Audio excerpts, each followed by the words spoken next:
Alright, guys. BLM here, back. Another live stream. It's over. It's fucking over. A lot of things are genuinely a lot of things are over. I guess like not just 50, but like my Rumo video is also over. But kind of. We'll talk about it. But 50's definitely over. Fuck this. Like generally, was that like the most depressing fucking episode of all time? Um, like what a miserable final five. Like genuinely, what a miserable final five. Like I like the spot that we're in right now is like, is Rizzo the most satisfying winner? Um, like, Aubrey should be the final five target. I think Tiffany should be the final five target. But like, what the fuck are we doing though? Fuck this season. This season sucks. um yeah, this is just a miserable episode. Also I did name stream fuck Survivor 50 and Rizzo because again, obviously fuck Rizzo. But yeah, Rizzo ruined the season. Like why couldn't Rizzo just let Suri win? Again, it was so easy.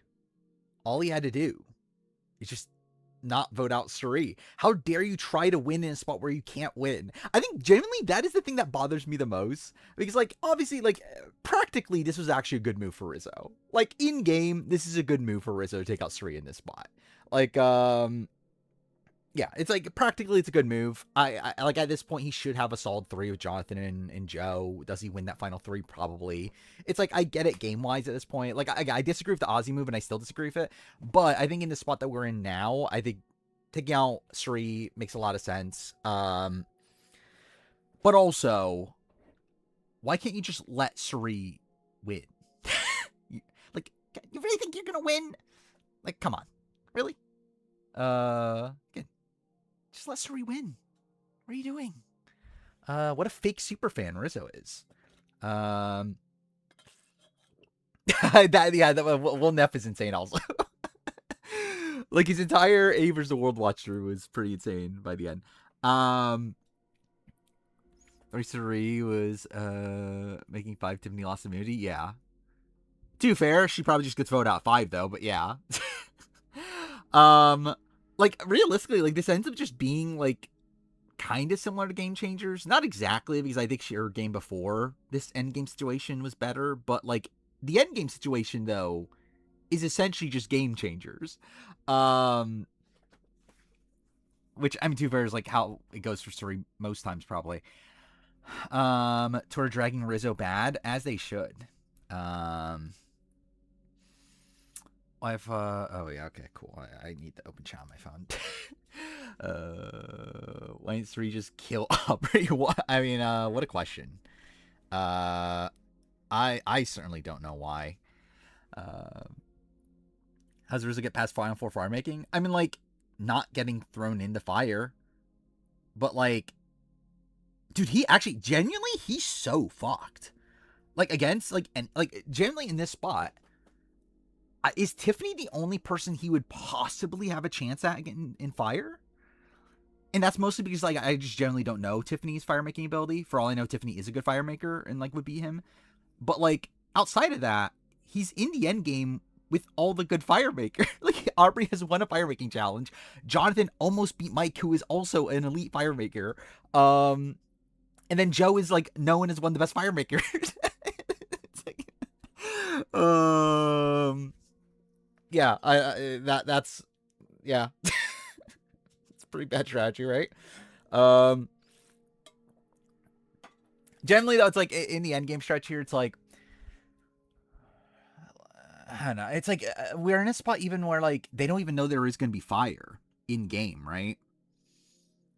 So I guess you can excuse it a little bit because of that. Joe and Jonathan take each other to 3 over Rizzo.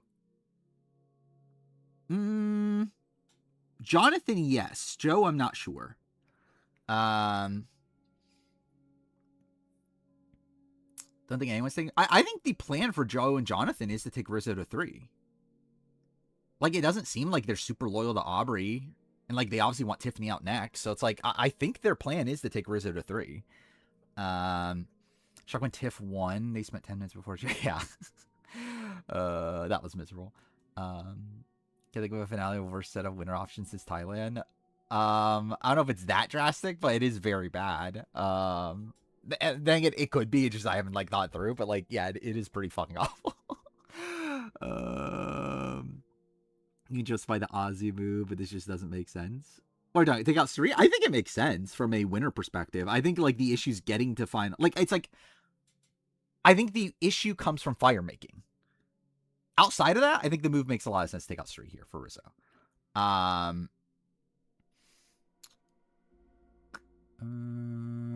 Told me this is the final 550. I'd say keep it. Yeah.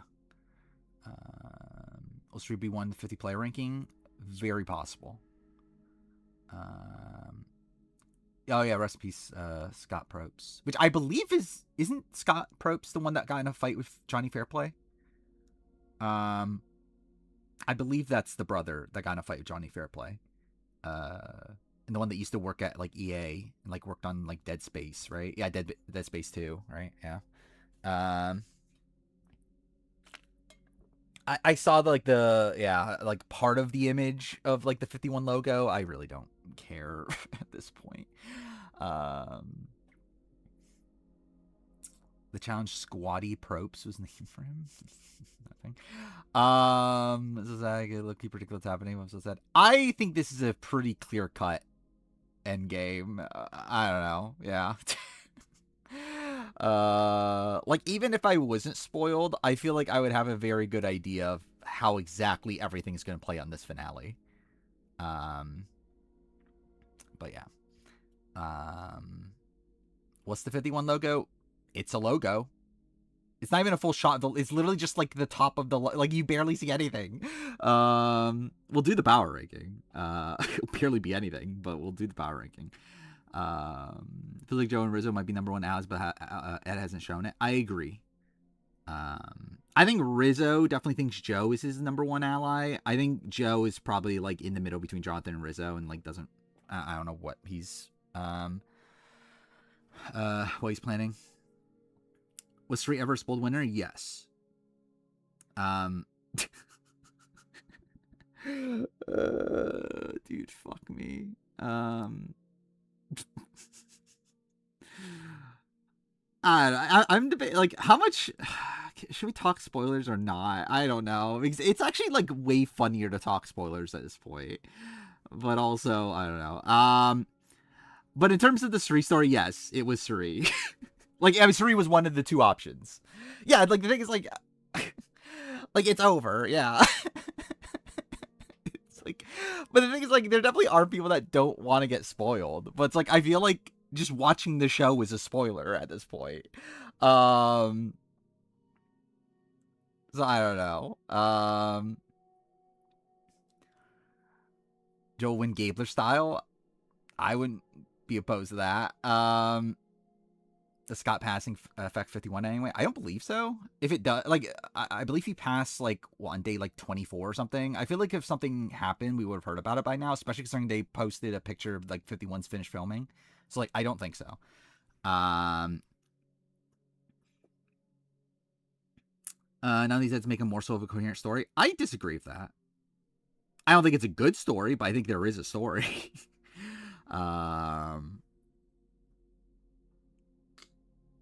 Who'd be the worst possible winner of the 5? I'm probably Tiffany, right? Probably Tiffany. Probably. I don't know. Joe would be funny. Generally, Joe's my number one right now. Joe would be so fucking funny. Like, it would be horrible gameplay-wise, but also, it would be so fucking funny. Jonathan at least played... Like, generally, Jonathan played the best game that people left. For whatever that's worth. I mean, like, him or Rizzo. One of the two. But, like, still. It's like... Like, both of them are, like, at least not bad gameplay options. Joe would be a terrible, like, gameplay option, but at least would be, like, really fucking funny.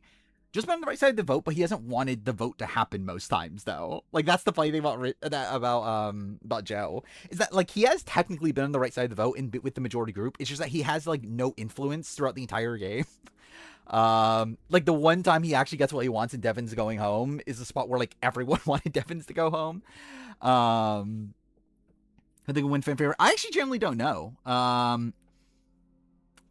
I think this is like very up for grabs. I don't think there's like a consensus winner here. Like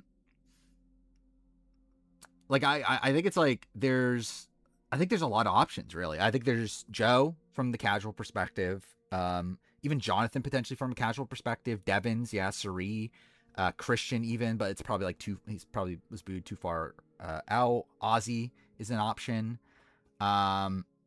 I think there's like a good chunk of options here. Casuals don't like Joe this season. I still think there's a residue though. Where I think there's always going to be people that love Joe just because he's Joe. I don't think Mike White is going to win. No. Watch the episode. Now you're miserable. So am I.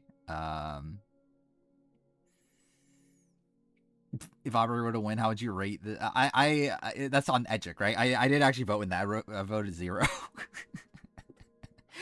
I think I'm the only Joe fan in the super fan community, possibly. But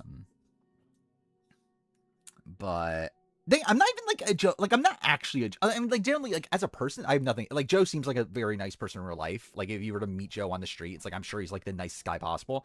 In terms of like on Survivor, I'm not actually a Joe fan. It's just like I ironically like Joe. It's like I think he's a funny character just because of how like bad of a character he is essentially.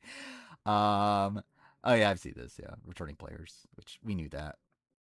Not for 52, by the way. I feel very confident in that, but like for 54, probably. I think pretty much like lock it in. 54 is a returning season. Like I would be pretty mind blown at this point.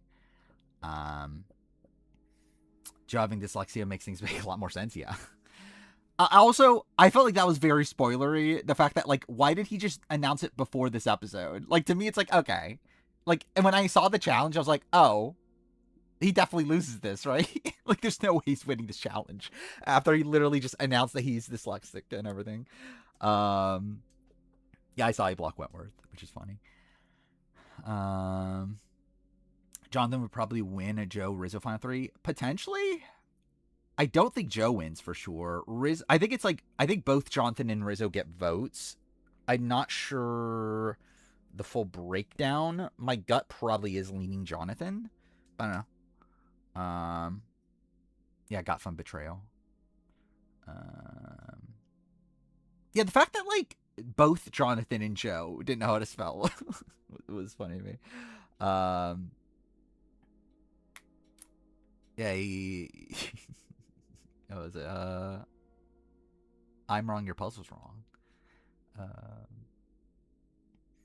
The stiff beat everyone left? Probably? Seems like it.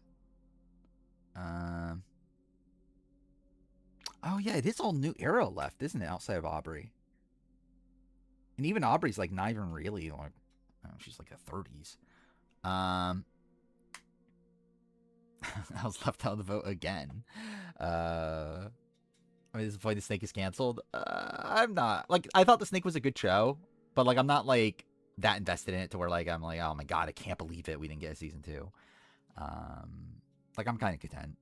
I didn't expect to get season 2 anyway. I think this is still like a pretty middle of the road season. Like probably like a tad lower because I think this ending's gonna be a drag, but I would say like my gut would be like out of 50, like 26 or something like that. Maybe down to maybe 30-ish, somewhere in that range. Reunion gonna suck. I don't think it'll be as interesting as people would want it to be.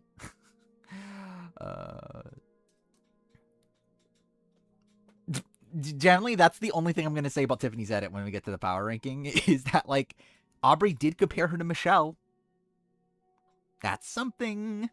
Jeff did say it was the best season of all time because again, I don't know if you know this yet, But Jeff Probst doesn't lie. Jeff Probst is not a liar. He is not lying to me. More hype and disappointed with 50 or A versus the World. Generally, 50 matched my expectations. This is essentially what I thought it would be.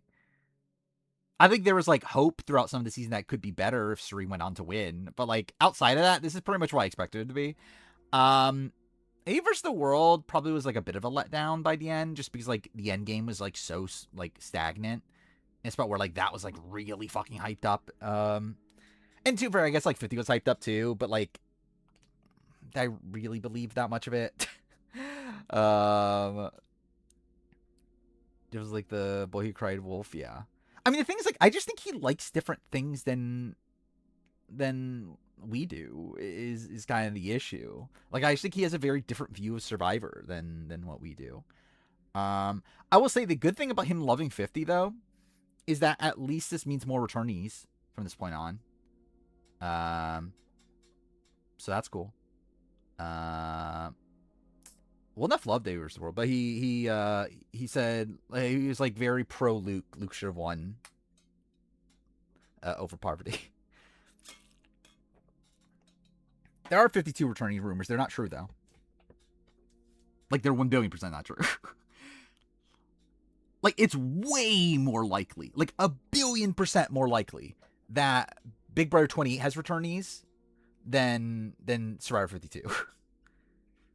And by that, I'm actually expecting returnees for Big Brother at this point.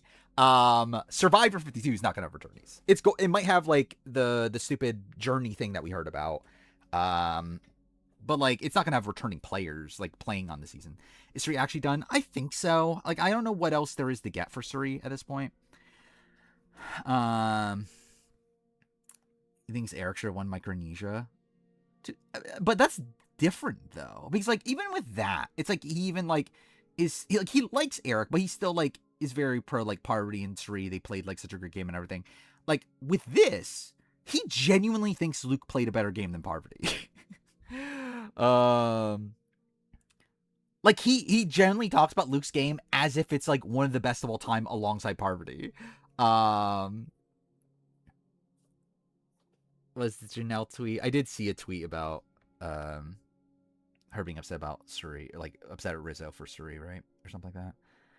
Is that what this is? Was the journey thing that returning players are going to host journeys?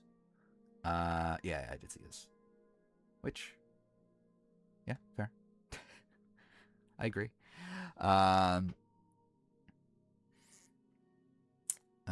Survivor 50 is going to feature Big Brother players? Sure. Luke was cool at Final 5. Was he though?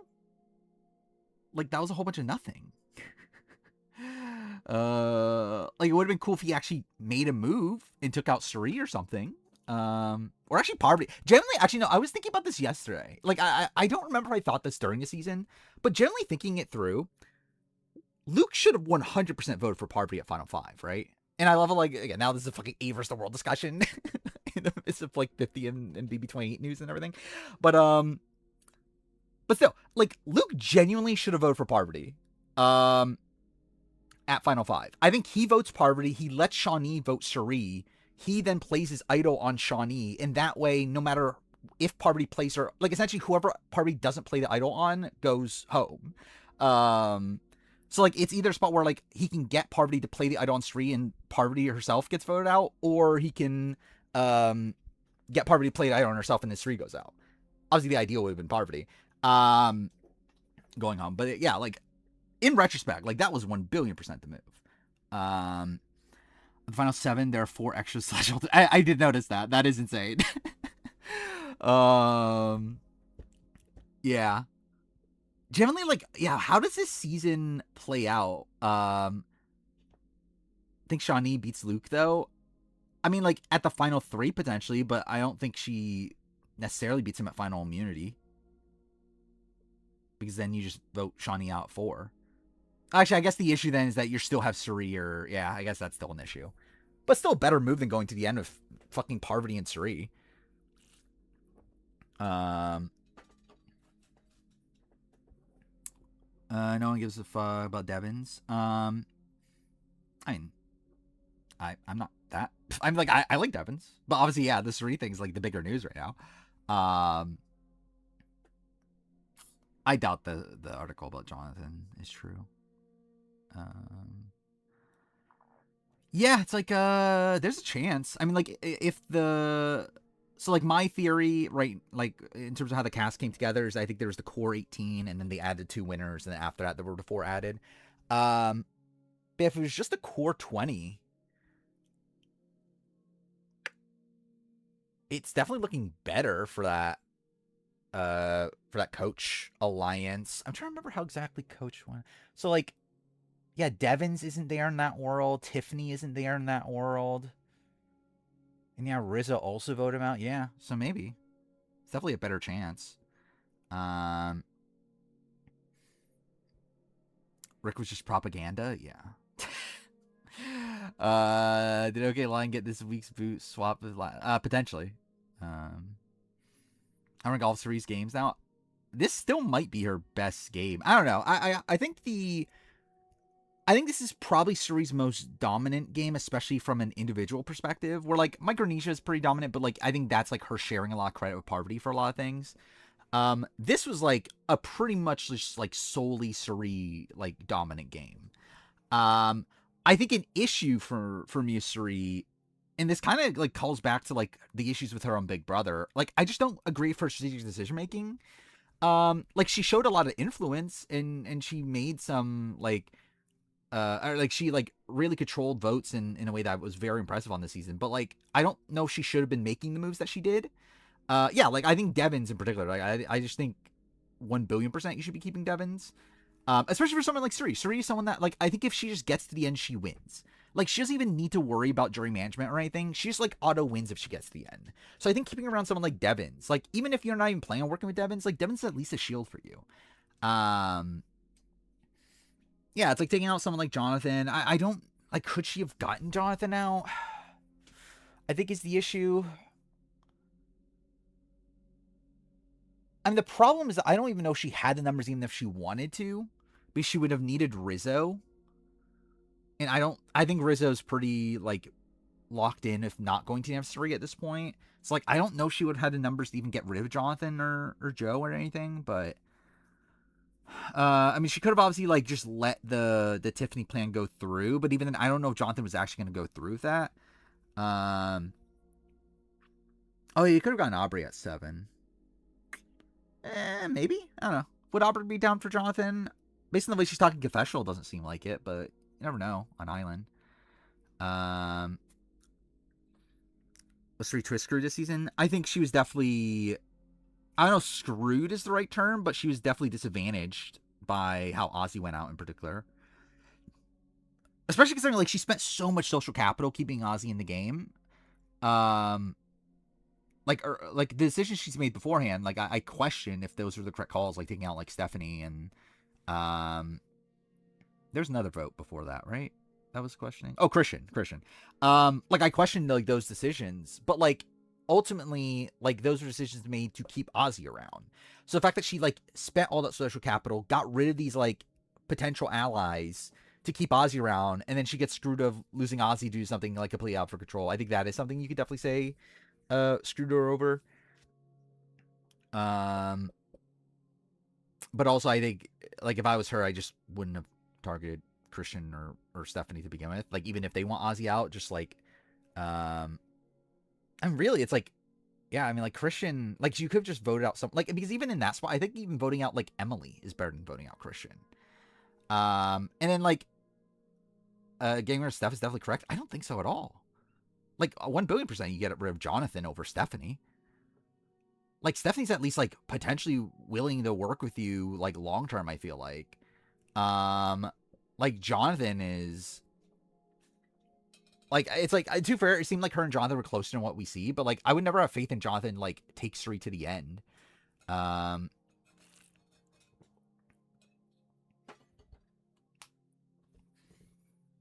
again, I said this last week, like I actually think for Suri, it's like getting rid of Joe's not the worst option. Like Joe is just somebody that's like he's just taking up a spot at the end. Like, he's also just like a big goat. Everyone knows it. Everyone's dragging him to the end. It's like, why not just get rid of Joe? Like, gets rid of one person that like will be dragged towards the end. How many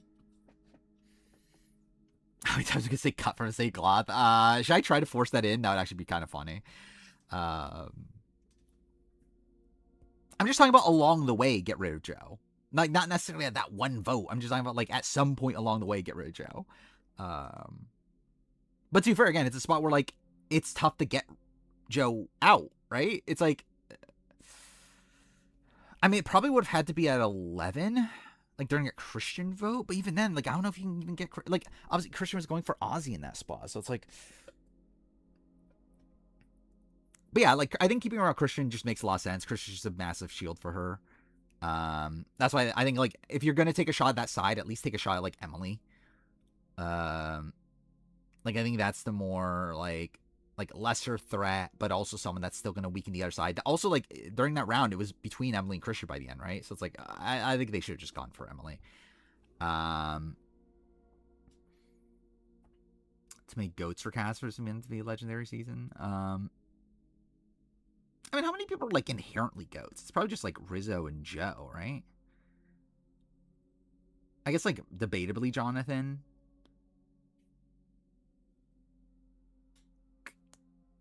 Oh, I don't know if there's that many like people that are like definitely goats like when we start the season.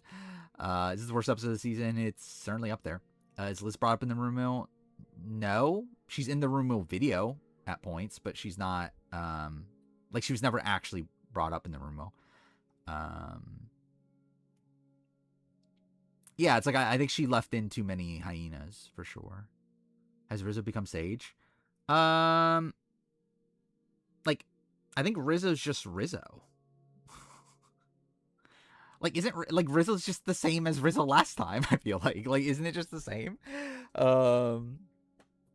Like in a spot where like I think it's difficult for him to win. In a spot where he has his idol at 5 still. Still in a spot where like he's probably gonna suck at fire making. It's like I think he's just in the exact same spot as last time. Preseason, who's the worst option to win? Probably Steph. I think that's who I said was worst, right? Steph or Jonathan.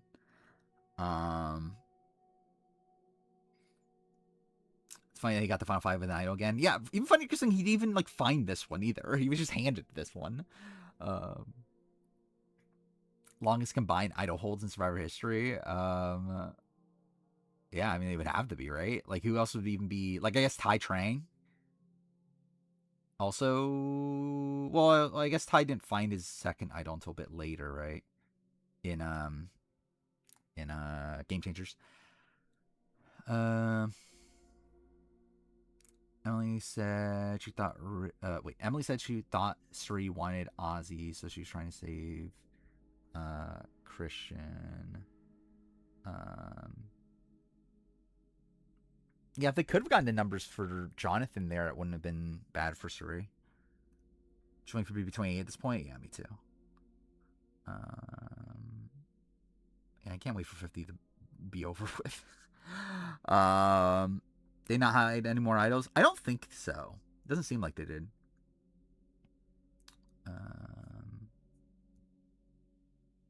Ty had 3.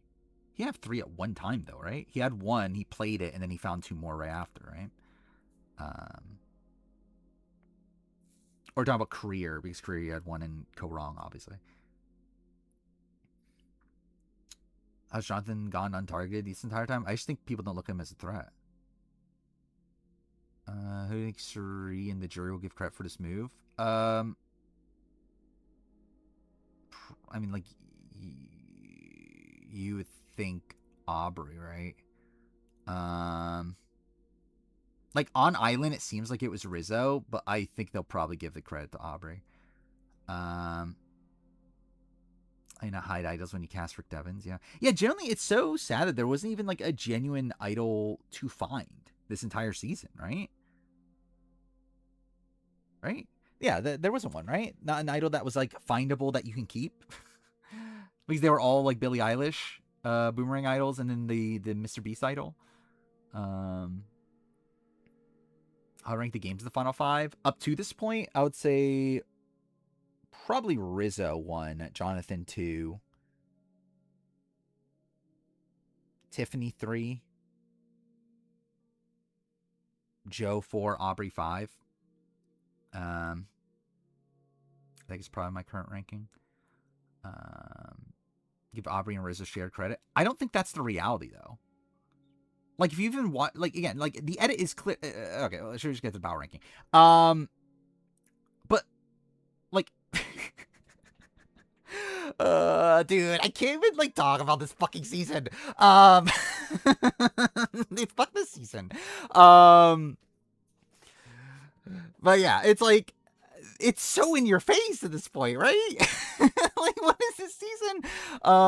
Like, it's so fucking funny, these last 2 episodes. It's just like, they just threw, like, it's like, they're just shoving it in our face that, like, there's no other option. Alright, let's do the, I have it open, right?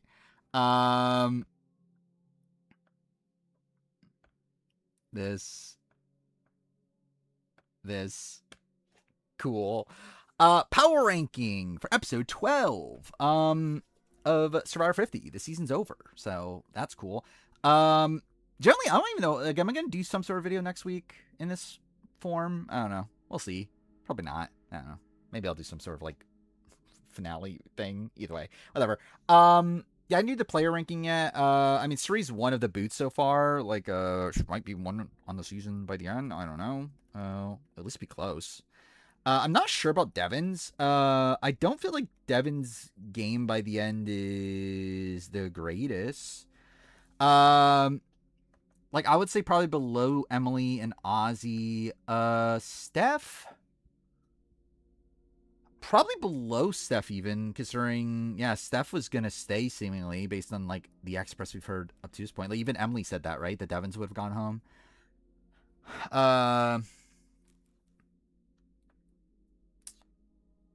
Generally, he might be below Christian, too. Because, like, even with Christian, like, at least controlled the post-swap phase. Like, Devins didn't even really have that either. I think I'll probably stop at coach. Like, I think probably Rick is 6 for now. But yeah, I think that's kind of where my gut currently is on Devins. Yeah, is Kyle top half? Yeah, he is. That's something. Actually, I mean, I don't know. We'll see by I fucked up the numbers, didn't I? Yeah. We'll see by the final power ranking because we still have 5 more people to add. So it might be bottom half by then. Either way, coach is screwed though. Like, I kind of, but like not to a major degree. Like not like Rick was gonna survive that round anyway, right? But yeah, either way, power ranking. We'll go reverse order because otherwise. Oh wait, I just realized I didn't copy this right over here. Not that that really matters. Yeah, reverse order. This is gonna be such an interesting power ranking. I really wonder how this is gonna turn out. Tiffany number 1. Yep. Generally, like, this is like, all things considered, this wasn't the worst episode for Tiffany. Like she got compared to Michelle. That's something. But yeah, obviously she's just dead before this. But I mean, if she were to win, her comparison to Michelle, that is something. Like, I mean, I think they're clearly saying, dude, what the fuck was the Aubrey Tiffany relationship?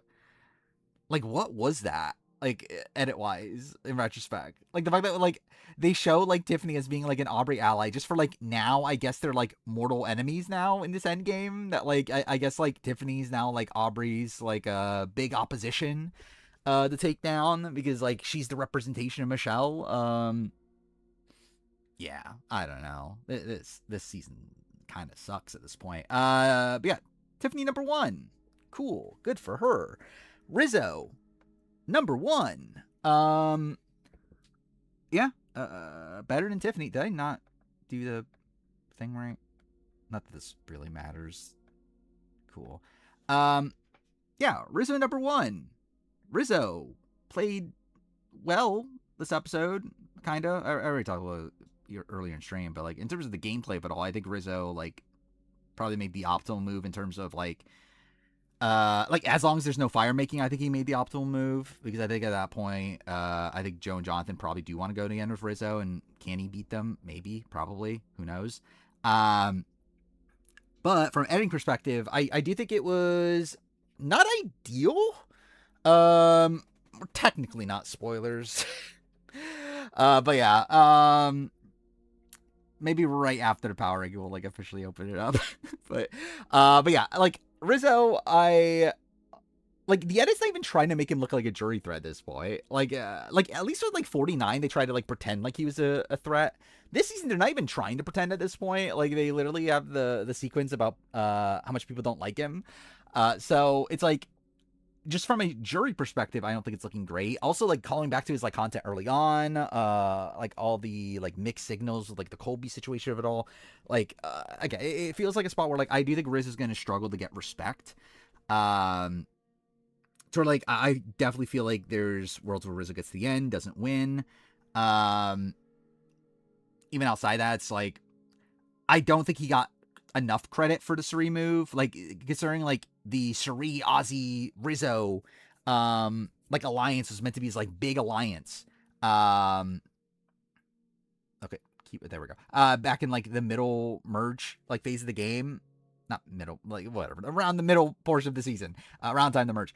The fact that like it just went completely downhill and with like not a lot, like Rizzo got some content, obviously. Like he obviously was there when Ozzy got taken out. He obviously got credit for the Suri move, but like it wasn't to like a glowing degree. It wasn't like to the spot where like you would expect it. Like it's not a spot where like this is his like winning move. Like it felt like it was just there because he actually was the one to do it. Where like for both of them, we got like setups from Aubrey on those moves. Like with Ozzy, it's like they try to portray it as like, oh, Aubrey's information is like what turned this entire thing around. And then with Suri here, it's they like show it as like, oh, Aubrey wanted to target Suri first, and like she's the reason why people wanted to go for Suri.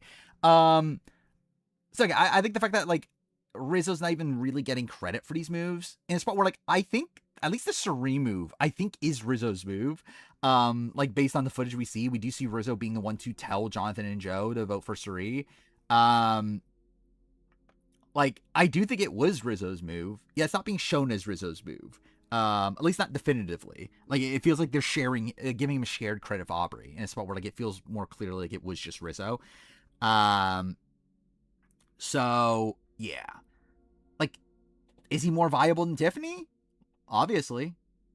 But I don't think he's winning at this point.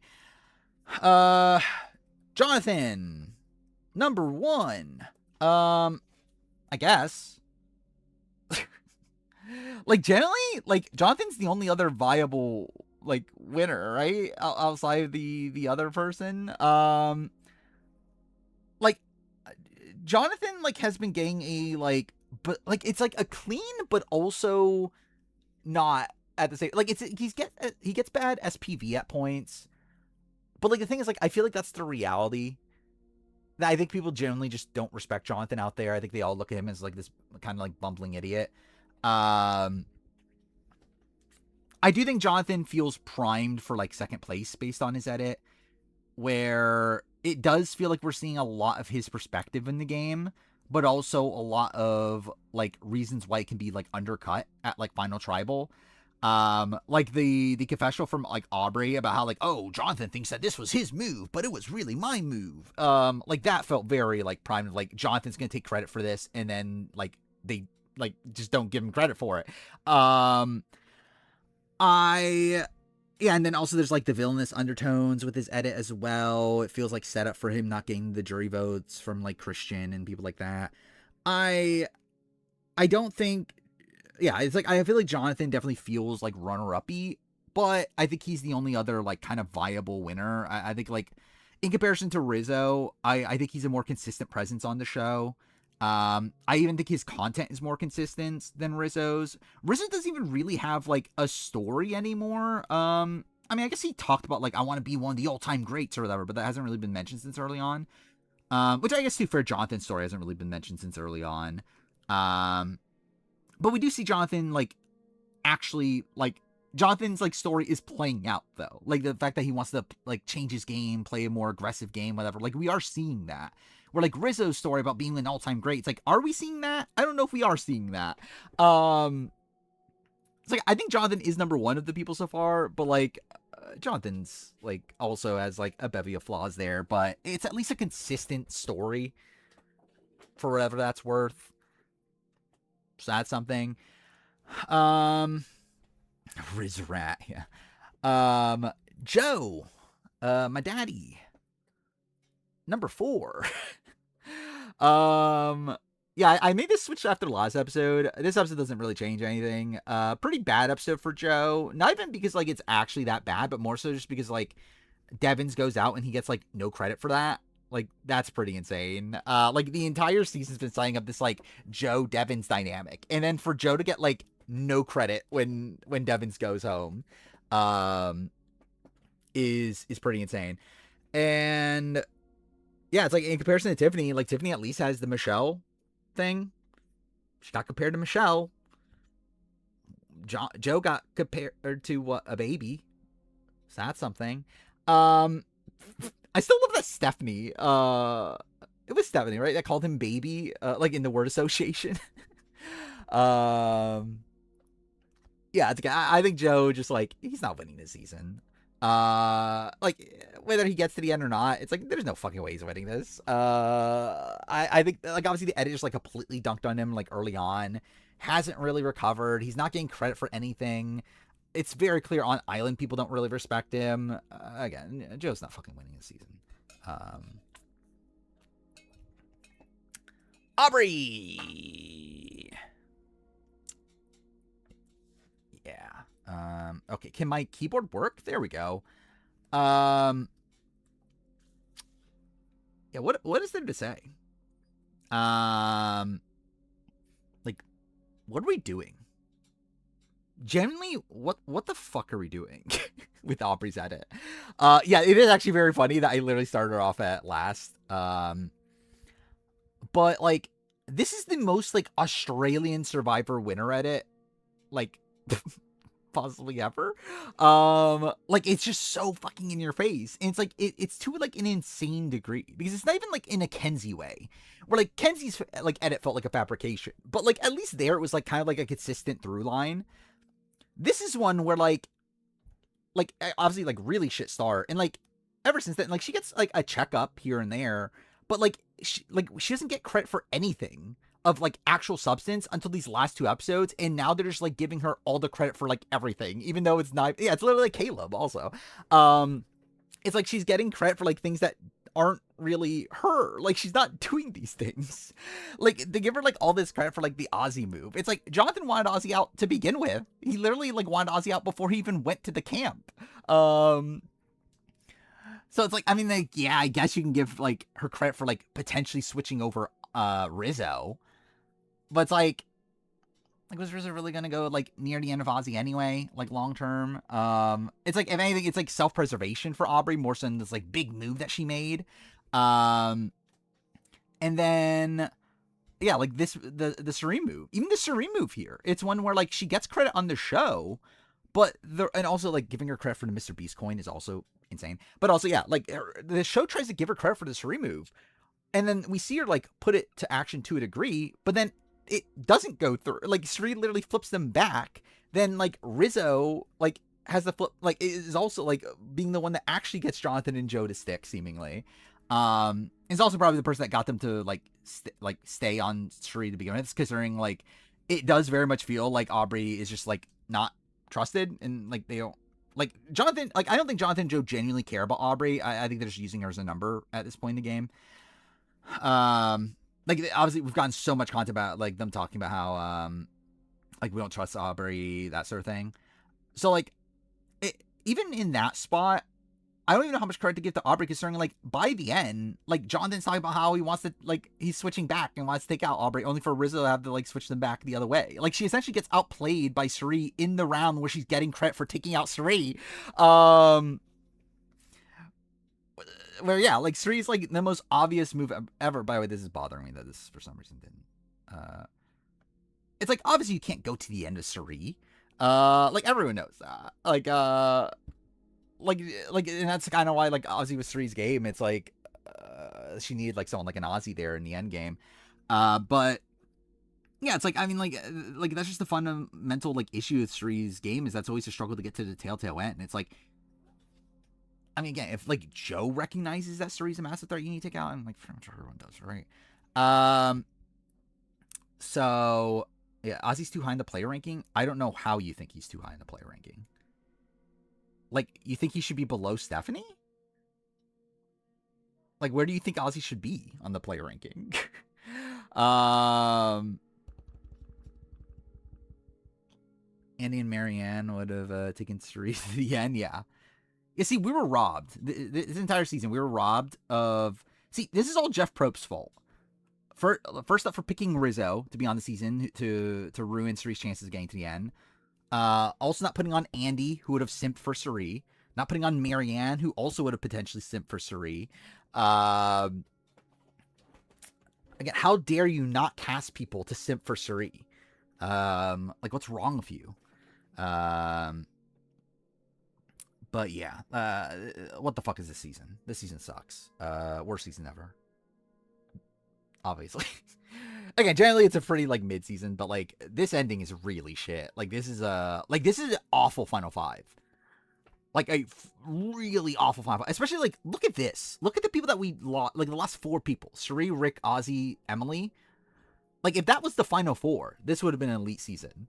But instead we get a fucking Aubrey, Joe, Jonathan, Rizzo, Tiffany Final 5.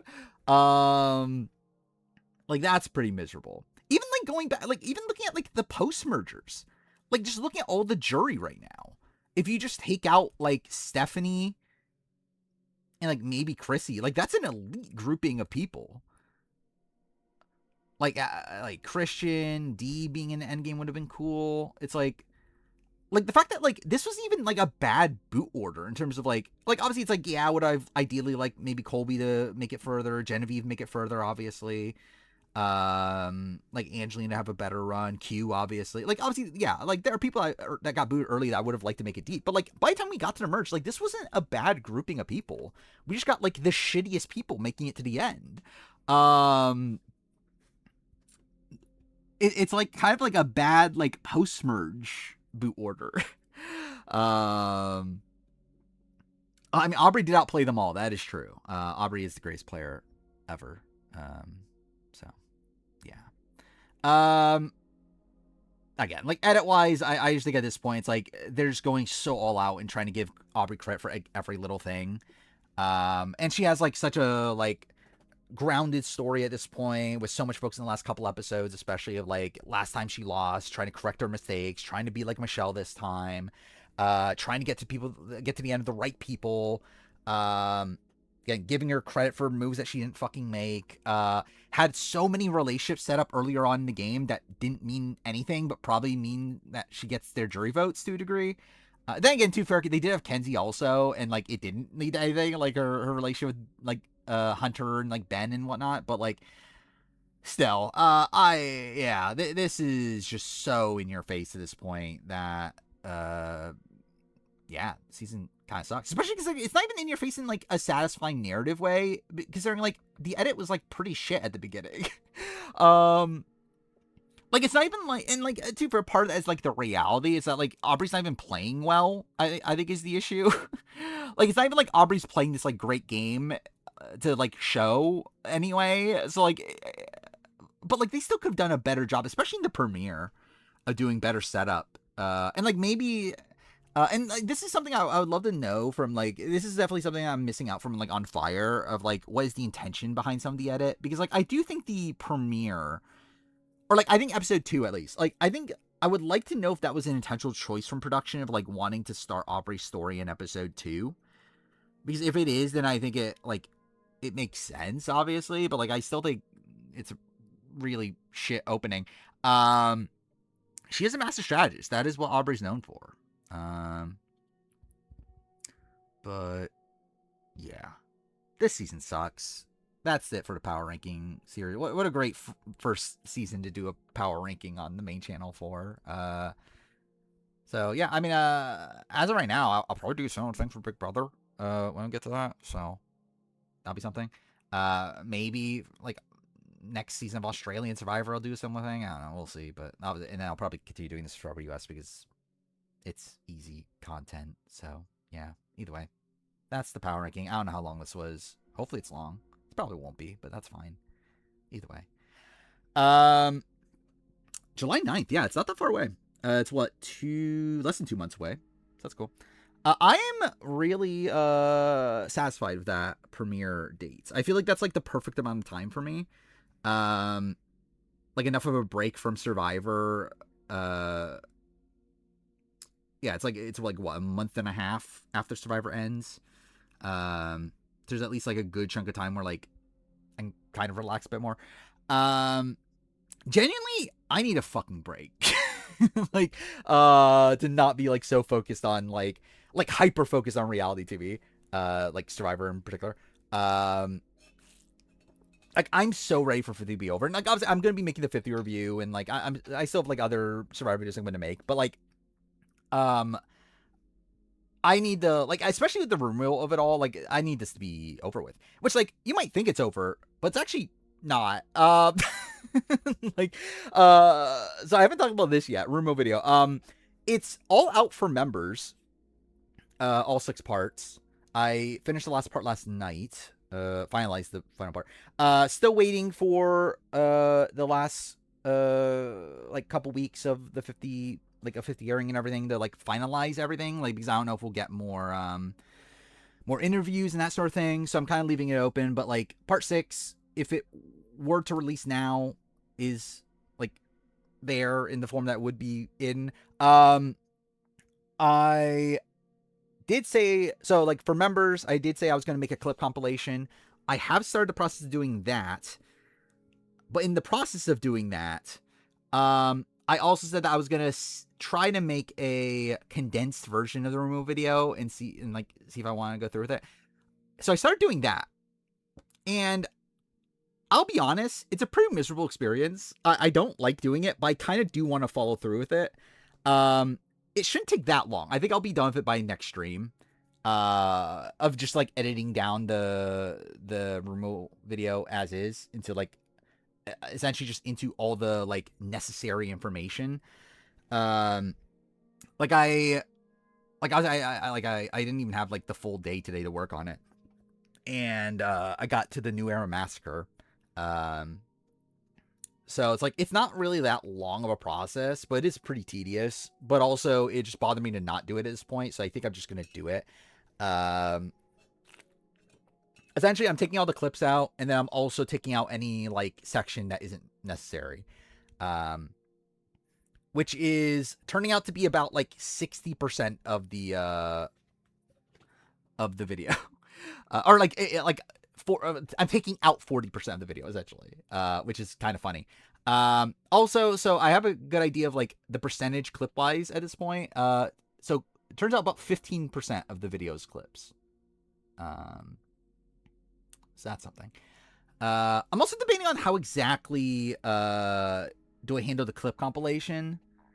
So with the clip compilation, would you rather it be like essentially just the video as is, but editing out like the actual video and just keeping the clips in that order? Or is it better to like each clip only plays once and it's like in chronological order of like when it happened or like when the player, because that's how I was initially going to do it. Was in like organize all the clips of like, okay, all the Sue clips are here, all the like Rich clips are here, and like that was how I was initially going to do it. But I actually think it's funnier to do it the other way. Then I could potentially do it both. Is also a thing. But like I've been like setting it up in that form of just like in the order that they appear in the video, And it is kind of funny watching that way, but like I might just end up doing both. We'll see. Um, yeah, what will Sue do? I generally don't know. Um, say remove the clips; they aren't funny. I think you're wrong. Genuinely, I I don't think the video's that fun without the clips. Like having like again, literally rewatching the video now and like taking out all the clips and like making sure it's consistent, like doing the edited down version of the video. I don't know. It's kind of whatever. It's just like again, it's just normal video. Like it's nothing special. Like I do agree with that certain clips don't work the way I wanted it to. Like I do agree with that. But I think like to take out all the clips, I don't think is the right. There probably is a better balance. And with this re-edit, I'm just gonna take out all the clips. Like it is just gonna be without the clips. Like I'm not gonna do a proper like if I were to do like an actual like full on director's cut of like only keeping in like the best pieces of every little thing, like that would just take too much time. I'm just not gonna fucking bother at this point. I'm just gonna take out all the clips. But yeah, it's like I think most clips are fine. There definitely are some that I would have taken out in retrospect, but whatever. Yeah, it's like I think the best is like when you mix clips together.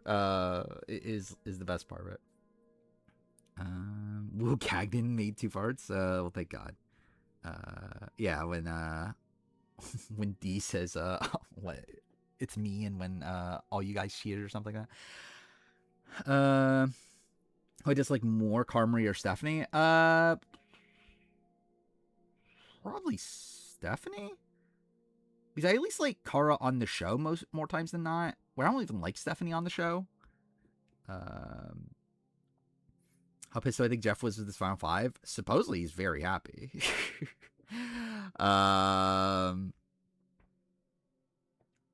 Removing 3 number 1 player ranking. I mean, Aubrey said it, so it must be true. But yeah, I haven't. So should we work on the player ranking tonight? Also, I did have it open, right? Okay, cool. Here. Yeah, might also work on the player ranking tonight. More likely to come back Rizzo or Jonathan. Rizzo. I think Rizzo is like a pretty big lock. The comeback. Like I would not be shocked if Rizzo's on 54 at this rate. Aubrey still getting demoted. We'll have to see. I don't think I'll officially do it until next stream, but I don't feel good. Is Sophie B on 54? Yes. Am I happy with how parts 1 and part 2 are performing? They're fine. Like part 1 is performing well-ish. Part 2 is kind of but it's like kind of expected. I don't expect the next few parts to do well at all, really. But part 1's doing fine though, so that's something. And the thing is, like at the end of the day, like I think the video is just too niche. And like it's like past the point where people care anymore. I think it's like if I was able to like somehow get this video out back in like July of last year or something, I think it would have done very well. I think at the point now, it's like obviously 50 is about to end. I don't think people care about the casting anymore. But again, it's still a video I had to make. Consider a bit overkill. I agree, but I don't really care. But I agree. Again, like that's like there are people that do care, but it's not the masses anymore. It's essentially just like the very, very like niche, like people that were already following me. If you're gonna be before 49 review, yes. Or to come back for 52, that would be miserable.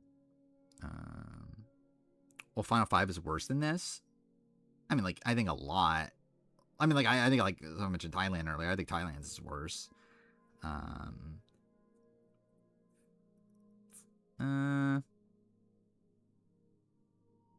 Is Nicaragua's? Oh. Is Aubrey's 50 game better than Game Changers?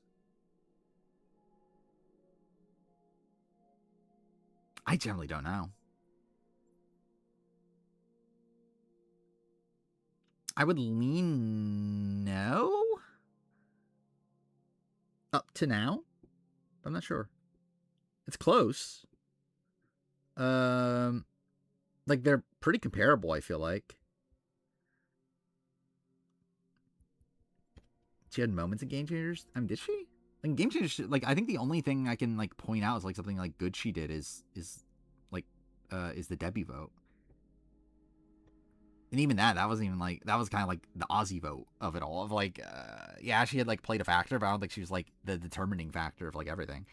Um, I read the answer. The 50 review, yes, it's got to be before the Fortnite review. Uh, it's about the same as Game Changers, but there's no Sarah. Yeah, essentially. Um,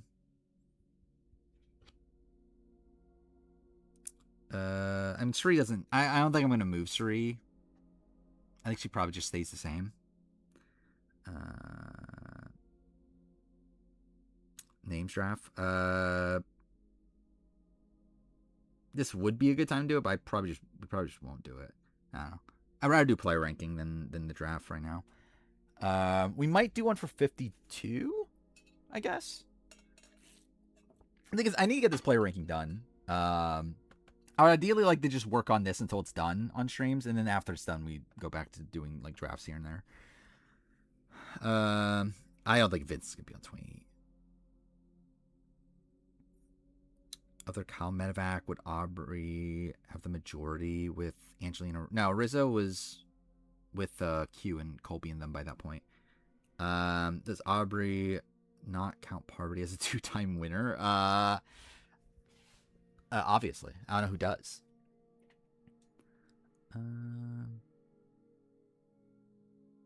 Yeah, Suri just can't get to the end.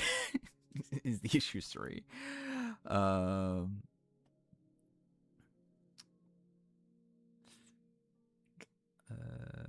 I don't know. I haven't determined that, but like I assume Suri would be very high on the anti-penultimate juror ranking. Suri is the U.S. version of George, essentially. Like obviously, I think there's differences, but yeah, like I guess like in terms of overall legacy, kind of yeah. Um, Suri won Panama, if not for Super Idol. Yeah, maybe. Again, you could debate it. Because like this is obviously where Danielle wins. Like so, Terry's out of 4. Danielle wins final immunity, and then yeah. I did not vote for a C award. I would not be shocked if someone already used my main channel email for it though. If it does it work the same way as the. Actually, wait, didn't someone do it for the CBS vote? The Actually, I forgot about it. That was a thing, wasn't it? There was the popularity poll. I generally forgot that was actually a thing. They did the popularity poll preseason. Used my email and voted Stephanie. Well, thank God. I generally forgot about that. And like Genevieve won, right? uh, I doubt this will be the same, especially since they announced it on the show and everything. But that'll be funny.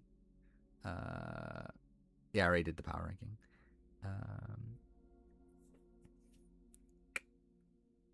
Yeah, I didn't use Mother Vive, sadly. That'll be in the 50 review though. I would love a Suri one. I think that'd be the perfect like way to end her like kind of Survivor career. I'm not expecting it though. Genuinely, I would be more inclined to think like a Devins or Joe, uh, or like even like an Aussie potentially. Because like, the thing about Suri is that like obviously Suri won fan favorite in Panama. Really, ever since then, like she was even in the top group for Micronesia, right? Then like Big Brother, she lost the Cameron. Um, it's like I don't know if Sri has the like overwhelming casual appeal to win that. So when Keanu beat Rachel, yeah. Joe will 1,000,000,000% be top 5. I don't think you know the casuals if you don't think Joe is going to be in the top 5.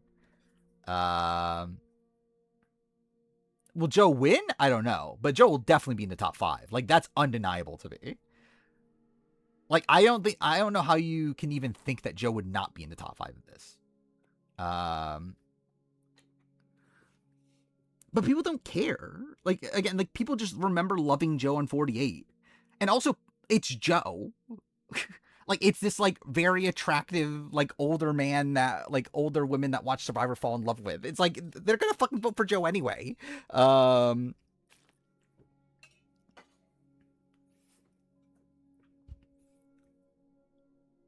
think the top 5 all were in this episode, most likely. Very likely, yeah.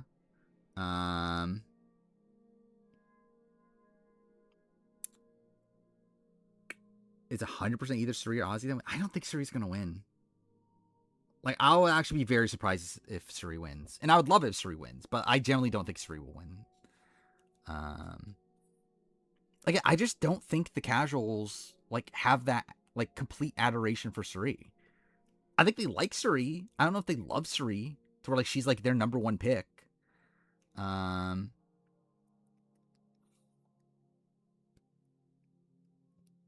Like, I think it's way more likely to be like especially the way that Ozzy leaves. I think that's obviously helping Ozzy too. Yeah, it's like I think Ozzy, Christian are like the 2 ones that weren't in this episode to have a chance, and then I think you got Devin, Cirie, Joe, maybe a chance at Jonathan. But I think the people that are pro Jonathan are probably already voting Joe. I think, especially the recency bias. But then again, Jonathan's gotten a much better edit, so it's like I don't know. Still saying to me that Devin's was an alternate season. Yeah. What's better, Michelle's co-wrong game or Aubrey's 50 game? Probably Aubrey's 50 game, but not by much. Depends on how exactly the end game plays out, but like, then again, I don't think like someone's getting medevac at final 5, right? Devin's gonna be on 54 to the traders. Both, perhaps at the same time.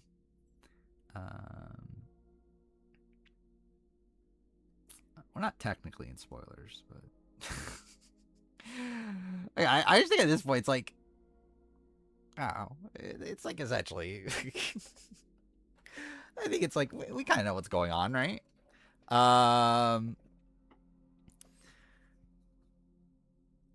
No, Rizzo's getting skinny. I didn't. I did not know Rizzo was losing weight. That was not apparent at all. Actually, yeah, Rizzo getting medevac to 5 would be kind of funny, actually. Want the tea? I mean, I actually, you know, fuck it. I'm just gonna like, yeah, we'll officially open spoilers just for the sake of it, because like, how many people generally like don't know what's fucking happening at this point? I just think like because like I don't think there's a point in like talking around it. I think like most people fucking know what's happening at this point, and it's like whatever. Survivor 50 spoiler talk. Okay, I need to delete shit. Well, I guess delete the end part that says no spoilers. We'll still probably do the player ranking later, by the way. But I guess we'll do the initial spoiler talk here. Again, potential ad. There we go. I can't believe it. I can't believe that Joe won Survivor. Thank God, Joe won Survivor. That's my daddy. But yeah, it's fucking over. It's so fucking over. So yeah, like to give the breakdown of the spoilers. Up until like a week ago, maybe 2 weeks ago. Was it 2 weeks? I think it was around 2 weeks ago. It was like most spoiler, like from a spoiler perspective, it was always Aubrey. Like in terms of the insiders, like the people that seem to have actual information, it was always Aubrey. But like the edit was so shit. Plus also it was known that like an old school woman won. Like Survivors Unite thought that like Aubrey was the decoy winner. So like there were like there was like hope for Suri, and Suri got better at it. Whatever, like, at least felt like she got better at it for a lot of it. So like for most of this process, it was down to two people, and those two people were Aubrey and Suri. And then yeah, like a couple weeks ago, like kind of just like everything aligned. We're like, okay, fuck, I guess it is Aubrey. But there's still like a tiny bit of like cope. Of like, is there a chance? Is there a chance that just everyone was given the wrong name? But no, yeah, it's fucking over. Done with the rest of the final five, or final three. I mean, like, I don't know. I guess technically, yeah. Yeah, we do know the final three, yeah. I feel like that also should be kind of apparent, but I guess not definitively. Final four should definitely be obvious, right? Like that should be like really undeniable at this point. Like I don't know how anyone is watching this season and thinks Tiffany makes it to top four. Yeah, it's Joe Jonathan. And yeah, Riz is gonna lose fire again, which is gonna be so fucking funny. So yeah, like so if the spoilers are correct about the end game, so like what seemingly happens, Tiffany gets voted out 5.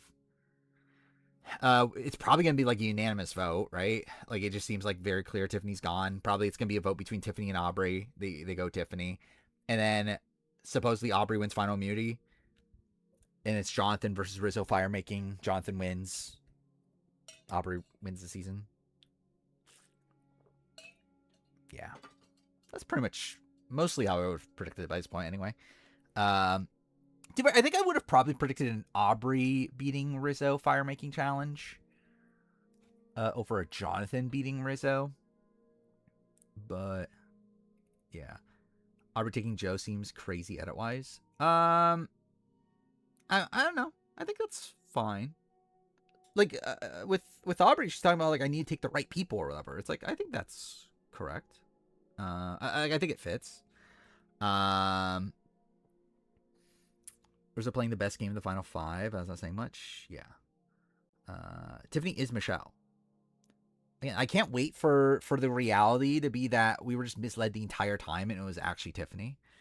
How they justified Jonathan losing to Aubrey. I think Survivor Night Post they heard that Aubrey gets like all the credit for the Suri move at Final Tribal.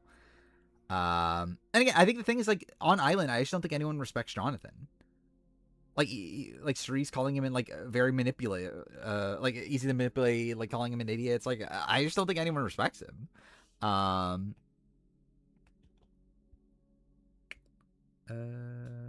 Aubrey said to be taking Rizzo. Wait, taking out Rizzo, I mean. Rizzo has win equity, will be number one. Potentially. There's a chance. I think I would want to know win equity for Jonathan, too. And I would want to know if Rizzo was like in a final three, Jonathan and Joe the entire time. I think that would be very integral, too. If Rizzo was in a final three, Jonathan and Joe, then yeah, I think he would be one. Especially if he had to win equity in that three. The thing to cast, which watching back, which should they vote for Jonathan? Probably not. I don't know. It depends on like what the actual vote breakdown is. Yeah, because like I wonder what the vote breakdown is, because like we saw the like, because like I would suspect Coach would vote for Jonathan, right?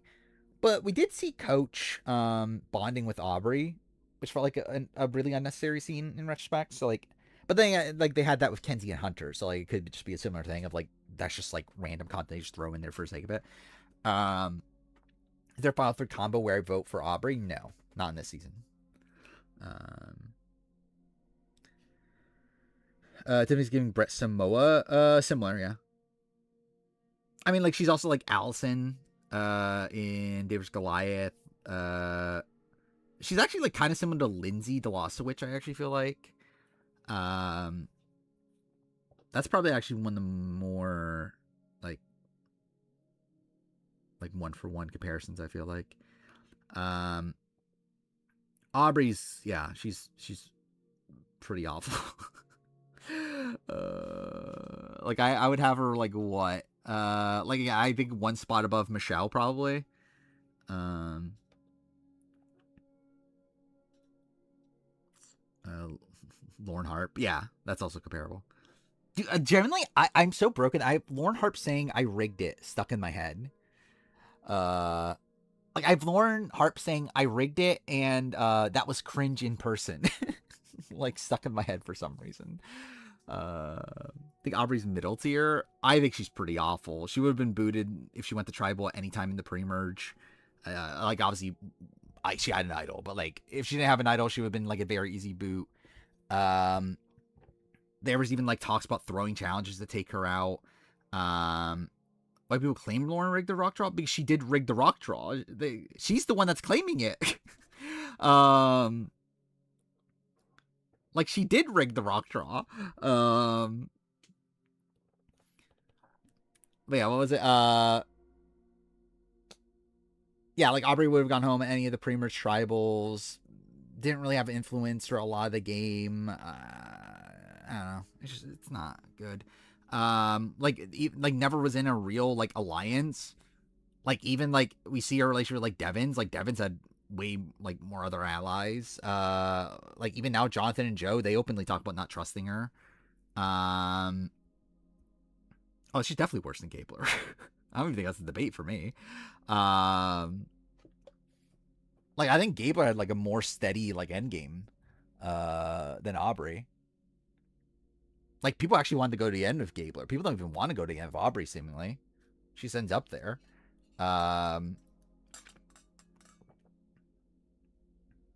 Is Savannah worse than Gabler? No, I think Savannah is like slightly above Gabler, I think.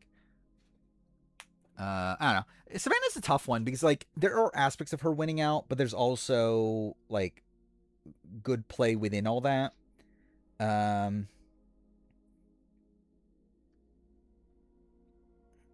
Like I think Savannah's definitely a better player than Gabler, like pretty undeniably. I think winning game is like I don't know. I'm not really sure where I land on Gabler at this point, considering like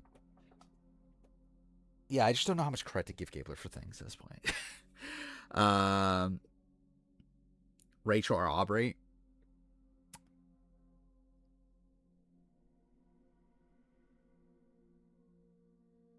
I think Rachel. I think it's close.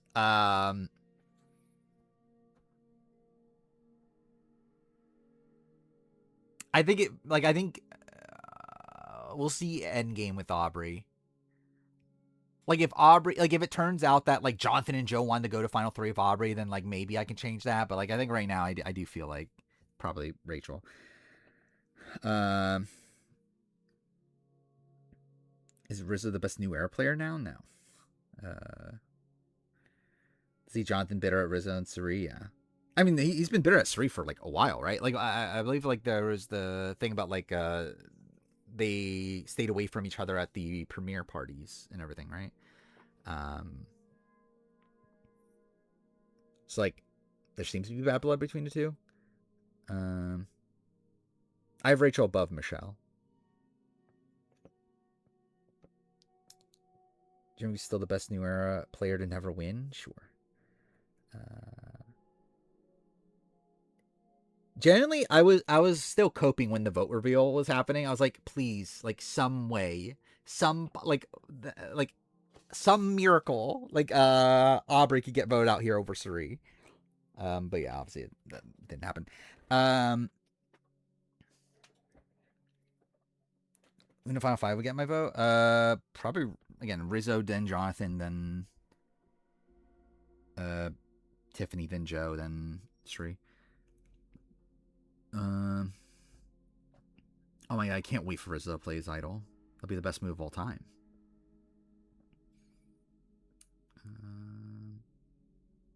This man's a worse Nick Wilson. I think you could definitely argue it. I would say Nick was more insulated throughout more of the game.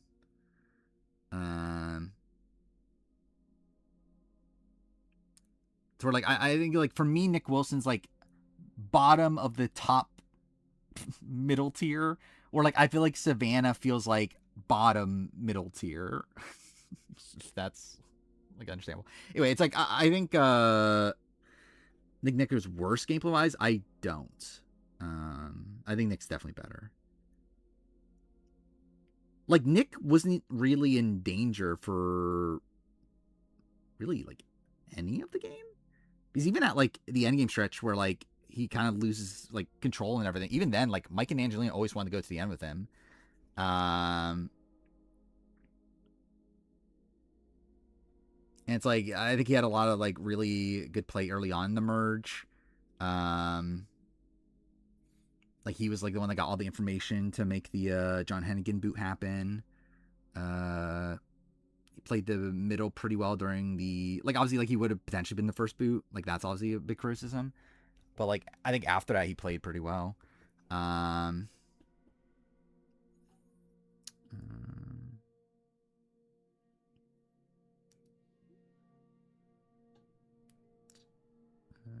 general thoughts on the episode, I thought was pretty bad. So he's kind of like Tim Dormer. I can kind of see it. I mean, like I think Suri on this season is essentially just Suri on Big Brother 25. Like I think it is actually just played out kind of the same. Um, where like it was a like dominant game where I don't necessarily agree with the decision she made, but she ultimately kind of gets screwed by her allies like fucking up more than like her doing that much like actively wrong by the end. Yeah, I saw Sandra's Facebook post. Is Rizzo her Felicia? Maybe? I was thinking Rizzo's like her Matt. But is Jonathan her Matt? I don't know. Yeah, I vote for Jonathan over Aubrey. It's not even like difficult. Aubrey's her Corey. Kind of? I don't know. I guess. It's Joe or Bowie Jane, yeah. Yeah, fucking Bowie Jane. Aubrey's her Jag. I think Aubrey. I guess maybe. I don't know. Because I guess like Suri was working with Jag at a point. Yeah, it is weird that the Aubrey Suri dynamic is like so underdeveloped on the show. When the player ranking comes out and the entire final six is above Aubrey, I mean, like that's very likely going to happen. I mean, maybe not Joe by the end based on win equity, but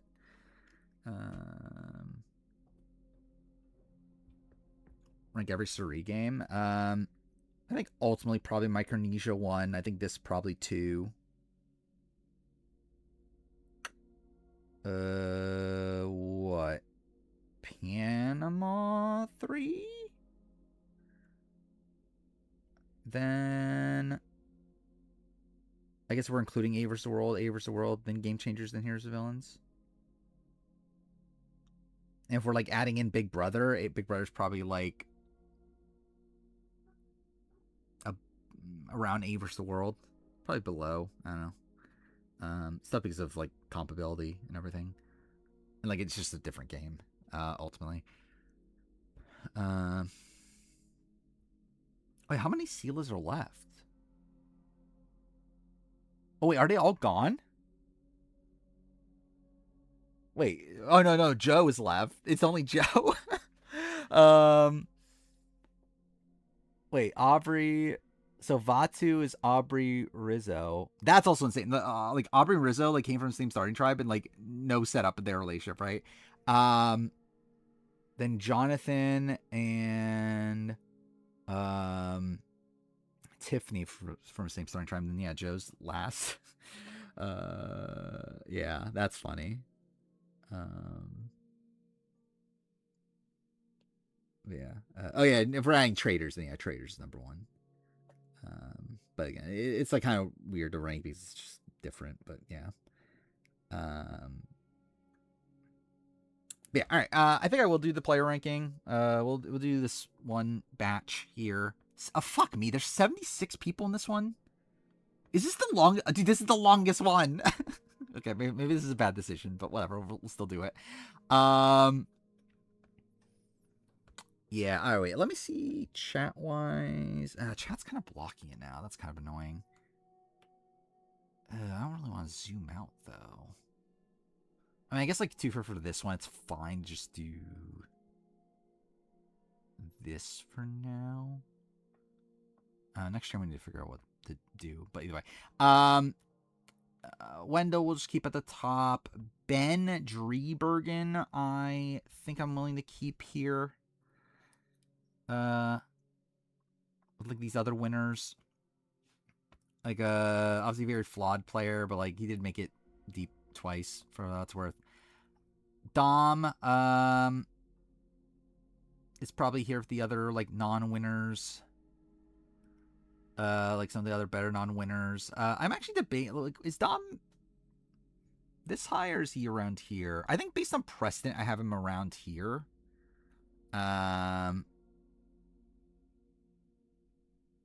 Because I believe I did have, like, Rob C, Fair Play, Fishbat, like that sort of grouping above Dom. Because, like, wasn't Dom... Yeah, Dom was, like, 9. Yeah, so, like, he was, like, right below... I guess he's, like, kind of in the in-between, though. I'll put Dom here. Why not? Obviously, I think Dom's pretty good. Aubrey Bracco. Obviously, this is as of right now. Oh, yeah, I forgot we should talk about the boots, but we'll do that in a second, I guess. Yeah, Aubrey. I think I'll leave her here. Like, it's consistent with this list, where, like, the better, like, non-winners. It's like, I think that's fine. Again, well, it's just gonna change next stream anyway, so it's like, we'll talk about it. But yeah, all right. Talk about the 50 boots. Suri stays the same. Nothing changes there. And then we got Devins, who is gonna move up. Devins is here. Is that blocked by chat? I think it is. So that's great. I guess move here. Yeah, I have Devins there. I think I'm moving him up to light blue. I think he's a bit too sloppy, probably, to have as dark blue. I had Christian light blue, right? Yeah, so I think Devins is light blue. I'm not sure how high I should go on Devins. I think ultimately, I think he's above Christian. I'm debating if he should be, like, this high, but I feel like that's probably too high, considering I feel like Devins ultimately ends up being the same both times. And, like, he's made it towards the end twice. But, like, he ultimately, like, struggles getting to the very end without, like, needing immunities or winning out, or needing immunities or finding idols, that sort of stuff. And as we saw this time, he couldn't do that. So yeah, I think I probably will just settle with here, but again, we'll talk about it more next stream when we actually get to it. Okay. Michelle Fitzgerald is next, which is interesting because I think my gut would actually be to have her higher than these, but I don't know. Like, I feel like Michelle, it's tough because, like, Michelle actually isn't that good. Like, Michelle, generally, like, if you look at her 2 games on their own, they're both, like, not particularly great, but she still is, like, someone that made it to the end both times she played. And she is a winner. It's like having her that much lower than, like, a Ben Driebergen, is that really fair? I don't know. Because I think tier-wise, based on how everything's laid out, I think the intention was to put her here. But I don't think that's really... I think she's probably with, like, Denise and Cochran. Which, to be fair, was a tier that was here that I moved up. So I think Michelle probably is the same. Like, I think Michelle, I move up into this tier, even though this is, like, kind of supposed to be separated. I don't know if Denise has a far better win. I mean, I guess it is, but, like, it's like, I don't think Denise and Michelle are that far apart player-wise to me. And like Cochran, I think is more high variance as a player, but does have obviously a much better win. Um, yeah, it's like I think that's probably something I'll debate again probably when we get to it. We're like, yeah, like the Denise Cochran, Michelle could definitely be below because that's where they were initially, and I end up moving them above. Um, but I think for now, especially considering like we have 70 something people to go through, it's already kind of late. I think we'll deal with that later. Um, Adam Klein, I think, is fine. Lower here, probably like, I don't know, here.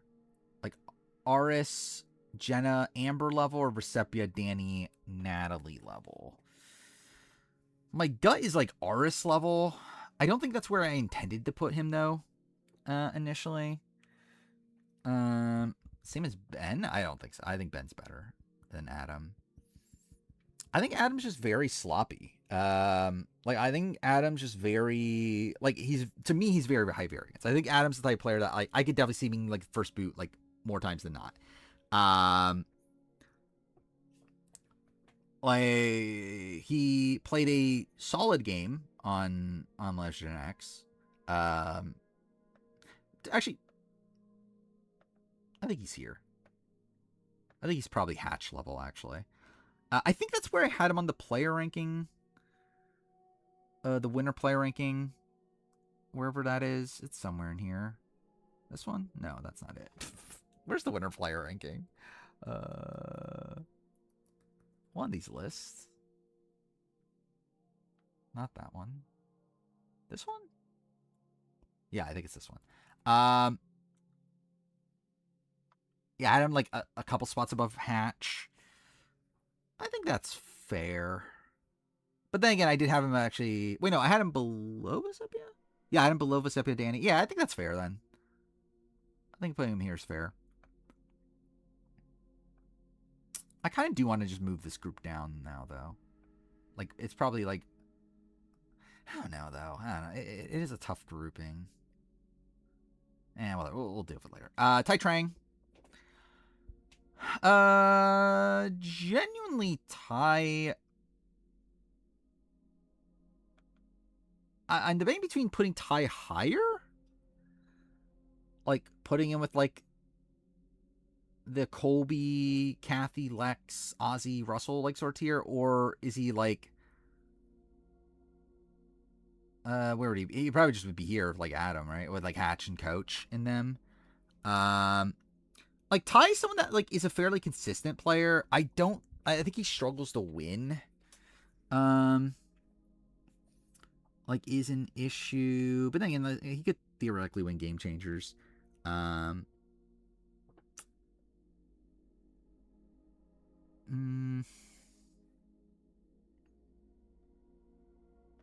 I kind of feel like my gut's putting him here.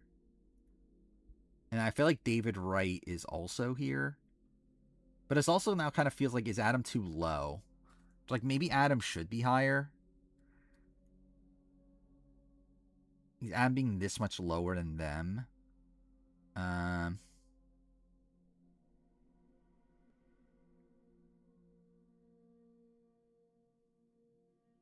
hmm.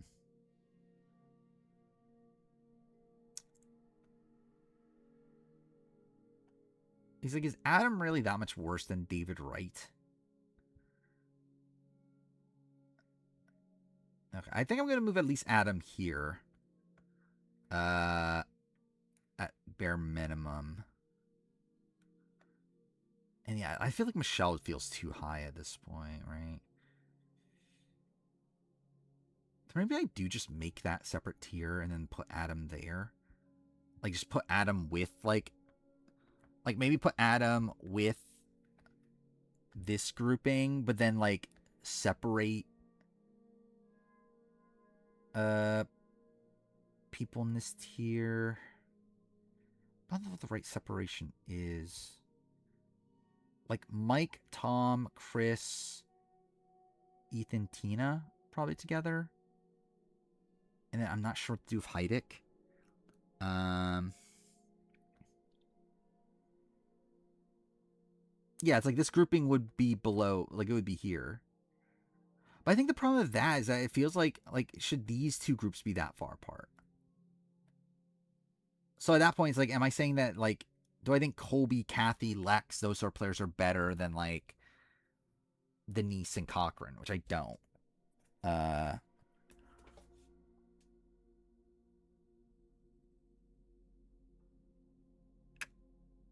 hmm. Maybe I do.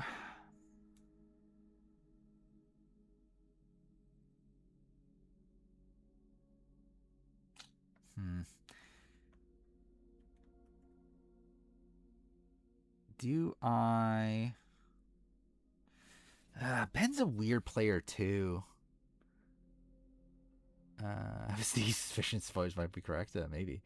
Um, yeah, like I feel like Brian feels kind of separate from these.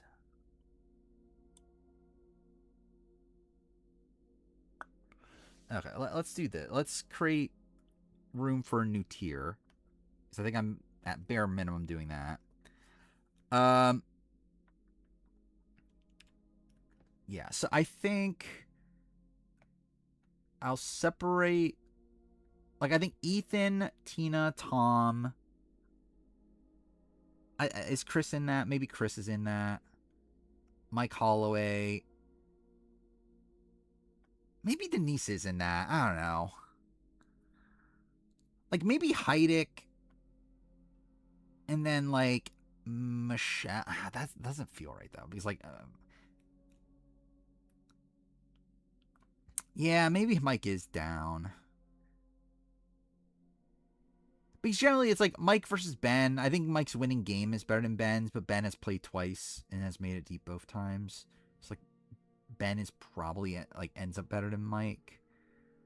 Um,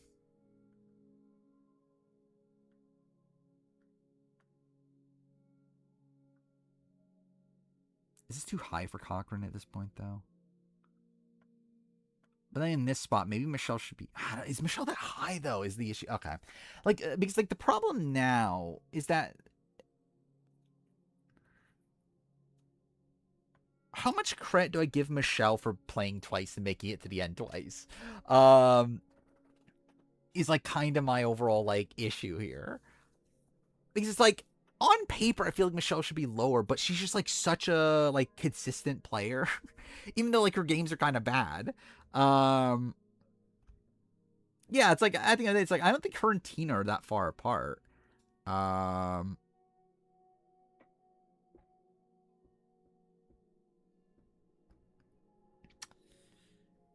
hmm.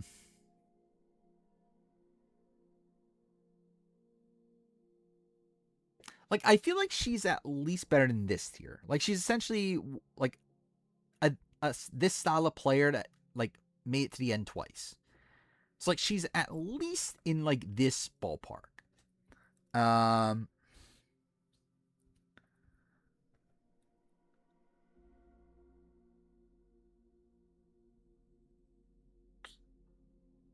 mm, should I go? Should I just go back to what I was doing and like create a tier of winners in between these two? But the problem is like again, like it just feels weird to have a grouping there. Um, because like my gut kind of tells me Michelle's like around here, and like Adam's probably there too. Maybe Cochran. Maybe not. I don't know, but maybe like Heidick's there. Um,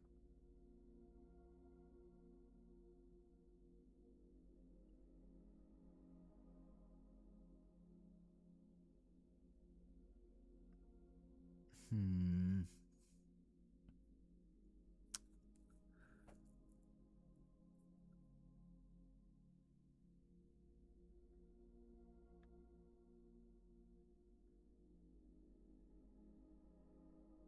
I don't know. This doesn't feel. I don't know. Like none of this really feels right. Is the thing. Heist game's good enough to be above. Yeah, that's the thing that's also there. Is that because like ultimately like Cesternino and Fair Play, like yeah, they're 2-time players, but they're really only 1-time players. It's like it's tough to really give them that much credit for their other appearance. It's like maybe this is a world where like Fair Play and Rob should be lower, but like Fishback, Malcolm, maybe these are like higher.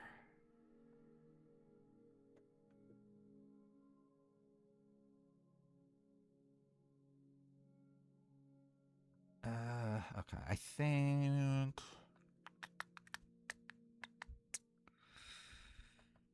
maybe do this.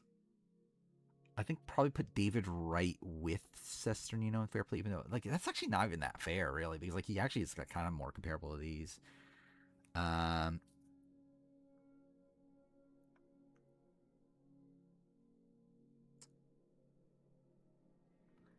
and then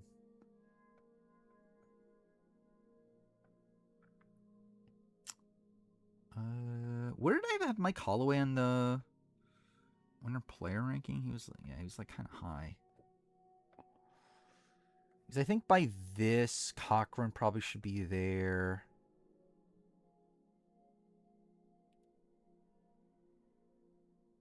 I think probably Mike is with Chris and Heidick probably.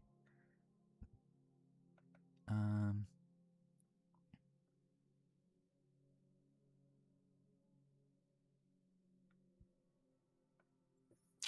yeah, I don't know. Yeah, I really don't know what to do with this. There was a worse game of Robin Fair Play. Yeah, probably. But he also has a better second appearance though. Um, oh, we haven't talked about that. The fact that Natalie beat Tony on the fan poll, that was insane. Um, yeah, that was just insane. I think these three being together, like Mike Holloway, Chris, and Brian, feels fine. Um, then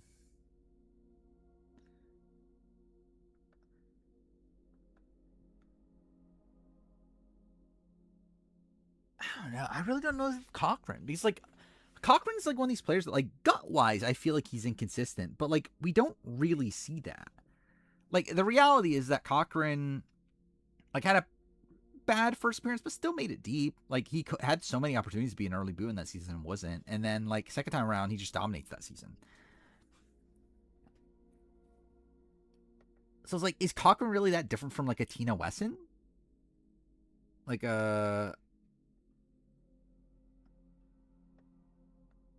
I feel like Michelle.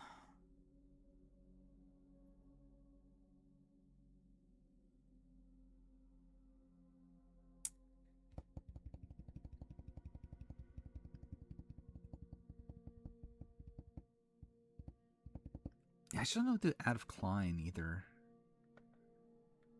Generally, Adam Klein and David probably back to back kind of makes sense actually. Maybe he's just there. Maybe like Adam is just with like Rob C and Fair Play and like David Wright. Um, is Malcolm really better than Cochran feels? Yeah, that was also a thing. It's like I feel like Cochran's probably better than Malcolm in the grand scheme of things. Um, Michelle should be with Adam. I don't know. I think it's like again, Michelle just makes it so much deeper and was less like of a social pariah than Adam.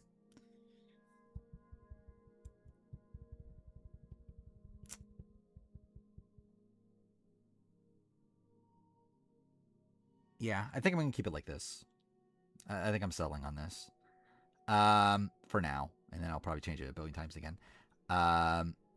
I think Tina feels weird in all this. I think it's kind of a well. I mean, actually no. Michelle was there up there, so I guess Tina's fine there. I think Tina and Michelle being together is like fine. Um, and like I think Tina and Cochran really together is also like fine. Um,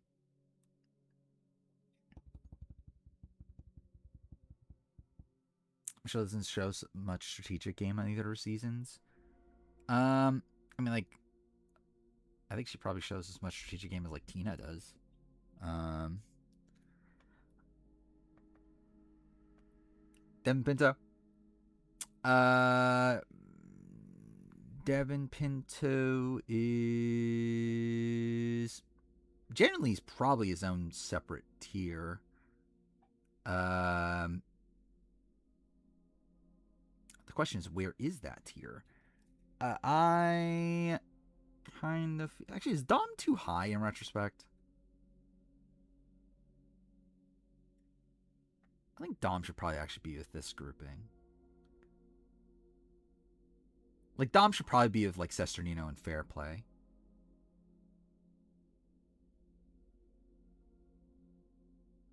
I kind of feel like I switch these. Maybe leave it like that. Anyway. Then it should be like Dom. I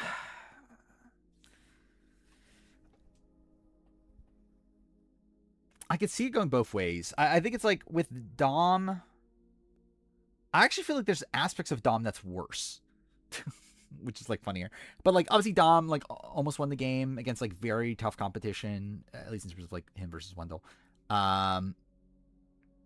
Was trying to play optimally in that end game and just like wasn't given the runway to do so. I think the start of his game's pretty bad. So that's the thing. In comparison to Devin, yeah, I think that's the thing with Devin. Like Devin is like pretty passive. Like he's kind of just like he kind of just like coasts throughout a lot of the game, but he also was like so well positioned throughout a lot of the game. Like was never really in danger. Theoretically should have won the game. I think the fact that it's not even like a definitive like Devin definitely wins if he gets to the end is kind of an issue to me.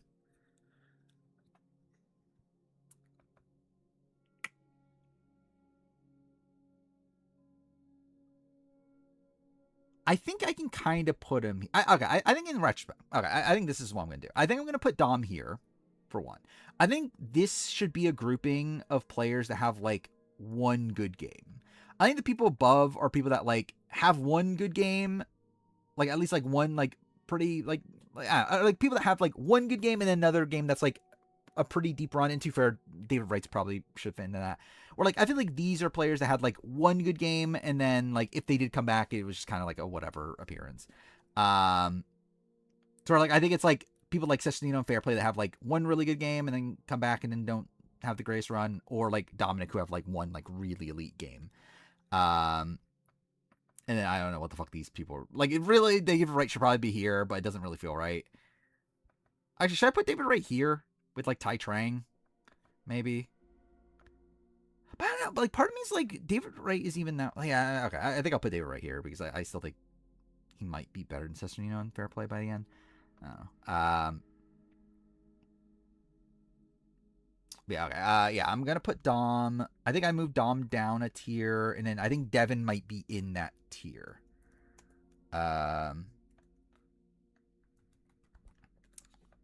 With these people, like Sesternino, Fair Play, Dom, Adam, David Wright. I think my gut is bottom of this though.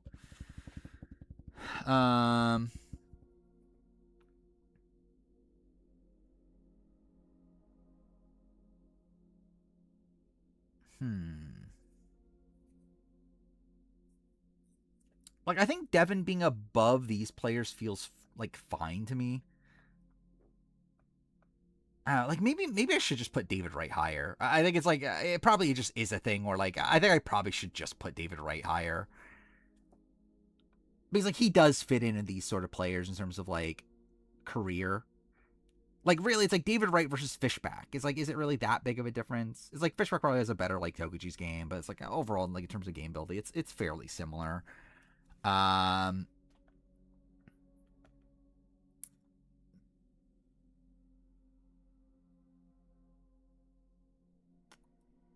hmm.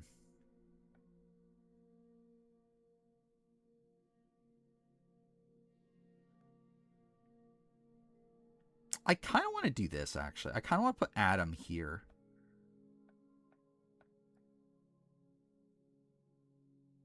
Actually, I don't know. Is okay? Adam versus Sesternino.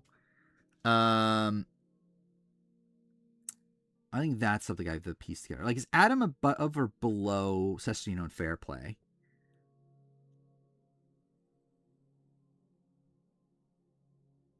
Because he might be higher. I don't know. Like, he obviously he's a winner in comparison to the two, but like even outside that, he definitely has a more turbulent. I mean, I guess too for Fair Play's game's pretty fucked. Um,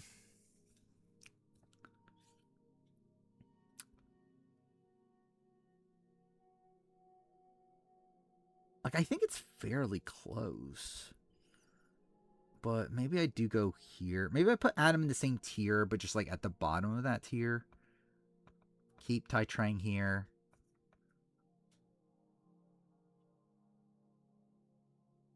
And yeah, okay, I think that's fine for now. And then I'll probably still change it a billion other fucking times.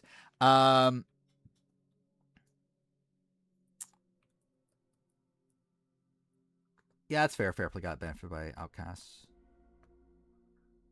Um,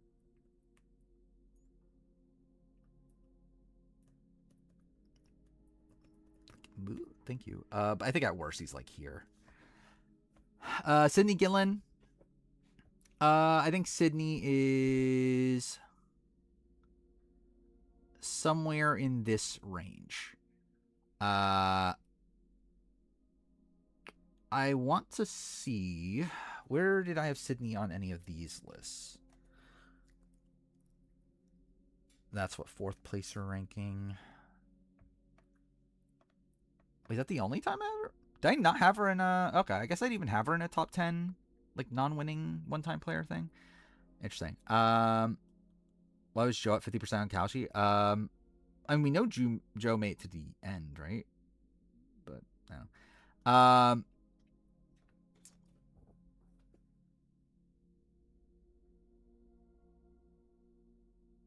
Yeah, I can kind of see her just anywhere in like this.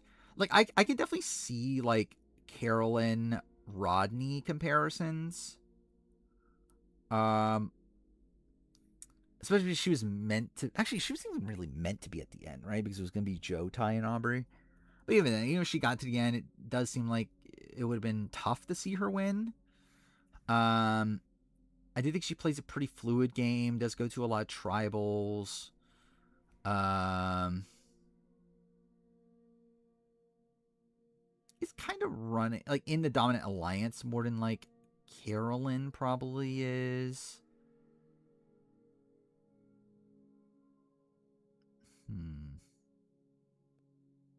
I kind of feel like she's either here with like Hayden or she's like here with like Carolyn and Rodney. I think win equity is definitely something that makes me want to like lower her a bit. Especially like win equity, and then also the fact that like she was even meant to be at the end anyway. I think it's making me want to settle here.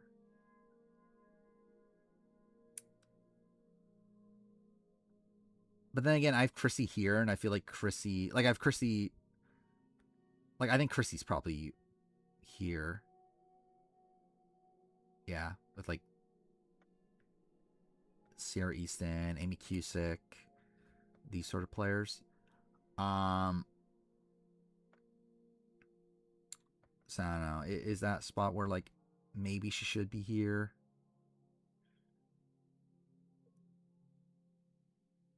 But no, I think I'm gonna have Sydney there. I think I feel fine about that. Below Yao Man feels wrong. I don't. I think it's around. Like I think it's actually like somewhat comparable. Um,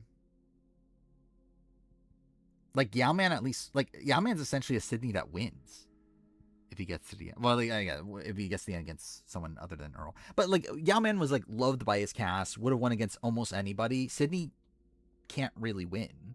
Like it's tough to even see a final three where she does win.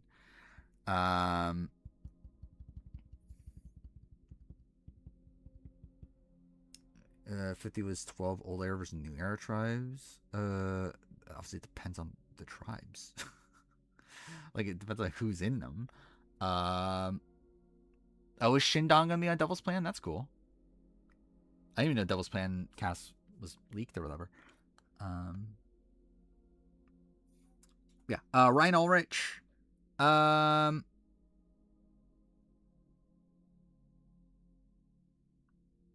I think he's just here probably with like Carolyn Rivera and Rodney, likely. Or could he be his own new tier? Maybe. I guess we'll probably move these people down. Um,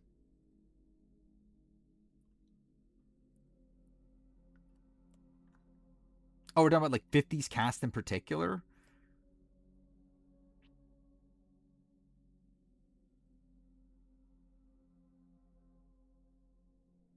And probably yeah, like New Era just dominates, right?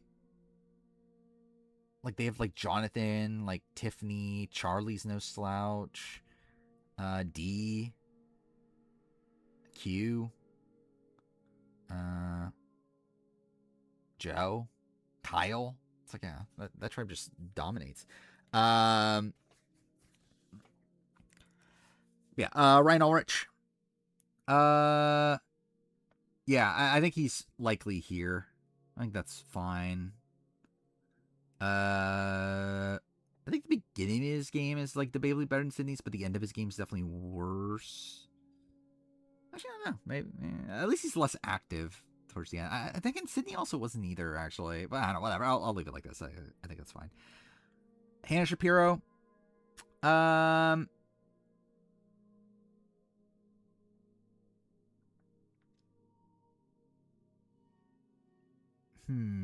I could see comparisons. I think it's the debate of like how much credit do we give her for her positioning. I could see a world where she's like Lisa Welchel sort of level. Um,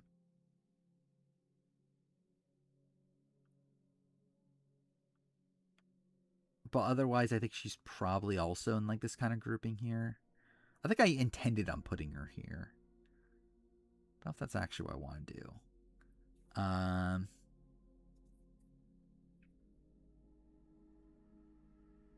notice how high Missy is. Is this that high? I don't even feel like this is that high. uh, I think Missy's a much more independent player than Becky. Like Missy is someone that like was kind of keeping her group together. Becky was always just like a beta of the Yule. Um, and Lisa Stanger's definitely better than Lisa Welchel.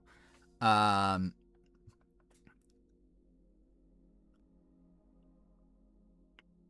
Bobby John feels too high here, right? I think is also a thing. Uh, like, should he be here?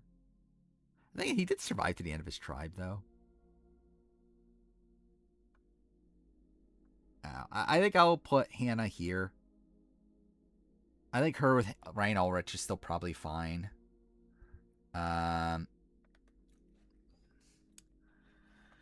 then Laurel, I think, is a bit of a debate. I actually think Laurel, you could argue, is also here. I also can kind of see some like Albert comparisons to a degree. Um, yeah, Candace, Terry Dietz, and Bobby John. Yeah.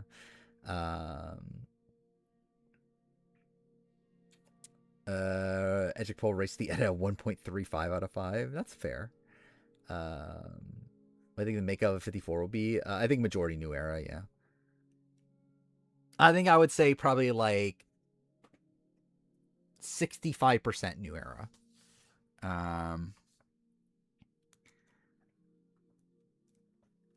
Yeah, I think Laurel is someone that like she could be here. She could be here. Um, like ultimately, she obviously was too passive at the end.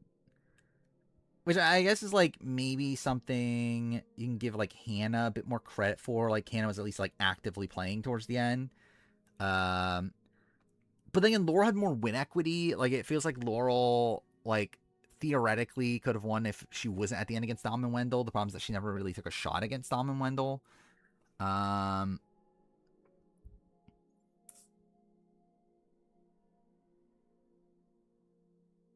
I do think her like above Lisa Welchel is fine.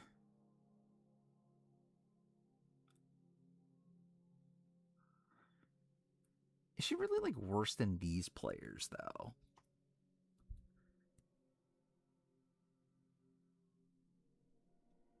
Mm, let's see. Lisa at least wanted Denise and Malcolm out. Yeah, that's fair. But also, like, Laurel's more consistent of a player than Lisa, though. Like, Lisa's someone that, like, was, like, almost the first boot of that season. Laurel's someone that, like, never was going to be the first boot of that season. And, like, is always going to make it, like, deep more times than not. Um,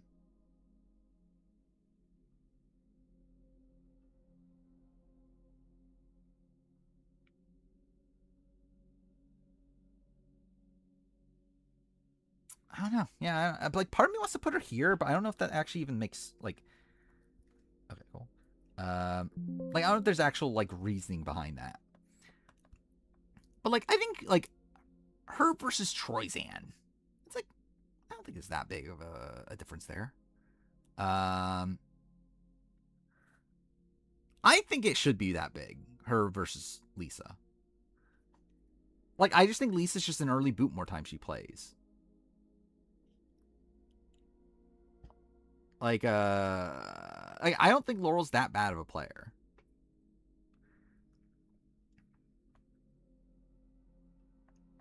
Like, realistic. Like, I feel like Laurel is like here. Like, she's probably like in the middle of these tiers. I feel like there's like, do I really create a new tier for her? Or do I just like put her like here? Maybe. I don't know.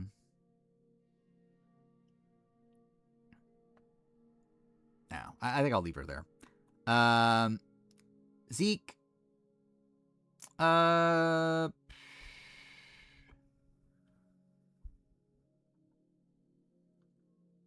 Zeke probably should be here, I think.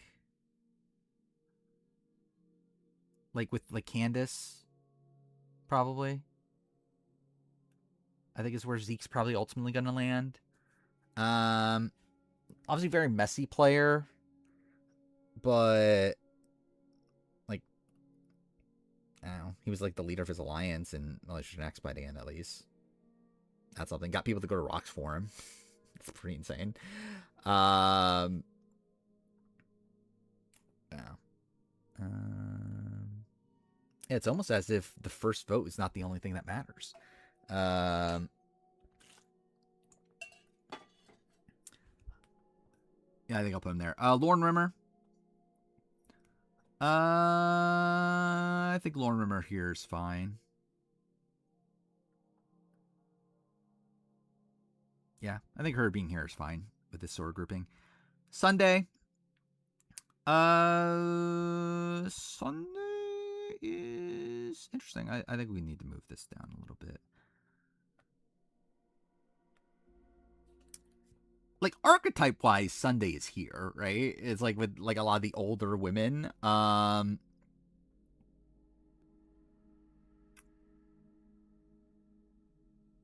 think my gut's putting her here though. Because like obviously she doesn't make it towards the end. Like all these people made it to the end at least. Or at least were intended to make it to the end. Sunday gets booed at 7. Sunday's not even in the majority for a lot of the game. It's like kind of has a turbulent game. I think her being in this grouping kind of makes sense to me. Like I do think she's a pretty like fluid player, and like for her archetype, I think she's playing like a fairly aggressive game. Um, but it's still like a fairly unstable one. Chelsea Townsend. Uh,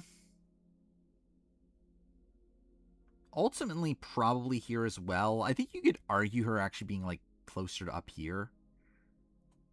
but I think I will settle on here.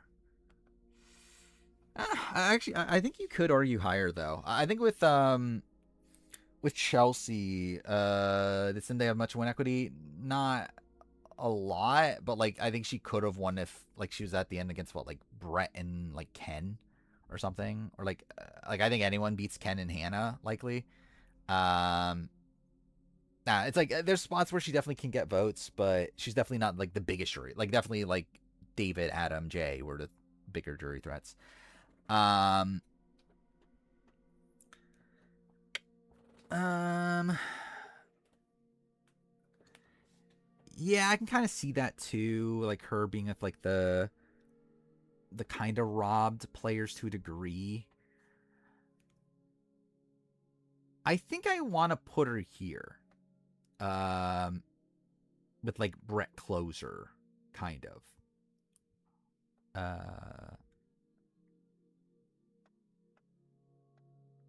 where it's like you can argue she was screwed because she never really had the opportunity to take a shot at Dom and Wendell when she wanted to.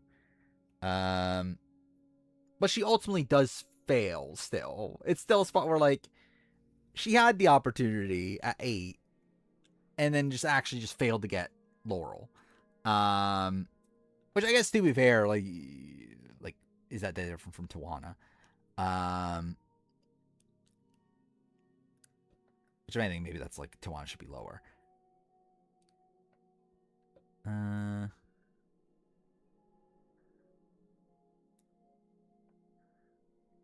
fuck, I'll put her here. Why not? I think she's around. She's gonna be around where Tawana is by the end. Um, Kellen Bechtold. Uh,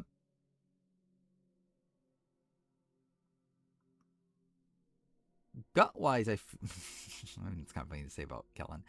Gut wise, I feel like she's here. I feel like she's with like Sunday, Caleb, Heidi, Leanne. Like she's like was in a like dominant alliance for a lot of the game. Ultimately, like gets outplayed by Dom and Wendell by the end. Um,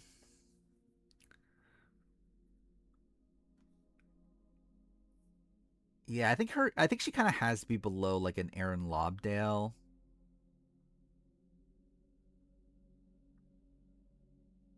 But then again, should the gap really be that big between her and Chelsea though?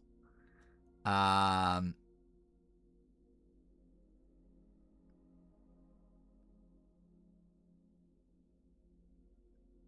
because like they both had the same idea. I guess like to be fair, like she had more of an opportunity to take a shot at Dom Wendell because she was on the split tribe with them. Um, and like Chelsea wasn't. But like it still feels like a pretty big gap for like that minute of a difference. Um,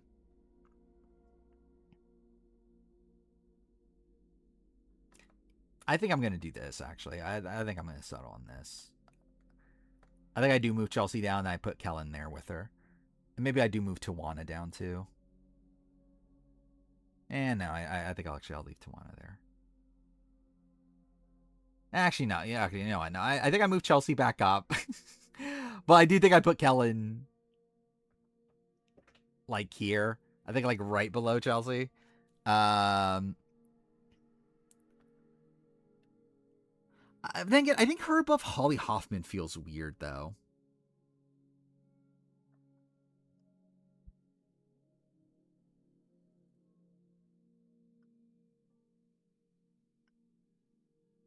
Dude, I don't know what the fuck I'm doing anymore. Yeah, whatever. This is fine. Ashley Nolan, she's here. That's fine. We can move on. Julia Sokolowski. But yeah, I think Ashley Nolan probably here is fine. You could argue she was screwed by like Ben's whatever, but like I think she's still like by the time she was booted, I like she was looked at as a big threat. She was never really gonna make it to the end. I think her being there is fine. Um, like I think you could maybe argue she should be like here. Um, like the fact that Devin ends up voting her out, I think is pretty bad. Um,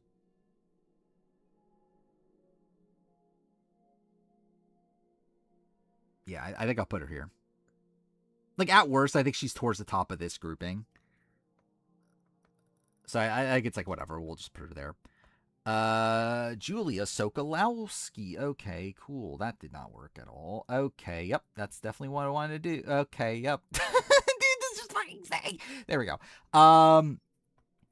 Julia Sokolowski. My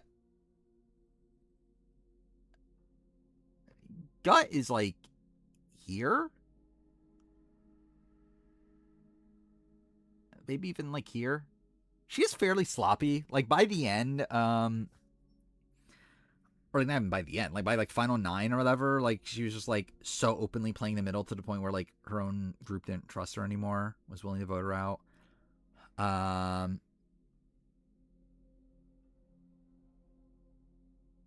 Like she's playing like fine at the beginning, right? But like, I think her like Julie Berry is like kind of fine. I think that's like a decent enough comparison. Ken McNichol, I think, is probably in like this sort of grouping down here, which I guess with that we might as well just move everyone down here. Austin Cardi. But like Austin Cardi had like a clear cut winning scenario though. Like Austin Cardi, someone that like if he came into the merge with numbers, he's probably the most likely winner of his side. Like Julia, it's like even if she came into merge, I mean, too far, she kind of like she came into merge in a good position and then still lost it. It's like with Austin Cardi, and like too fair, that's probably more indicative of the time than anything. But like still, Austin Cardi, it's like I think he had more winner potential than Julia did. Just more active, maybe. Actually, you know what? Actually, should this be its own tier? Actually, you know what? Let's make this its own. I don't know. Actually, I think she's with Kenny. Actually, I think she's like Kenny and Reed level. Um, like a kind of active but very sloppy um player there. I'm debating what I do with Alex and Dina. Um, Reed simp, sure. Um,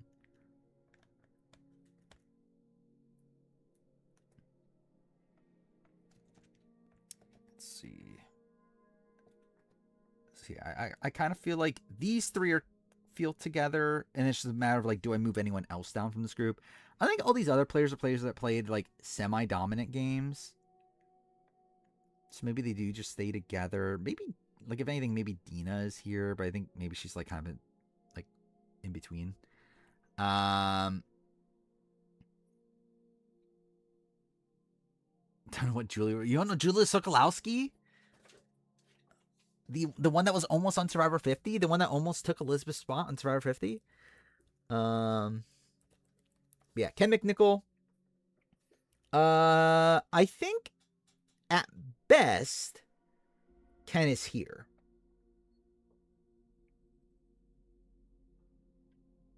And genuinely, I might actually put Ken there.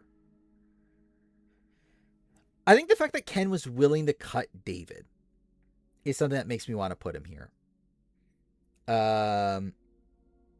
Otherwise, I think he's probably like he kind of fits with the like this grouping with like the runner ups that had no chance. But I think the fact that he's willing to cut David kind of makes me want to put him here. So at least there's like more of a killer instinct there. Joe Del Campo. He probably is here. Obviously, he was meant to get to the end. He didn't have the greatest win equity.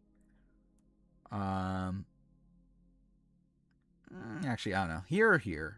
Maybe here. Maybe I think like Trish should be above Joe Del Campo.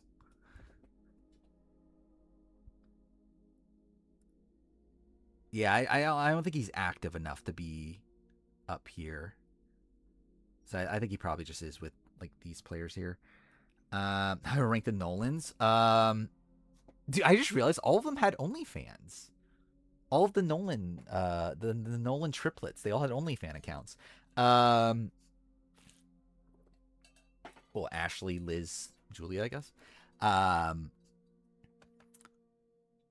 Brett LaBelle. Like Jeff Kent should go up here. Where's Jeff Kent? Here. I think I did initially, and I realized I think he should be with Lauren Moret. I think it's the thing I settled on. Um, yeah, Ashley Nolan had OnlyFans. I think she's like one of the only like Survivor women that have OnlyFans, right? I think it's her and Victoria. Is there anyone else? Um, anyway, Brett LaBelle. Um, Brett's not particularly good, but he still makes it pretty deep. Like he's at least trying to play optimally. Um, I think he's probably like in this ballpark, like with like a Debbie. Yeah, I think that's probably fair. Or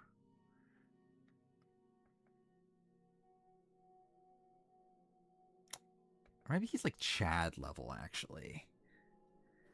Um, he does make it further in Chad, obviously. I kind of feel like that's like an okay comparison too. Yeah, it's like actually Brett should like. He's like, is Brett really that much better than like a Krista Hasty?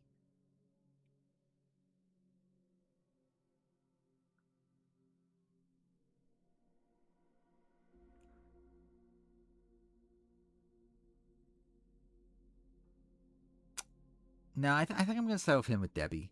I think that's fine actually, because I think like Debbie, he was like willing to make like he was willing to cut people, like Angelina.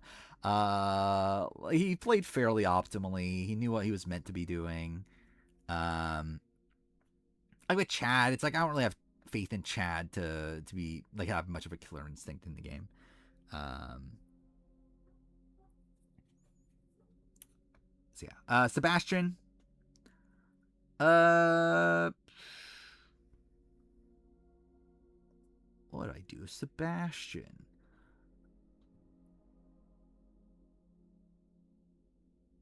Should we move this down? Maybe we'll move this down a little bit. I think we're probably in this kind of ballpark now.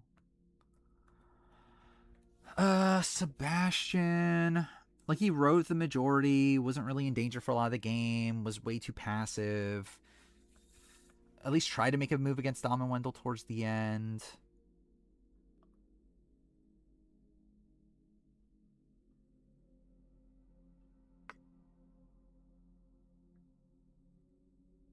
Here, maybe? With Frosty? Where's Frosty? Down here? For him and Benry is like kind of fine. And too far, he was safer than Benry though.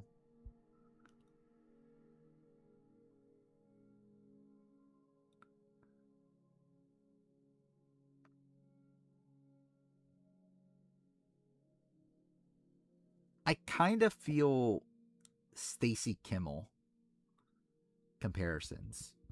Um, where wanted to make a move on their boot round, were like loosely in the majority group. For Sebastian, probably had more win equity theoretically, but I don't know.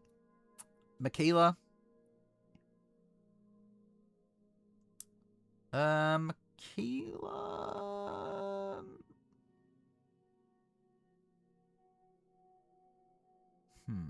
I think the intention was to put Michaela here. I don't know what to really do with her. Neither of her games are particularly great. She was kind of right in the middle, like fine initially on Millennials. Then like even like her downfall's not even like I don't even think it really makes much sense. Um, second time. It's like she's like in a bit of a rough spot just because like no one knows who she is, but yeah, there's not really much to. I don't know. It's like I can kind of see her in this. Like I think like her and Krista Hasty. Like I think like generally her Game Changers game is probably on the same or like on a similar level to some of these.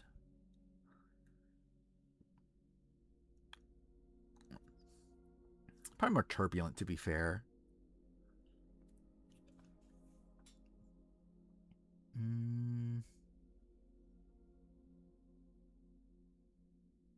I think I'll leave her here. I think I don't feel that bad about that. Jessica Lewis. Why did I have Jessica Lewis so low? I guess she like too fair. I guess her early game's pretty like bad. Actually, let me see something real quick too.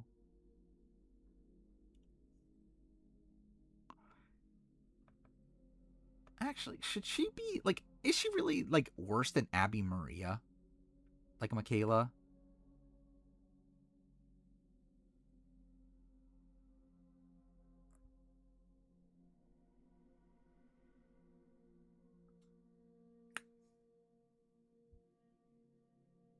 And he's like, I don't think like I think she's probably better than Abby Maria in the grand scheme of things. Like Abby Maria has a better track record, but like I don't think there should be that big of a gap, right? So maybe I do move her up here. Or maybe even like here of like Trish, maybe? Alicia Rosa. I think I think I will move her up a bit. Um yeah, Jessica Lewis. Again, like, is this too low? Is this, I mean, like, or like, I guess, like, yeah, around here is where she was meant to be. I think that's where I intended her to be. Um, she get rocked out. If she didn't get rocked out, she probably would have been in an okay spot to make it to the end at least. Um, part of me does want to just put her up here.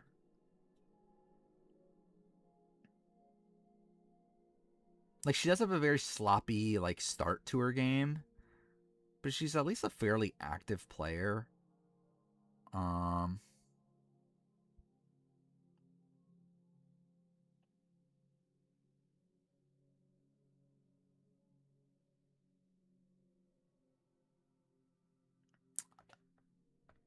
I think she's above Dara, right? I think that's fine. Yeah, I think I'll move her up. Kyle Jason. Kyle Jason, gut wise, I think was here. Might generally like he might also be up here. I don't know. Yeah, I don't know what I was doing with these players. Like I feel like this list seems just kind of fucked.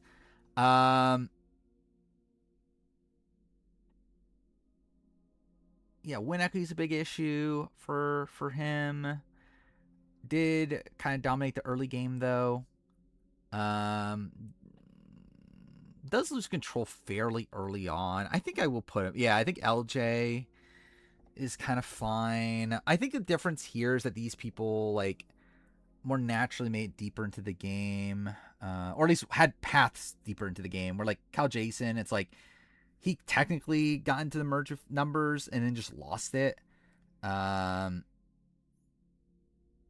I guess you could say that Pete too, though. But I don't know, whatever. I feel like Cal Jason being like, yeah, like LJ level, I think that feels okay. Um, I think Alex is more respected though than Kyle or than Jason. Um, but for there being that big of a gap does feel weird though, right? Um, mm,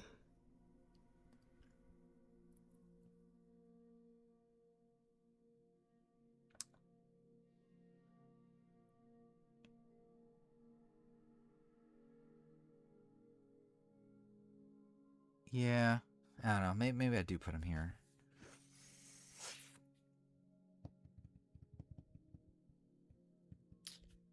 trying to think of like how does he survive for a while? It's like he's still on the bottom for a lot of it.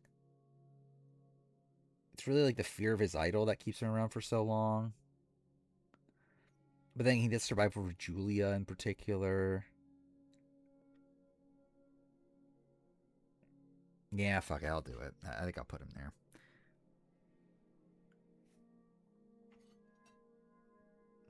Alex didn't have no win equity.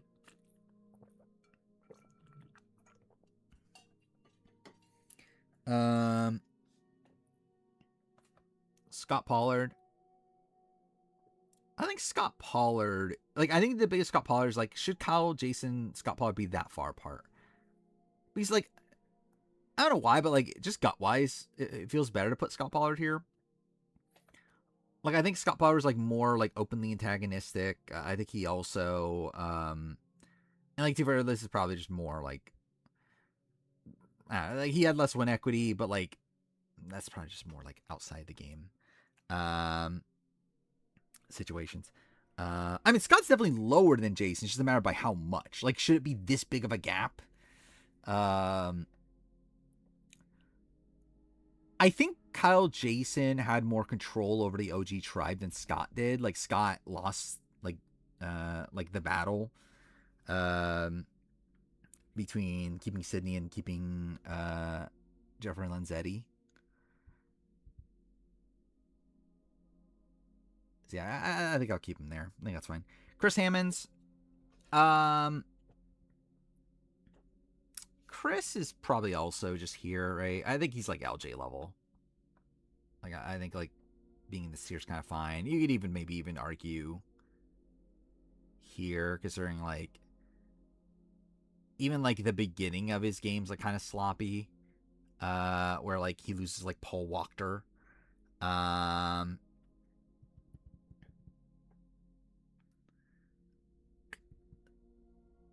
So yeah, I think I'll keep him there.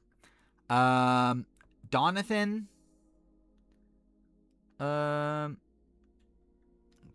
let's do this. Donathan.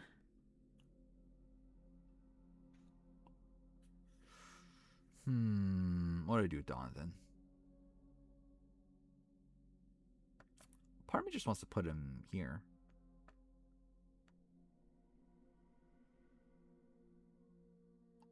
Like, yeah, it's not really like that much. Like, he tried to play optimally by the end, but just had no social capital to do so. Like, got into the alliance of Wendell for what that's worth.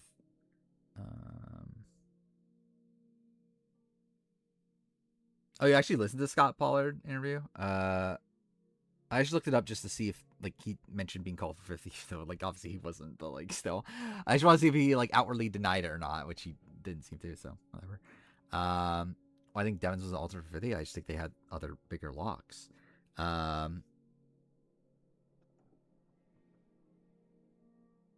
and I just think they wanted Christian more, and they wanted like Mike White more, and whatever.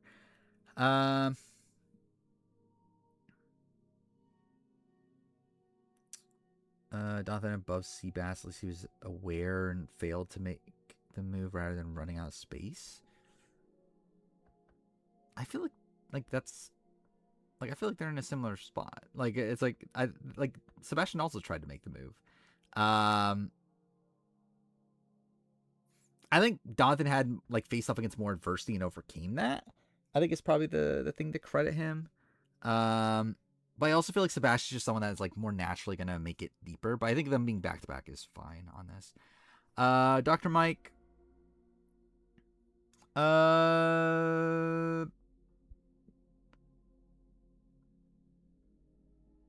My gut says here, but probably should be higher. I don't know. Maybe even like here. I don't know. Like Dr. Mike, I don't think is actually that good, but like he does make it fairly deep. In a spot where like you can argue he had a winning scenario. um,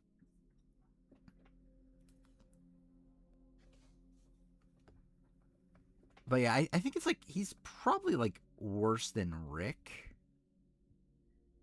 Maybe he's like a Butch level player though. I'm Christian Ryan. I think like him versus Christian Ryan. It's like I think it's close.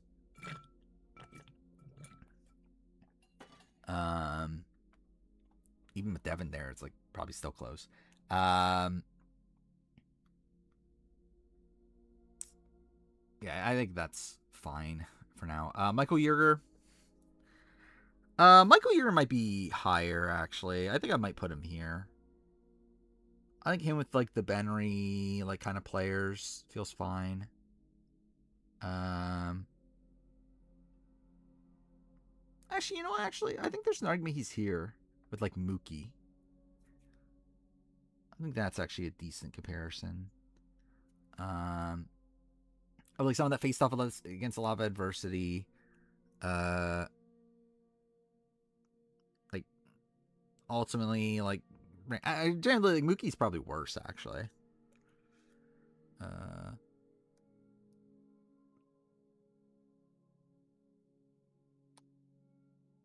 but yeah, I think I'll keep him here for now. Will Wall. Uh,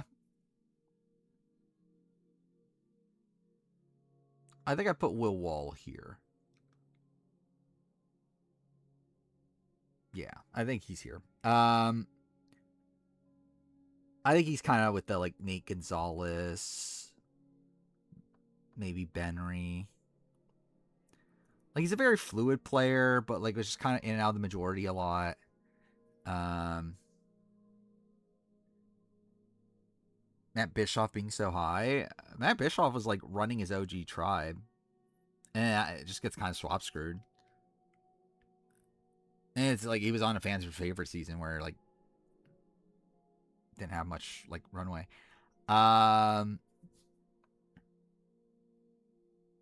Let me see something actually.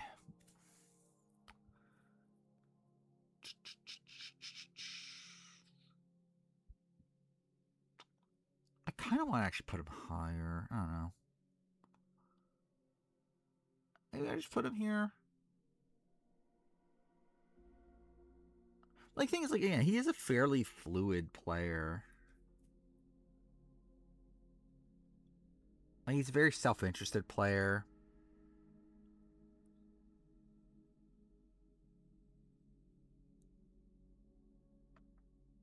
I kind of want to put him like Jim Rice level too, but no, Jim Rice had more of a more of like an actual group. Like Will Wall like struggles to actually have like a real alliance. Um,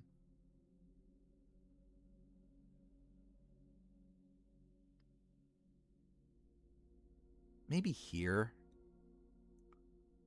Maybe kind of towards the bottom of this grouping.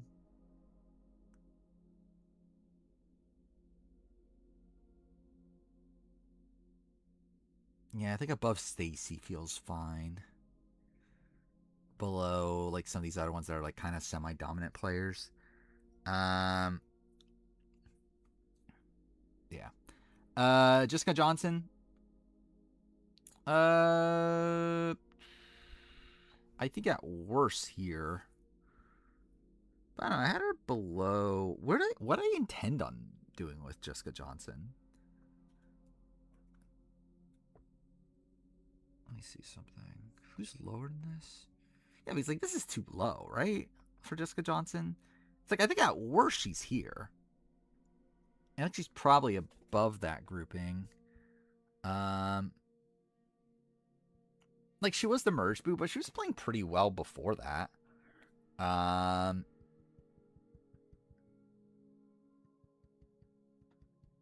like she was pretty much the center of everything on her original tribe. Um,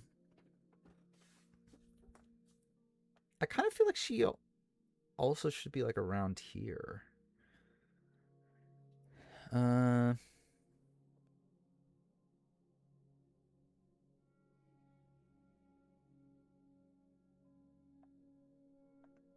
yeah, I kind of feel like she should be at least like Chris Hammond's level, maybe.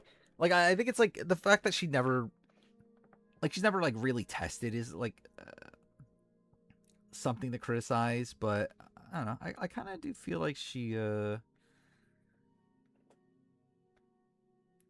kind of at the top of her pecking order, which is like that's like kind of the difference between her and like some of these players here for me is that like I was thinking like she would be here, but then like realistically, like Jessica was like really running things. Um, so like I feel like she's like Laura Moret, Jeff Kent kind of level. Um,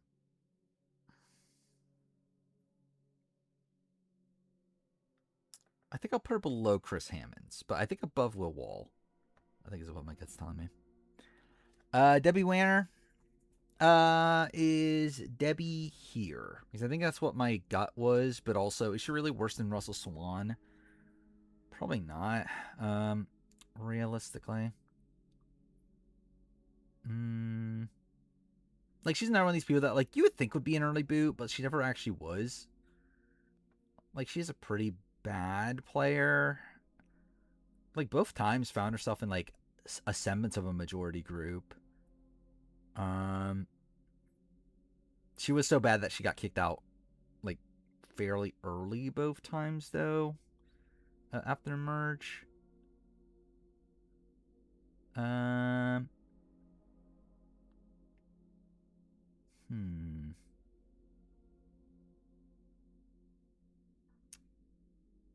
Um, hmm. I was like, I could see her being here. I could see her being here. I could also like, is she that much worse than Laura Moret? Um, in the grand scheme of things. Yeah, and also there's like even in her like co-wrong boot, like there was the double idol of it all. So they went with her as a safe vote.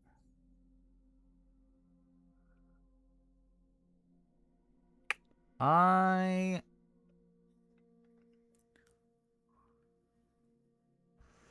I think maybe Nyanka level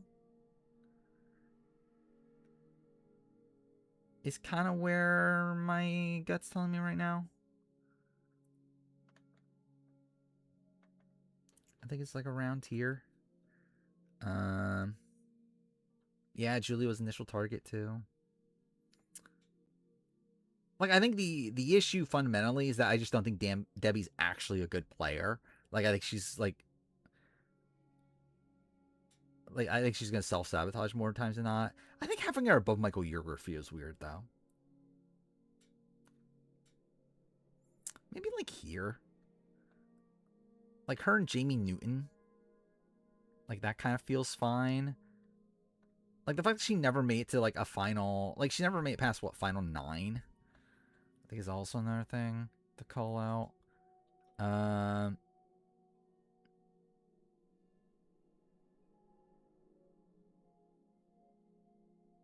her above Rudy also feels weird, though genuinely.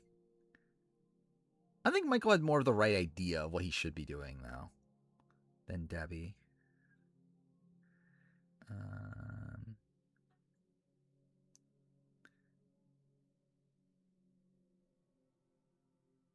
no, I think I'm gonna move Debbie down here. I think she's kind of in between these tiers to me. So maybe I like put her at like the top ish of this tier. Yeah. Jenna Bauman, everyone's favorite Jenna. Um, probably here. Um, like not an awful player, but just one that just kind of exists. Like I think she's probably like Penny Ramsey level. Again, Jenna from Survivor Ghost Island, the one that dated Seabass, the one that survived a little bit. Dude, Jenna Bowman is back. Um, yeah, I think her being here is fine. Like not a horrible player, but just like she survived these amount of tribals, but just had no real runway. Yeah, I think her for like Penny Ramsey, Julie Wolf, I think that's kind of fine. Desi. Dang it, actually, to be fair. No, no, I think I will put. I was going to say, should she be Jeremiah level? I think Jeremiah at least had more of a path. Where, like, Jenna was pretty much drawing dead at that point in the game. Um, should Boo be lower, actually, in retrospect? I don't know, whatever. Desi, Purple Desi. Um, I think Desi's also in this tier. I don't think Desi. Generally, you could actually maybe even argue this. Like, Desi's just there. I think ultimately, yeah, she probably is just like Jenna, like Penny Ramsey level. Like, she just exists. Kenward, yeah. Yeah, I think Boo probably is more similar to like the Russ Swan, like Ted Rogers, realistically. Um, or he's always kind of on the bottom of his own group. Never's really able to get out of that. Even the opposition was targeting him at a point, so like that's not particularly good. I think it's probably just more upside for these sort of players, even though like these are also kind of weird. How's Desi on her starting tribe? She was at the bottom. I don't know if they had like that defined of a power structure outside Dr. Mike was first to go. Um like Mike was first to go, and then like Jessica had like a relationship with pretty much everybody. Um and like obviously Jessica and Cole were together, and then like I know she had like a final two of Joe, and she was close to the women. But I don't know like what Desi was doing on her own there. Um I think like, just her here, just kind of like yeah, just kind of a whole bunch of other like kind of mid players. I think it's fine. Libby, um,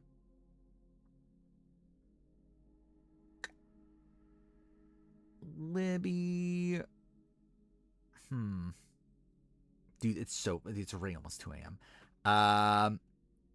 Above Jenna? No, I don't think above Jenna. I think maybe also just here though. I think like similar tier.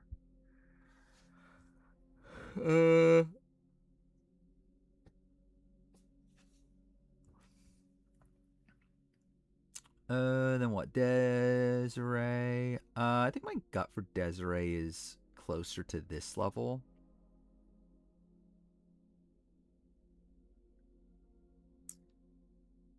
Of like a Fincher kind of level. How Pirate Yakuza goes tonight. I don't see if we even get to it at all.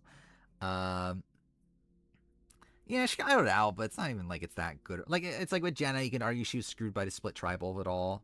Actually, didn't Jenna also get idled out? Or no? I know Donphan played his idol. Um, Either way, I don't think it's like it's not like Libby had much runway either way. Um,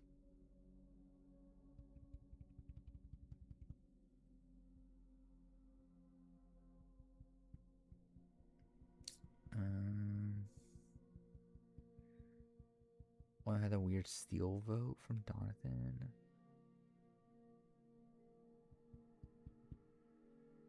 See, I generally don't remember that. On that vote? Like I know Sebastian eventually got one, but then like didn't Kellen had one during that round, right? Oh yeah, they did vote for Don. Yeah, and then Jenna voted for Donathan. Um, Either way, it's like whatever. I think it's still fine. Um, Neil Gottlieb. I think Neil's more definitively here. Actually, I didn't really fully talk through Desiree. I think this is fine for Desiree. Like initially was in, like at least had like some allies early on. Tries to make a move against Dom and Wendell, fails, and yeah, whatever. Then yeah, Neil's in there too. I think that's fine. Brendan Shapiro, I think is kind of interesting. Um, I actually think you could argue he's like up with these sort of people. Because like I don't think he does that much wrong. I mean, ultimately he probably is just like here for like Jackie. Um, he was probably more in a dominant position though, right? In his starting tribe. Or like Jackie and Jill were like well positioned on their initial tribe, but they weren't like the head honcho like Brendan was. Um, it's like maybe Brendan should be higher because of that. Um, I don't know. I don't know how much higher he should be though. Like, should he just be his own separate tier, or could he just be in this tier? Like, could he just be with these sort of people? Um, actually, you know what? I think he will just be a new tier with Morgan Ricky. Actually, he's Morgan and like Anna Kate is also there. I think this is probably its own separate sub tier here. The question is how high do I want them to be? Um, I kind of feel like they are better. Like they're better than these two for sure. I kind of feel like they're better than this grouping. And I think this is the grouping I'm like, I don't know. Maybe not. Um, is Kenward really better than Morgan Ricky? I mean, I think with Morgan Ricky, we just don't see enough of her. Better than Haley Ford. Mm, debatable. Uh, I think I'm gonna sell on this. I think I'm gonna. I think Monica Badia is more of the argument than Haley Ford. I think Haley Ford probably is just better. Um, Michelle Schubert. Uh, is Michelle too low here? I feel like Michelle should be higher than this. Because like I don't think Michelle does that much wrong. Like she's like running her OG tribe, gets swap screwed, survives the swap screw, um, and then is taken out the merge, but like didn't really do much wrong. Um, I don't know, maybe she should be like around here. Because I think she was playing pretty well from the beginning, at least.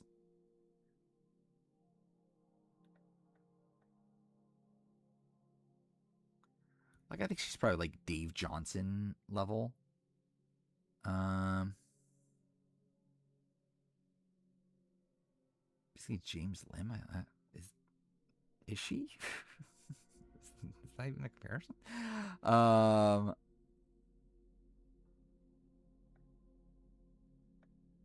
I think her like Jeremiah kind of makes sense to me too. Oh. Jay Starrett. Um, Jay probably should be like down here, right? With like Reynolds. Like maybe I guess like slightly better. But like I think like Jay's probably in this like Reynolds sort of tier. Um, he had win equity. Yeah, yes. But I don't know how much higher I want to put him though. Like he was just kind of on the bottom for a lot of the game. I guess like too very he was like okay position at the beginning. I guess that was the thing too with Michelle is that like it feels weird to have him like that far apart.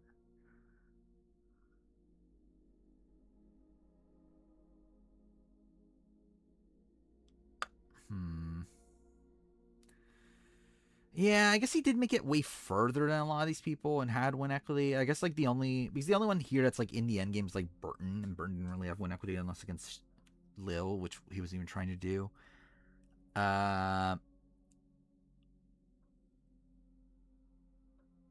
Maybe I have Jay here. with like Ralph Kaiser. Brad Verita. Where's Brad Verita? Oh, he's here. Yeah, it's like he should be higher than Brad Verita, right? Um,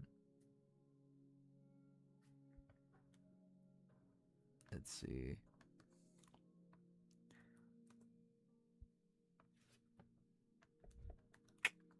Should he just be higher? Actually, I don't know. Should he just be like here? Like, is he? He's not worse than Fincher, right? Like, he's better than Fincher. Um,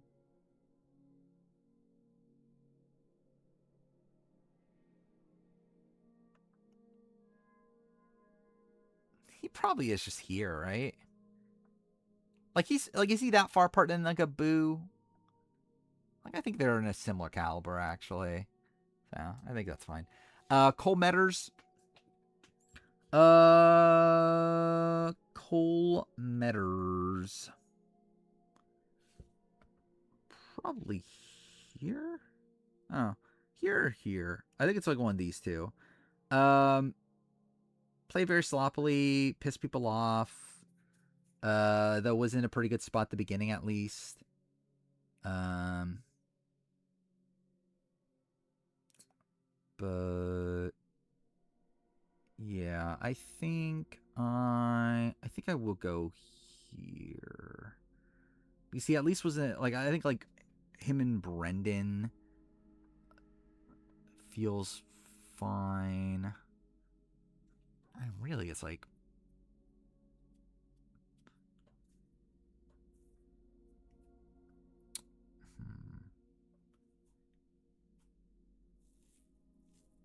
geez, 2 tiers too low.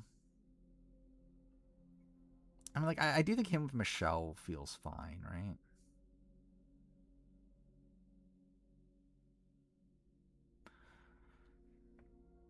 Him with Benry. I don't know. It's like the problem with Jay is that he was just like on the outs for so long. Like the entire post merge phase, he was pretty much on the outs. But I guess to be fair, Benry was too.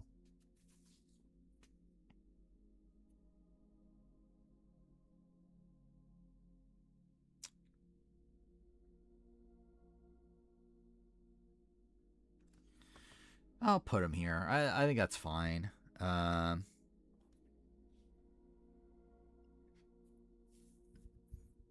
do you mean the player ranking, like as in like the ranking is gonna be done? Or do you mean done for this stream? This stream couldn't tell you. Done like as in the ranking itself will be done. I don't know, like a month. On today's stream, like whenever I'm fucking done with this. Um, and we have what 29 more players to go. um, it's always the bottom though that's like the hardest to put together though. Joe Mena. Uh, wait, they even piece together. Like, is that fine with Cole? I think it's probably fine. Is Desi? I don't know. Desi just feels Desiree. To clarify, she feels like kind of a random player here. Actually, like part of me actually wants to put her here. He's like, is she really that good? It's like she really like she wasn't like even on the original. I guess she was in the majority for post swap, and they did. She'd survive a few votes there. I think that kind of feels like she should be here though. Maybe she's in that tier. But like, is she really better than Kat Ederson though? And like okay, well, I'll just keep her there. But yeah, Joe Mena. Um, I can kind of see Joe being here. I can also see him being here. Um,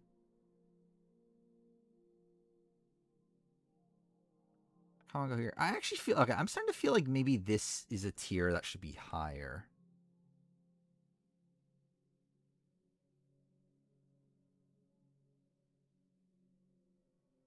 Do I think Anna Kate is better than Neil Gottlieb? uh, Joe did read Baby Girl's face. That is the thing he did. Um, I don't know, my guy is telling me to switch these.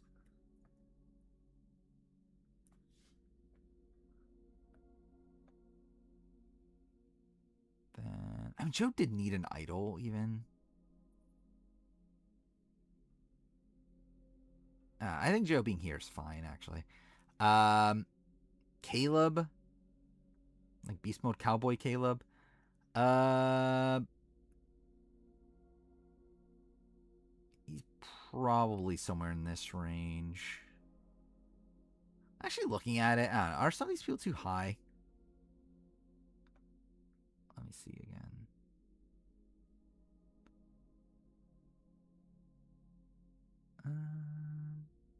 Oh, we kept in the douchey guy.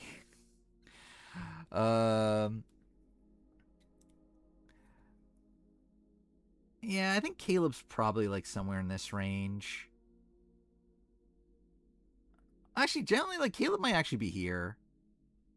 He's like, he essentially was kind of screwed twice, right? It's like, so I guess he's probably like one of the better screwed Actually, I mean, by that metric, is he even here? Is he like with the Amy O'Hara, Dan Barry level? Like I don't think he's I don't think he's a particularly good player, but like he did get medevac in a spot where like he was in a good spot when he got medevac, and then the second time around he gets like really swap screwed. And yeah, he got into the threats line somehow. So yeah, generally there's probably an argument he's even like here with like Brendan Shapiro, and by that I mean I think I'm probably actually gonna put him there. um. Yeah, I think. Yeah, I think I'll leave it there. James Lim. Uh, hmm.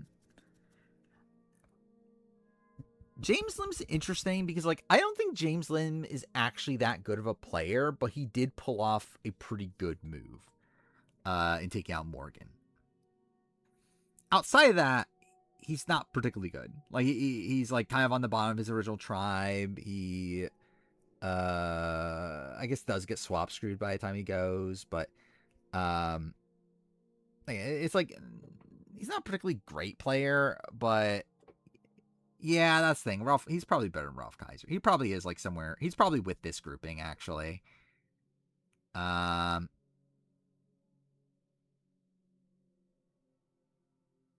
yeah, I think he's just a tag along there. I think he's probably just right below Caleb in that group.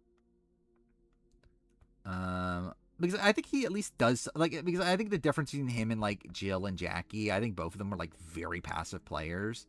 Like he at least got something done. Like that's something.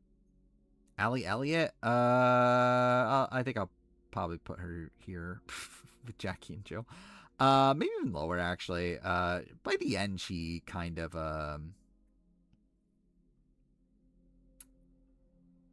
yeah, she's like maybe here for like Eve and Tyrone. But I do think by the end she like obviously was not playing particularly great, and like how she reacted to the Rourke blindside and everything. Um, Actually, then again, like, is she really that much better than like this? Like, she's not that much better than like a Julia Landauer, right? I mean, she's not. I don't even know if she is better than Julia Landauer. Actually, you know what? Fuck it. Actually, the more and more I'm looking at it, like, is she better than Alexis Maxwell? She's probably like down here. Um, yeah. Okay. I think that maybe I should be reworking it. Like, is Joe Mena too high?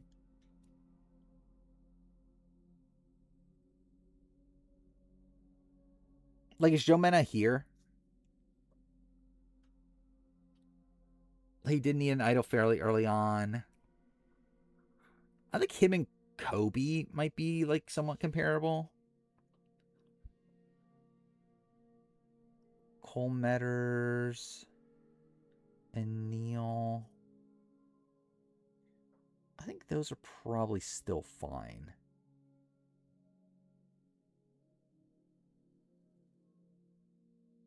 Like Cole Metters, I think you can like potentially put him here. Desiree is just like I don't know what to do with her. Um, I think the rest are kind of fine. Neil too low. I don't think Neil's that good. Like Neil, like I think Neil's on this level. Like he was on the bottom at the time of the merge. Um, like he was at least the like intended target during the merge round. Like obviously, I don't think they would have. It didn't seem like they were actually going to vote for him because of his idol and everything, but like they wanted him out. Um, did he recover after being swap screwed? Like he wasn't really swap screwed much at all. um, I feel fine about Neil being there. Rourke. There's an argument Rourke should be higher actually than like Allie. I think Rourke being this level feels fine. Actually, really, Rourke? I can argue here. Like, Rourke was in a pretty good spot in her original tribe. Like, yeah, it seemed like Jessica was, like, really running things, but, like, Rourke was, like, pretty well positioned, not really in any danger anytime soon. Gets swapped into a fairly unfortunate position. Like, should have been the swing, and I guess you could falter for that, but, like, the Ryan Chrissy connection is very unfortunate. I think the thing is, like, I just don't think Rourke did that much wrong. I guess like putting her above Joe Mena does feel weird though. It's where like I don't know, maybe I do just land here again, like maybe like Julia Landauer level. But yeah, I don't think she really does much wrong realistically. Dude, I'm so tired at this point.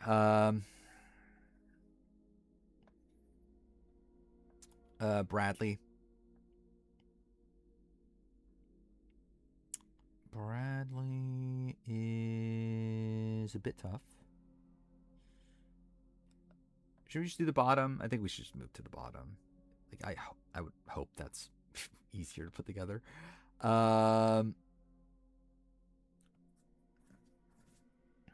let's see. Actually, where the fuck does Jacob Derwin go? Because I legitimately don't know.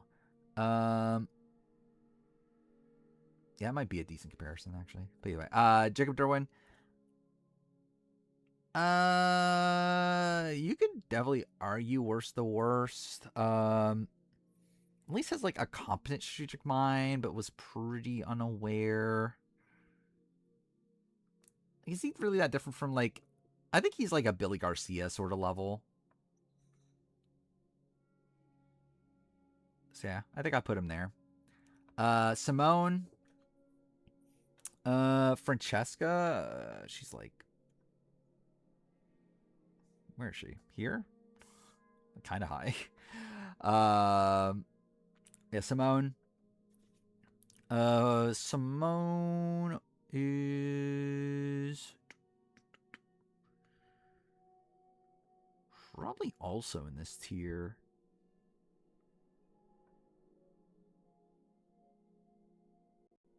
Like, she was pretty expendable. I don't think she did that much, like, actively wrong, but she didn't really have any allies and not really much potential. Below Jacob, maybe. Yeah, I'll do that. That's fine. Rachel Aiko. On paper, I think Rachel Aiko is probably a worse player than them, but like she at least had an ally. So that's something. She probably is just here with like Christine, Stacey Powell, those are players. Patrick Bolton. He survived a vote. Outside that, he's pretty bad. The fact that he had a friend from college that turned on him, that's also pretty bad. I being between these two tiers. Did anyone here survive a tribal? I don't think anyone did. Oh no, Joanna did. Or Joanna. Is she the only one? I think so. Oh, and Stacey Powell. Yeah, I think I'll put him here. He's not a particularly good player. Um,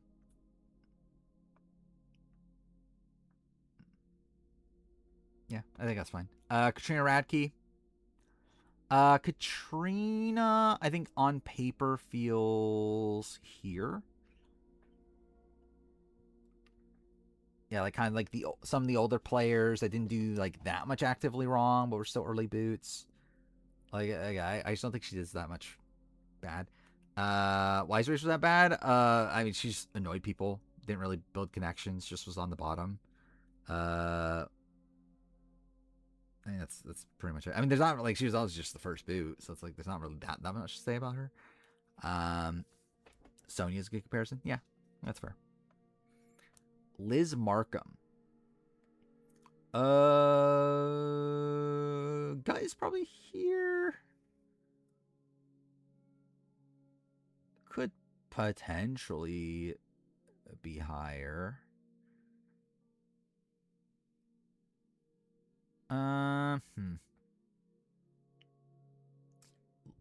Lee seemed okay position at the beginning, but then like obviously she gets flipped on. I think just like her and Peter just like came off too like domineering. Where's So Kim in this actually? So Kim's here. He's like, is there really that much of a difference between Liz and So Kim? I think like So Kim probably does more like, at least we see her do more actively wrong. I don't think there's that much of a difference though, realistically. So maybe Liz should be around here. Cece. Cece kind of sucks, but she does survive like a decent amount of tribals. So that's something.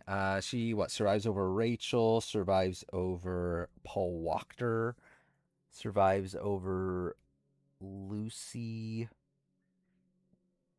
Yeah. So like she's survived a while. She's not particularly good though. But how much credit do I want to give her for surviving? Maybe like around here. I think maybe like Flicka kind of level. Kind of makes sense. Alicia Holden. I think Alicia Holden's kind of in the same ballpark. Survives a decent amount of tribals. Isn't a particularly good player though. So whatever. Chris Noble.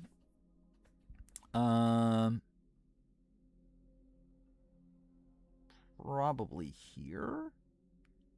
Like Ben Browning. I think it's actually different because like he didn't even like control the vote.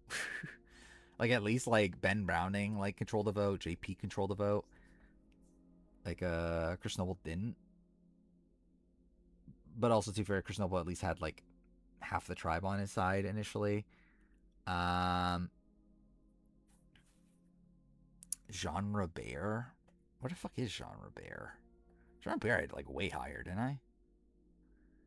Yeah, like up here. Jean Robert at least survived tribals though. Like, okay, cool, didn't mean to hit the mic. But like Chris Noble, like never like he went home at his first tribal, had an idol to save himself, didn't play it. Also would have gone home in episode 3 had he not went to exile. I think Chris Noble's worse than Jean Robert. I think I'll put him here. No, I think I'll move him down. Actually, I think I'll move him down here. You know, actually, maybe I'll even put him here. Like with Dolly. I don't think that's the. I don't know. Him versus Cowboy. I think he should be above Cowboy though. But then Cowboy at least survived some tribals though.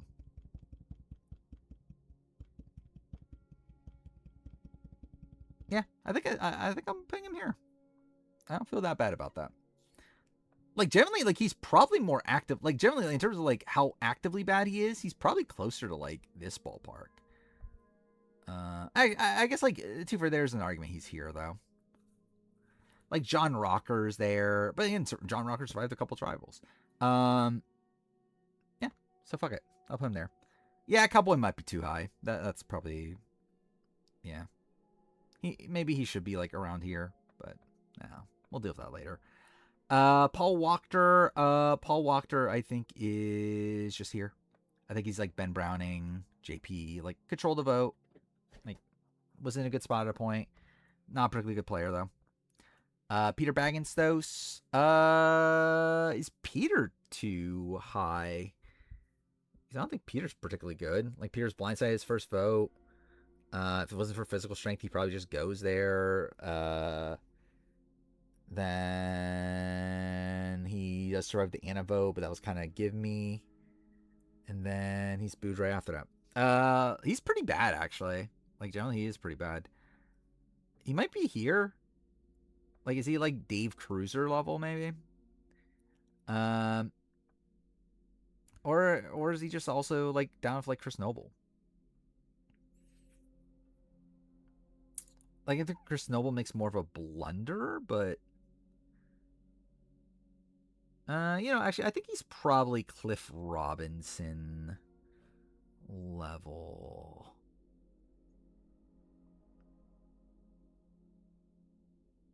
I think he did survive a vote at least. Yeah, I'll put him here. I'll put him at like the bottom. I think I'll put Paul Wachter higher for that's worth. Darnell Hamilton. I think I'll put him with Bryce. Just like here. I think Darnell Hamilton's like a player that had potential. Didn't really get to show any of it. I think he got like a very bad starting try for him. Which I think is like kind of the Bryce comparison. I feel fine putting him there. Mark Takahashi might also be in a similar spot. Yeah, maybe. I don't know. Mark Takahashi. She had allies.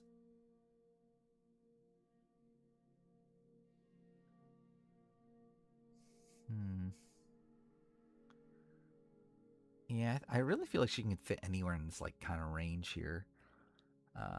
Morgan. Like I guess, yeah. I mean, like they had an alliance at a point, it flipped on them. Yeah, I think that's fine. I think I'll put her here. Stephanie Gonzalez. Uh, is Christina Kell just too high? In retrospect, like is Francesca also do like should Francesca be that much higher than like Amari Takahashi?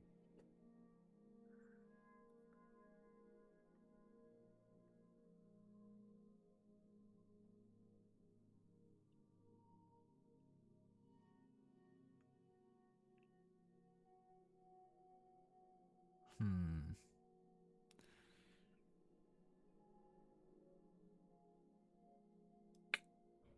She did find out 5 minutes into the game. That is true. Whatever. I'll keep. We'll deal with this later. It's already late. I just want to get this done with at this point.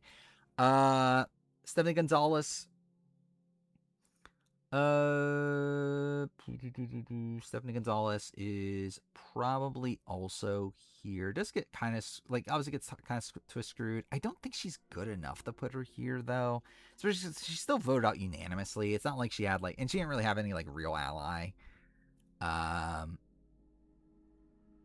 It's like I think she's probably like a Liliana level sort of player. Like maybe like an Allie. I mean, I guess that's pretty different. But I don't know. She's not particularly good, but she at least has like an excuse. Figgy. Um, Figgy might be here with like Vince Sly. Not a particularly good player, but like did like get out of a pretty tricky first vote at least. But then again, literally had. Actually, now I think about it more. I don't know. Maybe she is down here. Literally, her own allies are telling Adam to like throw the challenge to vote her out. Like that's pretty bad.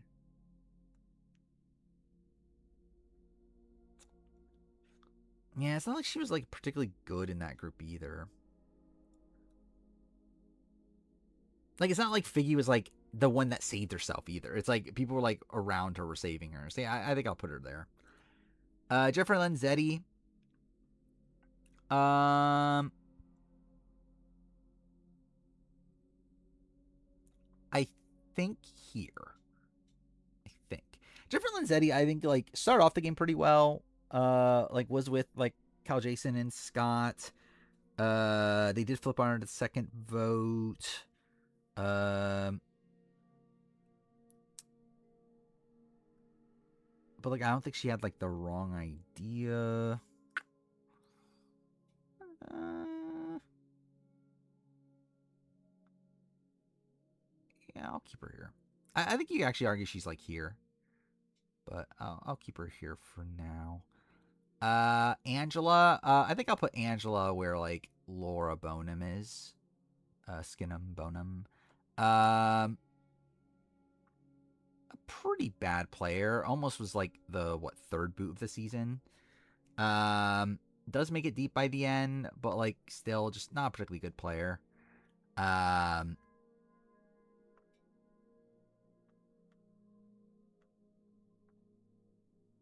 is she worse than this grouping though? I think it's like kind of a thing. Like, is she really that much worse than like a Morgan McLeod? I don't know. Skin and Bonum. It's in the remove video part 6. No, part 5. Yeah, part 5. It's the so like what Jenna Lewis says like when they're eating the rat in Borneo. She says we're gonna skin him, bone him, and then after she says bone him, I cut to Rupert yelling. uh, don't like season 50. I don't hate this season as a whole, but I think this ending is really bad. Yeah, where am I at? Taylor. What the fuck? Taylor. Taylor. Should I put Angela here, actually?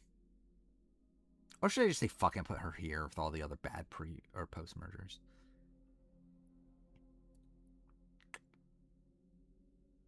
I do think there's like a decent amount of comparisons between her and like Laura, but she does make it so far though that I think I will put her here. I do think there is like a decent comparison between her and Janu. Thought 50 was fun till this episode. I think it's had ups and downs. It hasn't had like a really, really like awful episode until now though. Now it's just like kind of depressing. The end game stretch we're in. Um, Taylor. Taylor, I think feels kind of around here. Like by the end, people hated him. Like I think he's probably like Joel Klug Hunter level. I think that's fine. JP. JP is. Is JP like here?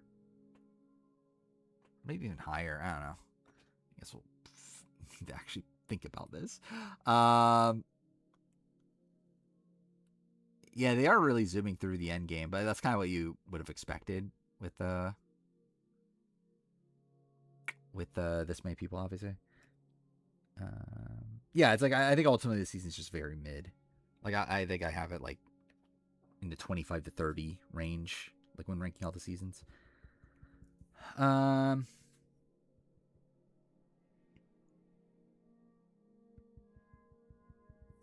where am I at? JP. Yeah, where's Eric Cardona? Up here. Is that too high for JP? Like JP and Nick are probably together. That isn't a bad. Yeah, I think Eric Cardona is actually like a decent comparison for them. But do they really leapfrog all these other people?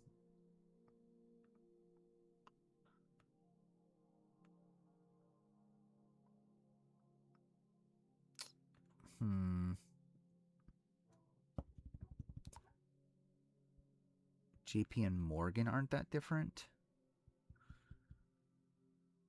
Uh,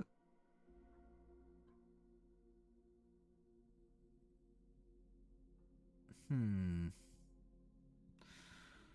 I think they're slightly different, but like not by that. Like I think JP could fit like here, and that would be kind of fine. But yeah, these are all like pre-merge boots. Um, maybe like here, like with like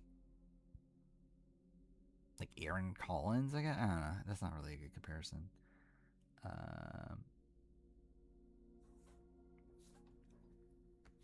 yeah, Nick's kind of sloppy. For like Nick, I could see like an argument for him being like down here. I love it, like Austin's just like dangling there. Um,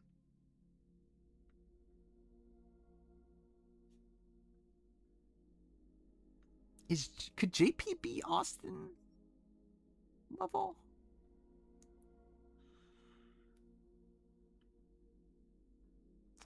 Hmm.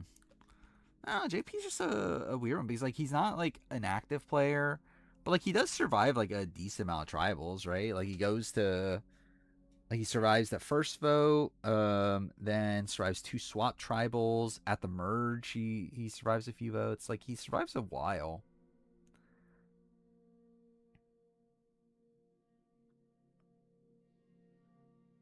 So yeah, I am gonna put him here with like a Alec West kind of grouping. Uh, yeah, Nick Myrano. I think Nick Myrano as a player has a lot of potential, but doesn't really get to show that. Um,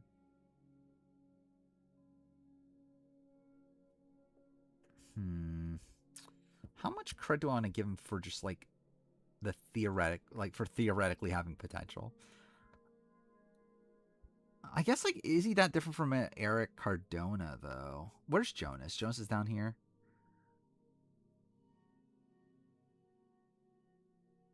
Yeah, maybe he is with Jonas. Like merge boot. Jonas even like technically like yeah, like was in the majority more.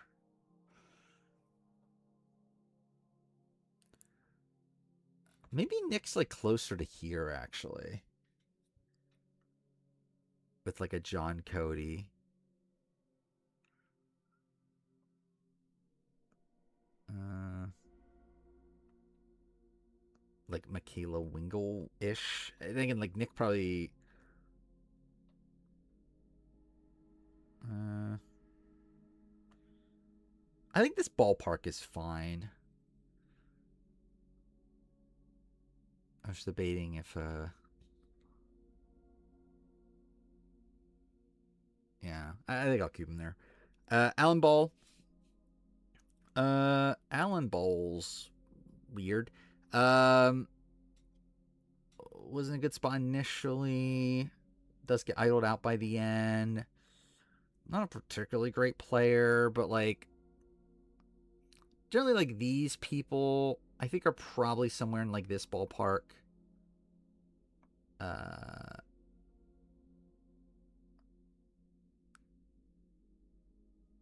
like Alan Ball's probably somewhere in like the Joel kind of category. Ace, where's Ace? Up here. Is he that good? I mean, like it's not like Ace is that good, but like I don't know. It's like I don't think Allen's actually that good of a player, but like his game though is pretty solid. Um, yeah, he did detect the idol in JP's pants. That is something he did. Um,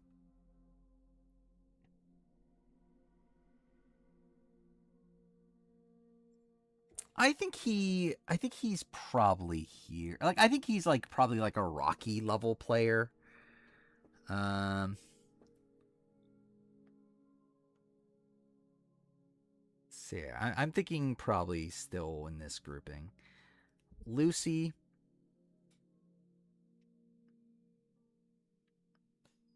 Not really sure. I have a question. I would mention that the TK3 has been slowly popular over the years. I don't care. I think Jam Jam probably. I think it's just like time plus also I think traders. Um, like was not a great appearance from Jam Jam, so I think people like lessened on him because of that too. Yeah, Lucy. I kind of get why I had her with Alan Ball. Like obviously idled out as well. Lucy probably is more at fault for her situation than Alan.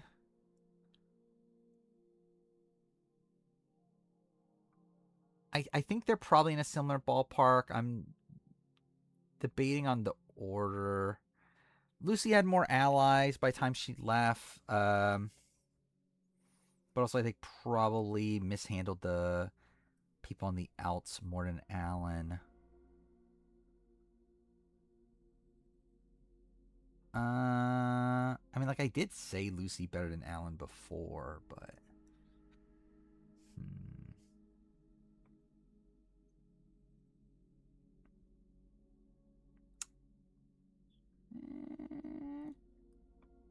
I'll go Lucy here, I guess. Thought Chris led the majority. I mean, the like Lucy was part of the group that flipped on like Paul and Chris and them, and then like flipped back to work with Chris after that. Stephanie Johnson,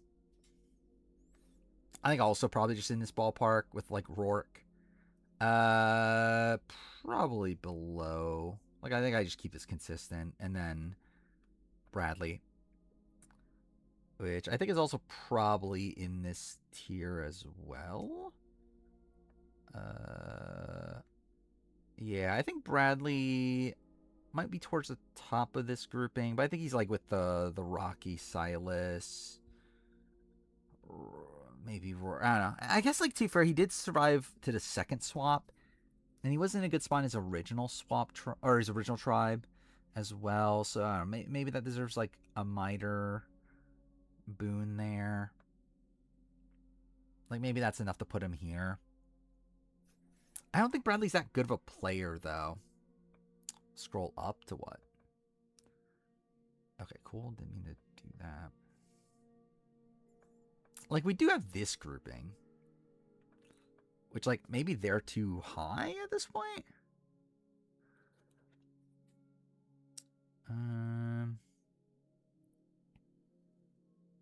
Bradley and Ace. Yeah, actually, I can kind of see that. I kind of see Bradley and Ace. Ace probably has a better like exit from the game. Brendan Sincott. Maybe. I think okay, I think I need to I think these people should be lower. Or maybe not these people, but I think that like is there that much of a gap between Eric Cardona and these players?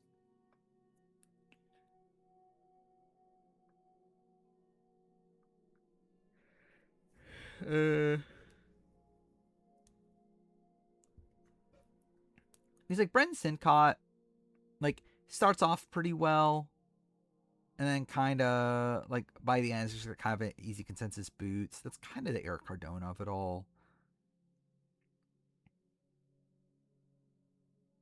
I think yeah, maybe like Brendan is just maybe just Brendan himself is just too high. Maybe he should be like closer to here. Then he did have the Exile Alliance, which I thought was like a good concept, but then he kind of like just completely fumbles the ball with it.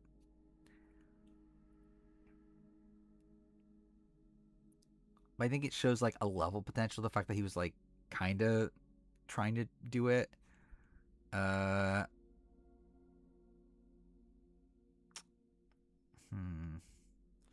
Is Ralph too high? Where's Ralph on this here? Um,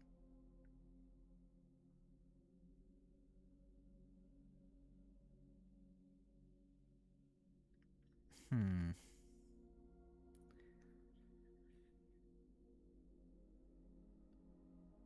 I think there's a shot he's like down here. Like him and Artis. Uh, hmm. I think in this world, I would like move them. I think I'd move Cole up to this grouping. I think potentially move this grouping down to like here, potentially. Um,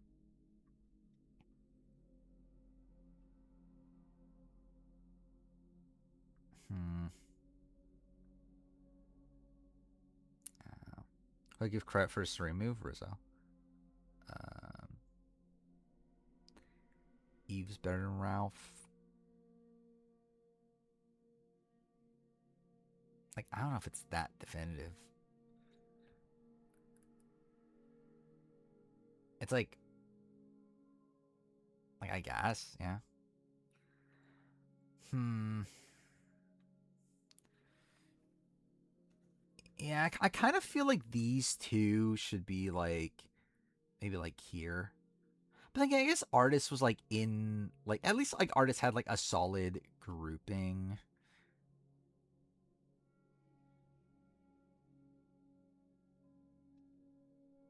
Maybe like Ralph is like here. He's like Ralph and Joe Dowdle is probably a bit more comparable.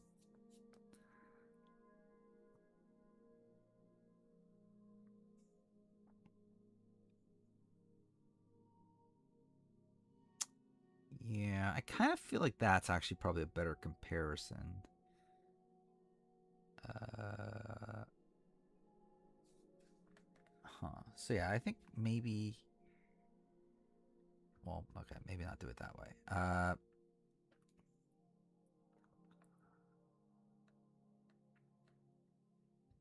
Yeah, maybe do that. Probably move Cole back down here with Artis. Uh, oh, I think this is fine for now. Um, Again, we can work on this more next time. I'm fucking tired. I don't even know. Should I bother even playing the game or not? No. Henrik Cerise play in her boot rounds.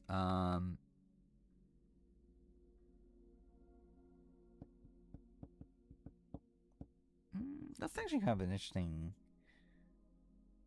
question. Like, what is her best played boot round? I generally don't even know. Like, I think you could argue it's Game Changers. But what is this? This is what, Rivals? Abby Peachy, Aris Tyson. Uh, like, are we saying realistic cast as in like they would put together or that they could get these people? like I don't think Aris is someone that they can get nowadays, nor would they really want to that much. I don't think this is a like I don't think they would want Gabler and Ellie. Like Abby and PG, that's fine. Bruce and Katura is fine. Ozzy Rizzo, sure. I don't know if that's the duo, like the rivalry you would put together, but sure. Q and Tiffany, yeah. Sage and Shannon, sure. Sophie and Tony, I don't know if that's the rivalry you would put together, but yeah. Tevin and Venus, sure. I don't know if Venus is someone that's like that they're dying to bring back, but either way. Angelina Christian, that's fine. Charlie Murray is a lock. Denise and Sandra. I don't know if they're dying to bring back Denise or Sandra, really, but like, I don't know. Joe and Devins, that's good. Count Sue, it's like, I don't know if we need that. Marion Say, yeah, sure. Ricard Shan would be good. Roman Saul would be fine. Savage and Wentworth. I don't think they want Wentworth, and I don't think Wentworth would say yes anyway. Um, um, yeah. Should I play the game? I don't know. It's fucking 2:48, and I'm really fucking tired. Maybe I'll just play for like 30 minutes or something. I guess we'll see. I'll change the category real quick. Potential ad. There. Astrobot. Actually, should I play Astrobot? Dude, there's no fucking way I'm getting any progress on that. Between Wentworth production. I don't think anything like super serious. Just I think like Wentworth doesn't give a shit anymore, and like is just like willing to talk bad about production, and they're like aware of that. Like I believe like Edge of Extinction, she like really complained at the time about how shit Edge of Extinction was, and they didn't like that. If I remember right.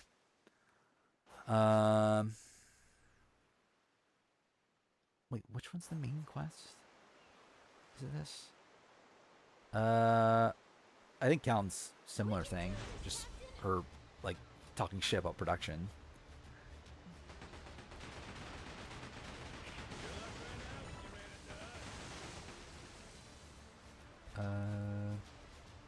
Rizzo really made another move that locks him as a Final Four boot? Seemingly, yeah.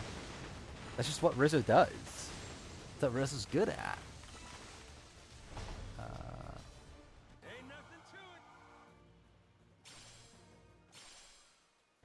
Was I stuck by telling it last time? I generally don't remember.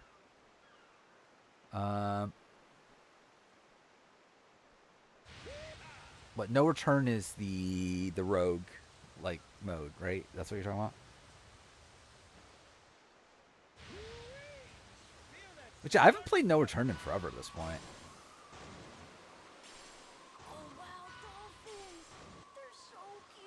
I don't even remember actually. Do I have part 2 installed anymore? Yeah, I only have it on Dude, that is so sad. Oh, you can't even see that. 178 hours in part 2 remaster. But yeah. Oh, yeah, how is Directive? I literally have not seen a single thing about it. Like I've seen like on Twitch some people like are playing it. But yeah, I generally have not seen any like reviews or anything for it.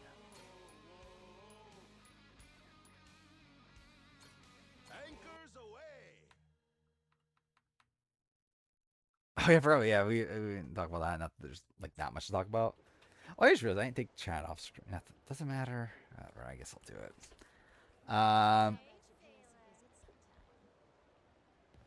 No, it's actual real game. It's because it's no return. Like I've played like over 100 hours of no return in part 2 remaster, and then also like I did stream it, like me playing the main game twice, right?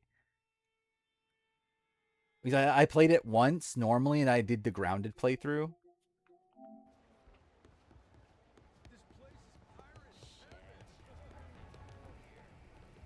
So yeah, it's somewhere like adds up to somewhere around there. How much actually? How much time do I have in? Oh wait, I don't have it installed, do I? Yeah, I definitely don't have it installed. OG Part 2. I wonder how much time I have in OG Part 2. Actually, I can look it up, right? Wrong one. I forgot if it doxes me. Yeah, it will. Oh, fuck me. It actually just doxes me if I show this. Okay, well, that's great. Anyway, I just want to see how much time I've put into. Let's see, most played. 382 hours in the AC Origins. That's great.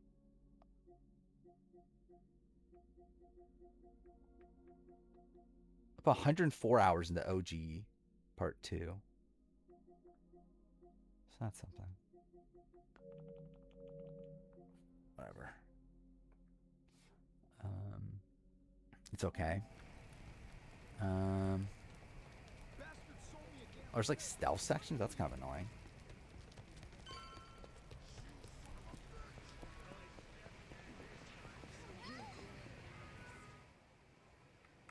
Good to see you. If Rizzo was Soul Returning in 51 and got Fire Making Loser again, I would love to see it. I wouldn't be opposed. what I'd have been like 6 or something on the player ranking. In any case, everything is in order for your final battle with Mortimer. Good. That's why I'm here. Oh, I went to return from 50. I think Q's my number 1. It's that Mortimer guy himself. Generally, I could like I think I could see I could have a Q in every season. Yeah, I think Q would be a fun returnee like anytime, pretty much. Mother of Eve would be cool to see back.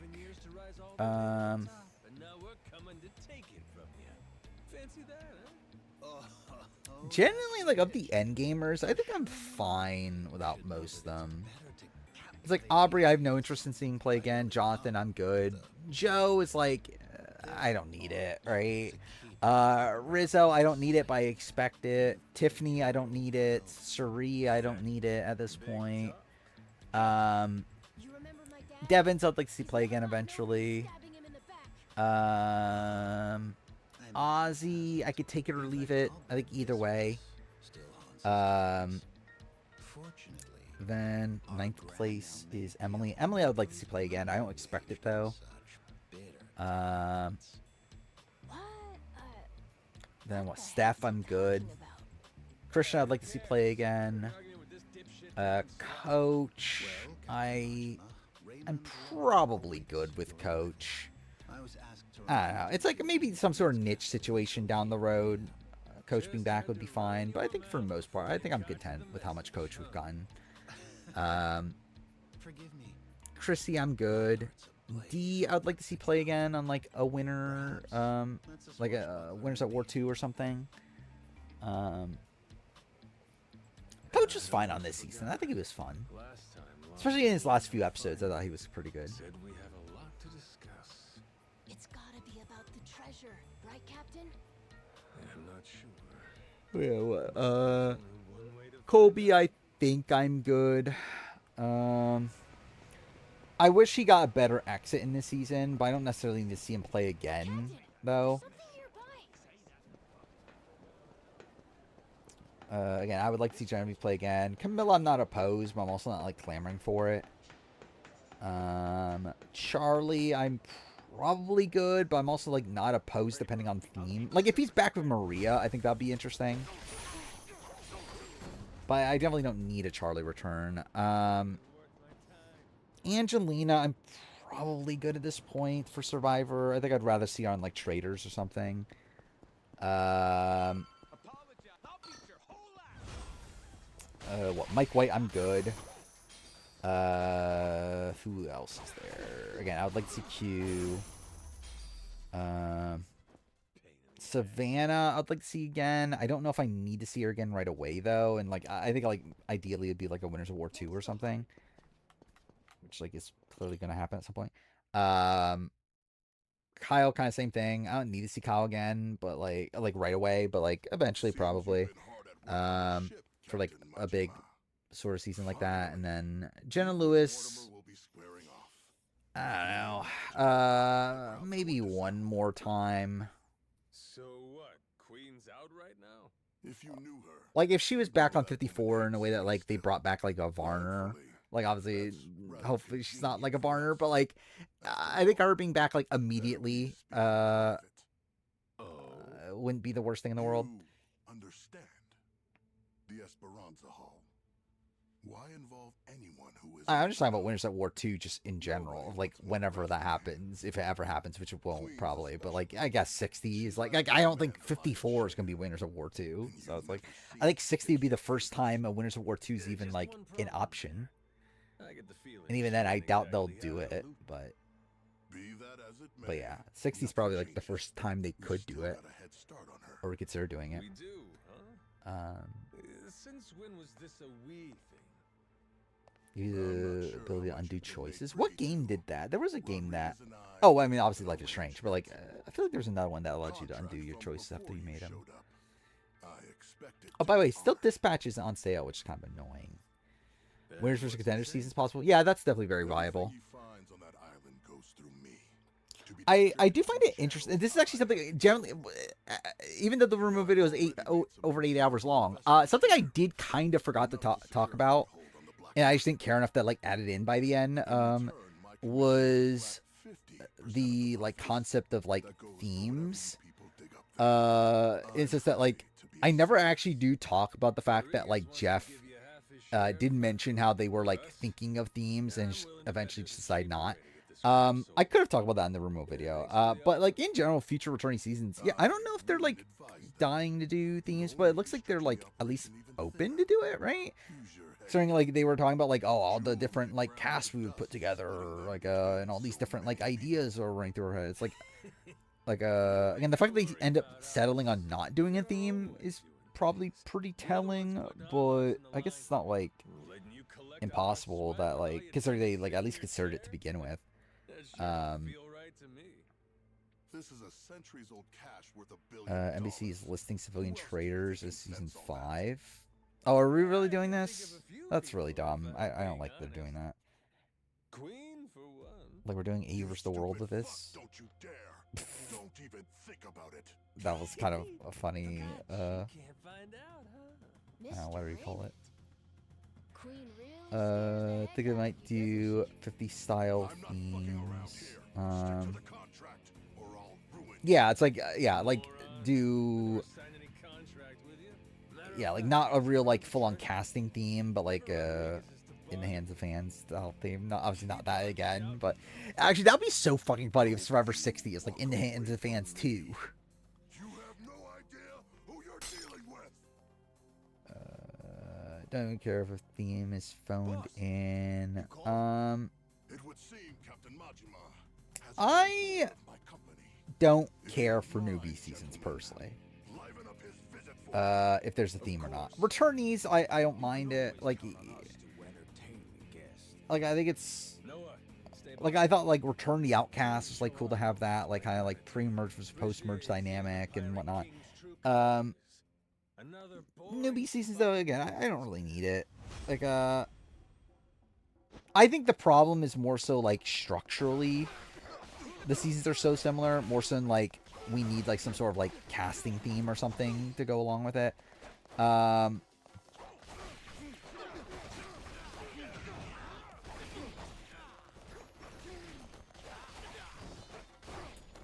Where it's like with Big Brother, it's like it's fine. So it's like I don't know why that should be any different like Survivor. Like it's not like with Big Brother. I remember like I can't tell which one's BB18, which one's BB19. So like I think it really comes down to like I think like format wise they need to do more to differentiate than like they need to do with like necessarily having a theme or anything involved with it.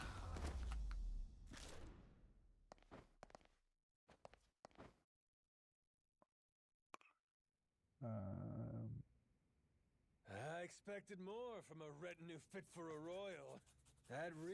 I'm just not expecting him to do themes, but we'll see. I'll be interested in seeing what they do with 51 on. Like what exactly they change. Like obviously we know at least they're doing 20 people, 2 tribes, so it's like that's at least indication of like some level of change.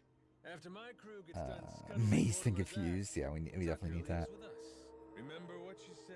We need Wolverine Wars. Don't break your word, or I might leak the Esperanza story. Returnee season? Not sure. They'll stick a diversity mandate. I feel confident 51 and 52 and that sort of stuff is going to have diversity mandate. I don't know if like 54 will have it. Especially because I feel like CBS likes to like demonstrate more of their power during returnee seasons. Just keep sitting in that cushy chair and stay the hell out of our way. Let's go now. Or like I feel like if it was like purely up to Jeff, I think it would be. But then again, I say that though, and like 50 just wasn't. Was 50 diversity mandate originally? I don't think it even was originally, right? Like, what do we end up with? We end up with like 1410 or something, right?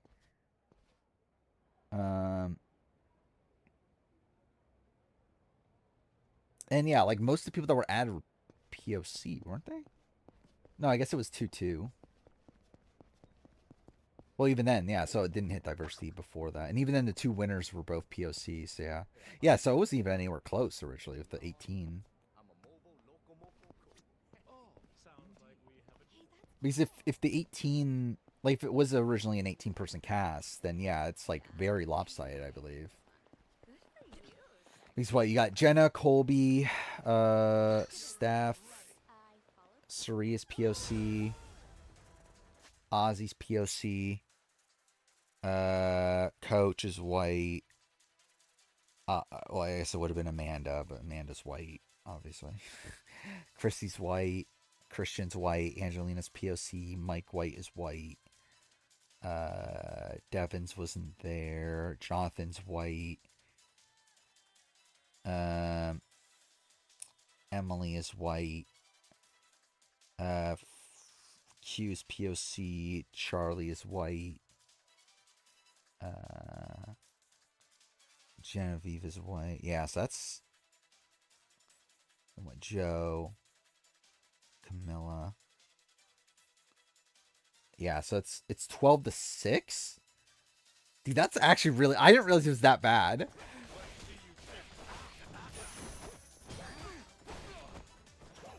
See, if my theory is right, that originally it was an 18-person cast, then yeah, so it was 12 white people, 6 POC, and even after the winners were added, it's still 12 white, 8 POC.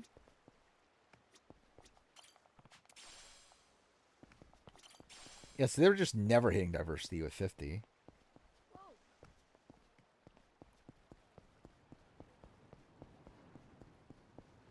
Then yeah, once everyone's added, yeah, so it was 14-10 by the end, I'm pretty sure.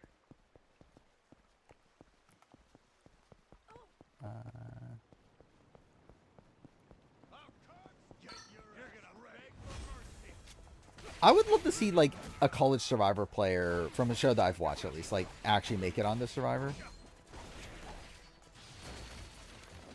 I still can't believe Chris LeComte never ended up on Survivor, considering like he had been applying for like a very long time, right? Should Sri have killed Rizzo? Obviously, that's obviously what should have happened.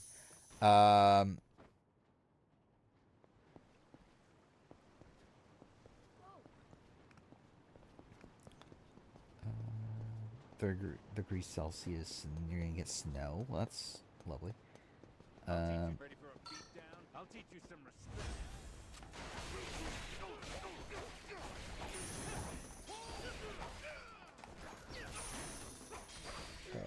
Alex T. In which Alex T. There's technically multiple, but yeah. Really, I would like to see like anyone from. I shouldn't say anyone, but like most people from Survivor Michigan season 1.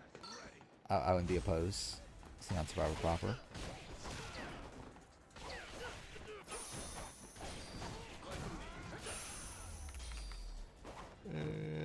Karowski, yeah, either one. I think Thal's also pretty good. Hey, nice! There's a treasure chest. Can we go look for it? Captain, there's something nearby. I think Death Adjust Forever will affect his mindset in 52. Maybe? I don't know. Did Jason already tell you what happened? Nope. Remember the entire Michigan season 1 cast? Yeah, we need fuck was his name? I don't even remember his name. Nahil? Was that his name? The guy that was like barely gave a shit about anything. We need people like that back. Captain, what? What's going on? Akshay. I wouldn't be opposed to Akshay. Asked Masaru to make sure we take a dive in the Coliseum match. Whether or not he goes through with it, that's to be determined. Wait, there was I forgot, we didn't talk about that. Not that it's that relevant, but there was a rumor that an RGP person's on 52. But like, I think that was just made up. But that was a rumor that was going around. You both sound sure about this. Got any proof? There must be something. Who is the most likely RGP person to end up on Survivor? 52. It probably is like, it's probably like Mary or someone, right? It's probably like someone like really random.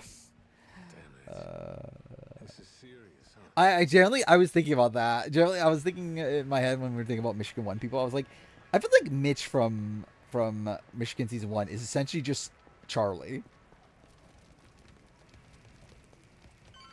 Like I feel like that's essentially like a 1-for-1 like swap out there.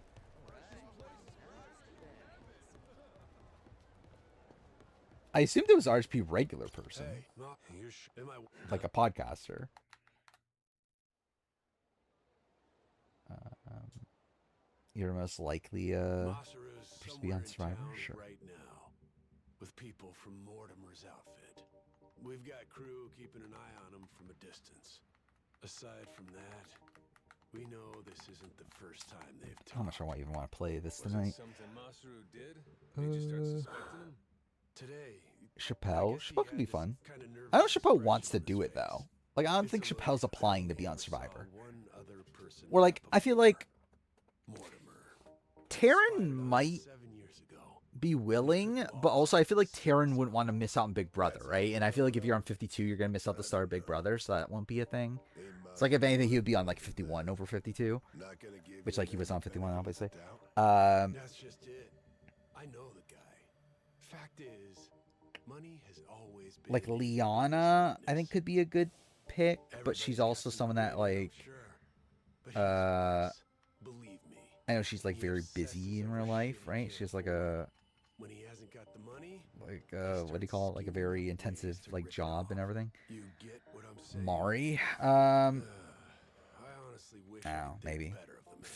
But I don't know, she's like a top if we pick for me, ignore but the warning signs and let him back on the ship, we put all we've worked we for want in the Sharon future. Tharp to play a game at We've some gotta do point. what's best for the crew of the Gormar What Wing. was she? She played a was it We ain't gonna sit RHP enough Traders or mistakes something? to She did one of those sort of things, right? Someone's gotta talk to Masaru himself. And she just kind of existed. Question is, if he really has got some kind of deal.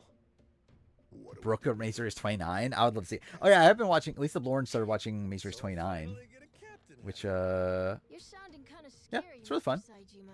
It's a good season. Sorry about that. Brooke's a really Back fun where character. we're from, accountability matters. Somebody betrays the crew. Mafia, yeah, I knew it was one of those sort of Go things. unpunished. Still, I don't remember her doing anything on Mafia. But, where's he now? Any word? By the circus tent, place called Black. which Mafia Lake. was she on? Got eyes on every Like, who won the exit one that she was front and on? back. He's Is no that the Chada fun one, business. or Our people can intercept him if he tries to run. When you're ready, what even I was say the we other head one? over there. Oh, the other one's like a faithful win, right? Or like a whatever. Like, what was it? It was like Teeny and Say and Carolyn, right? And Carolyn won by like accident. Welcome aboard. Yeah, she was on the Hannah one. Yeah.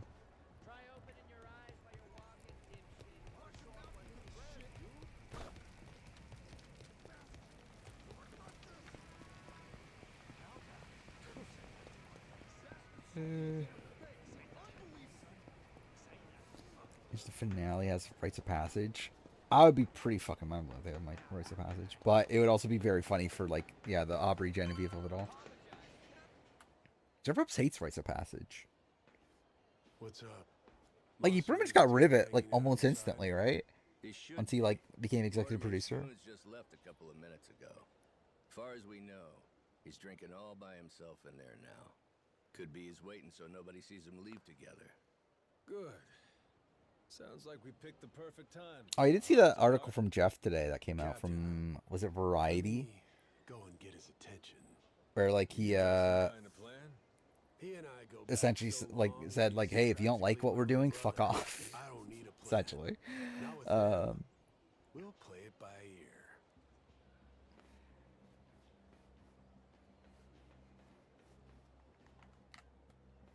Jason? 24 returnees was the worst possible, but realistic group. Now what's realistic? Got a funny feeling you're not here by chance. Mortimer's people. Yeah, like what's wanna realistic take but you out for bad? drinks. It's like I don't even know if there's like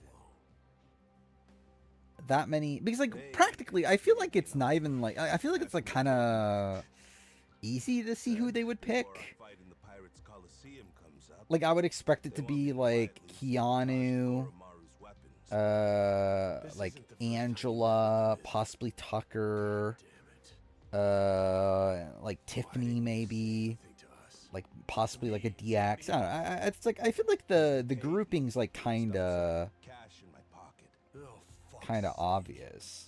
After everything you and me been through. Glad Reindeer Games ruined Cameron. I think Tucker and Keanu ruined Is Cameron. what it is. So I think the fact that they just got like 2 fan favorites right after him that were like the same sort of archetype ruined Cameron.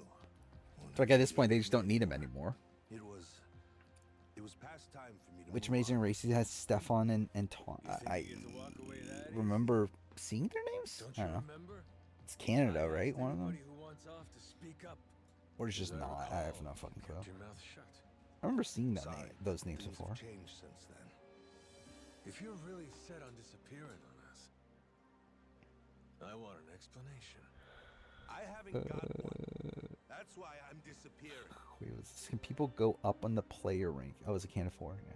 Yeah. On the player rank by using their stats as a juror to make the jury bitter. No. Sail in the big blue sea. You gotta rely on your mates for Yeah, I think having both Keanu and Tucker is overboard. me and Noah. Shit, all of us. But also, been you relying never know. on you for Um, And there's been times you put your life in our hands too, right? Yeah. After this, though, there's no way anyone on the crew would trust me. I mean, they did bring back like Frank and James. We're like, is that big of a Still got difference? the stones to follow it. So I don't give a damn how pathetic the reason. Tell me why you're going. No harm will come to you. Slight problematic thing about BB-28 returnees is that all the returnee men are like very good competitors and they just steamroll. Yeah. Disobey that order? If I'd rather let harm come to me instead. Who do I have higher on my player ranking? I actually don't even remember. Between Cameron, This Tucker, and here's the Keanu. captain's job. I'll handle it, Jason. If I end up eating dirt, Masaru's got the right to go free. Hope that motivates Yeah, I remember Jillian was like, For nothing if not yeah, a bit of like a, I don't know, a worthy captain. Hey, what do you call it? Like you sure about this? combative? I don't know. What kind Like of I remember is like that? they got into a decent amount of fights, right? How Jillian you and Emmett. of all people respected the chain of command. Yeah, you're right, Captain. Give him one for me.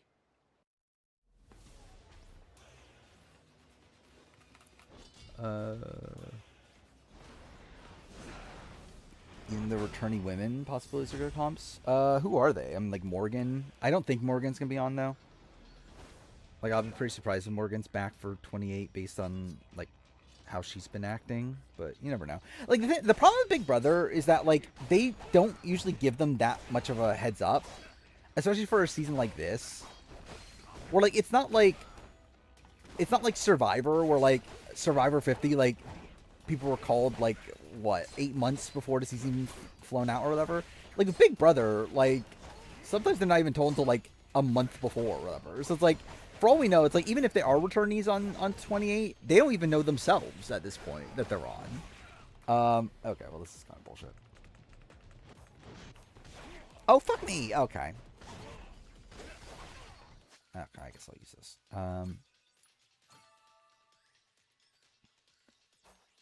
I wouldn't be opposed to returnees. I don't know.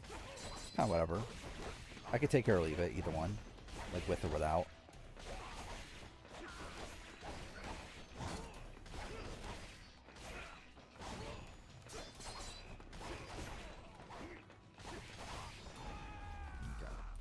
Okay. No, again, Mace vs. Canada doesn't change anything. I'm not that like I mean like I think it's like so like if you know the press release for me for Big Brother 28, so like with the press release for Big Brother they typically say like all new house guests. BB28 they didn't have all new house guests. They just said house guests or whatever. Dragging yourself around like a dull night. Even for BB27 they said all new house guests. Don't mind me interrupting. So the fact that they didn't put all new house guests on the press release is making people think it's returnees. Or at least has returnees on it. I don't like if it was a full All-Star season, we would know. It's not All-Stars. It could be again like 4 returnees. It could be like last season with Rachel. Like they could have something like that planned, but it definitely isn't All-Stars. I'll be mind blown if it is. Let's go somewhere we can talk about this. Who's the biggest jury threat in game on 50? fuck. Probably Aubrey, I guess. I don't know. It's probably Tiffany. I need to know what I'm looking Probably at. Tiffany, then Aubrey, then like Rizzo or Jonathan. I don't know which one. A few days back, he sent me the same video. Praying it's half and half. Once I saw I it, would be pretty mind blown if it is. I knew I couldn't stick around much longer. It's from back then, 7 years ago, when Raymond asked me to sabotage. I mean, I think they would Jason's definitely consider Casey. ship, make sure that we lost the match. I don't know. Mortimer wasn't the only one, huh? I don't know if they would want to bring back a winner in that spot though, And it could have been you. in like a 4-person source season. But He gave me money up front. Called it in advance for a job well done. I figured the right thing to do. like, was I to would give it a expect if shot. it's only like 4 returnees, I would expect it to all be like fairly recent Should've said players. that, but it was more than I'd ever seen before. Like, I would expect it to be very like BB While I 18 sat coded. thinking it over, Raymond took my Of like sentences a lot of the instead. more like, He just left the room. yeah, like from the last like couple And seasons. like that, Like, I would be forget surprised if to anyone control pre my plans. 23 is on. Figured Jason's ship was hardly unsinkable, you know what I mean? If we lost, it would But be if something it's again. One like match, one nobody returnee, would then suspect a like, thing if we happened to come up short. I'd earn a stack of cash for how it. even, who What's would be the harm? one returnee So I kept if they did the quiet, one took returnee? Raymond's payment and went about my business.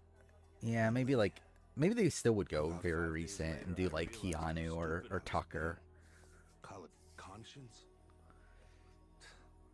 I don't even know who's the most likely like old schooler that you would even go with. I don't even know who. Sure. Maybe Eric Stein. You, uh, it's still pretty surreal they brought back Eric Stein for the mastermind thing. Said, Maybe like Frankie Grande actually might be the most likely, like old school, like I'm pre, surprised he didn't I just guess like kill old me. era. Is that what we're calling it now? Especially in those days. The Pirates Coliseum was his baby. That's how he first rose to prominence. Why did the show sue Steph? It's probably more You didn't fix the money match that's after worth all? to bother suing her. Not technically. Like more I guess. time that's worth. I would not be shocked if like Steph doesn't get I her never told stipend. anyone about the offer he made me either.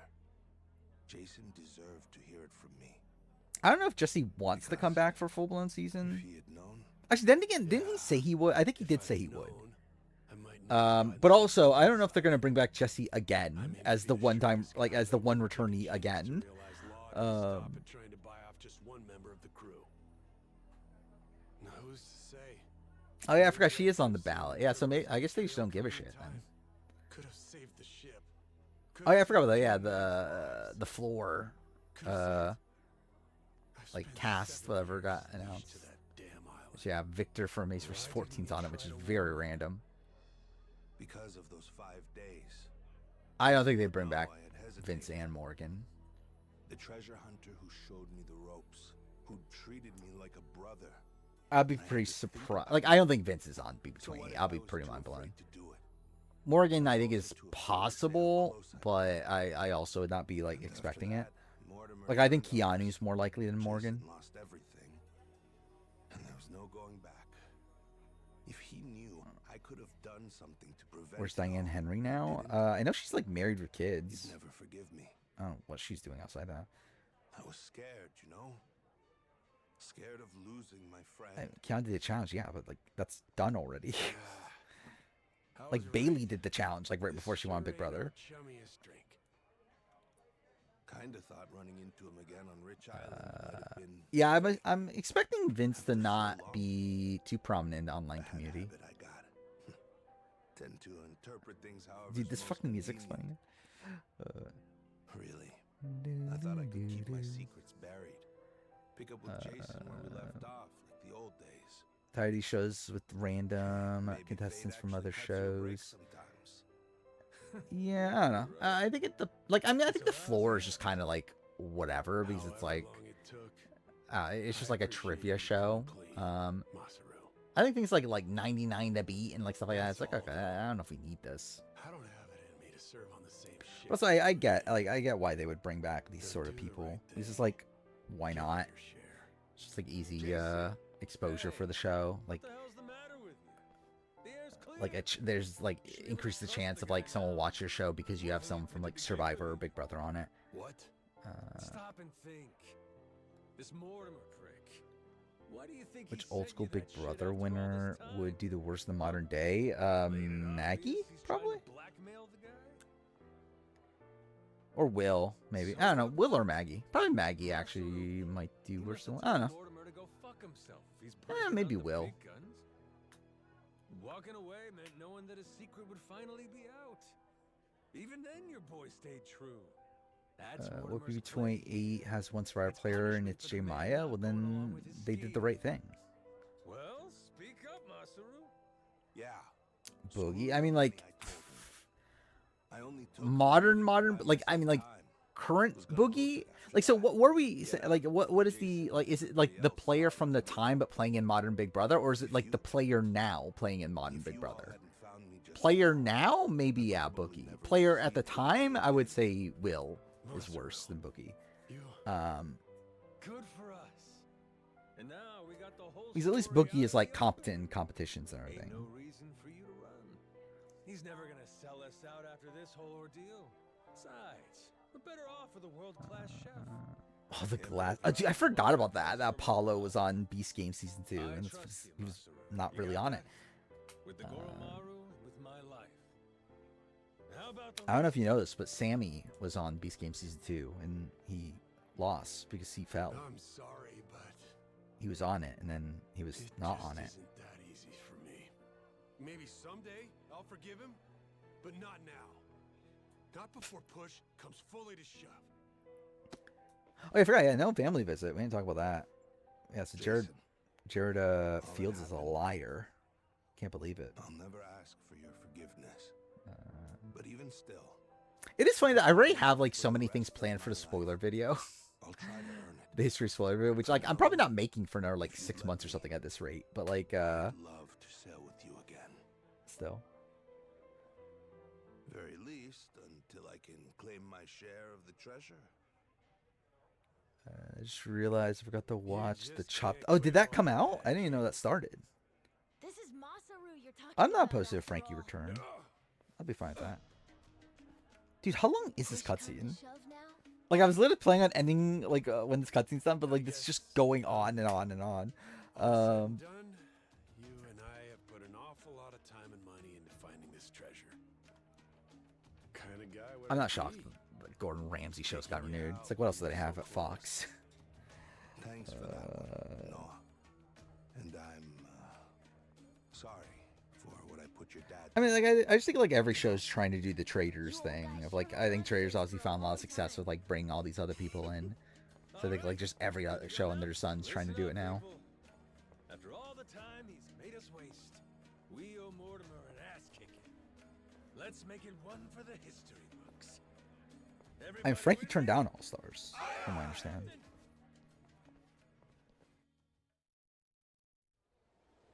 Captain, sorry again for all the trouble. I mean, I swear. Gordon Ramsay from here let a on, dog shit I'll in his work extra restaurant. hard to make up That's for not it and ideal. earn my place.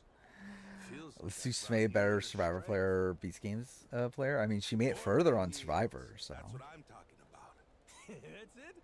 How about fighting strength? Well, whatever. I think See Joe what and the Tiff door both have wants. 3, right? Count on me. Or is Up it and 2? away, Captain. And then the shared one that they have. I'm happy, Captain. Masaru's part of the gang. Yeah, I saw that. I looked up. Wait, 4 more hours? I was thinking, was it 4-3? Maybe it was 4. I did look up a playthrough, see how much more I had left.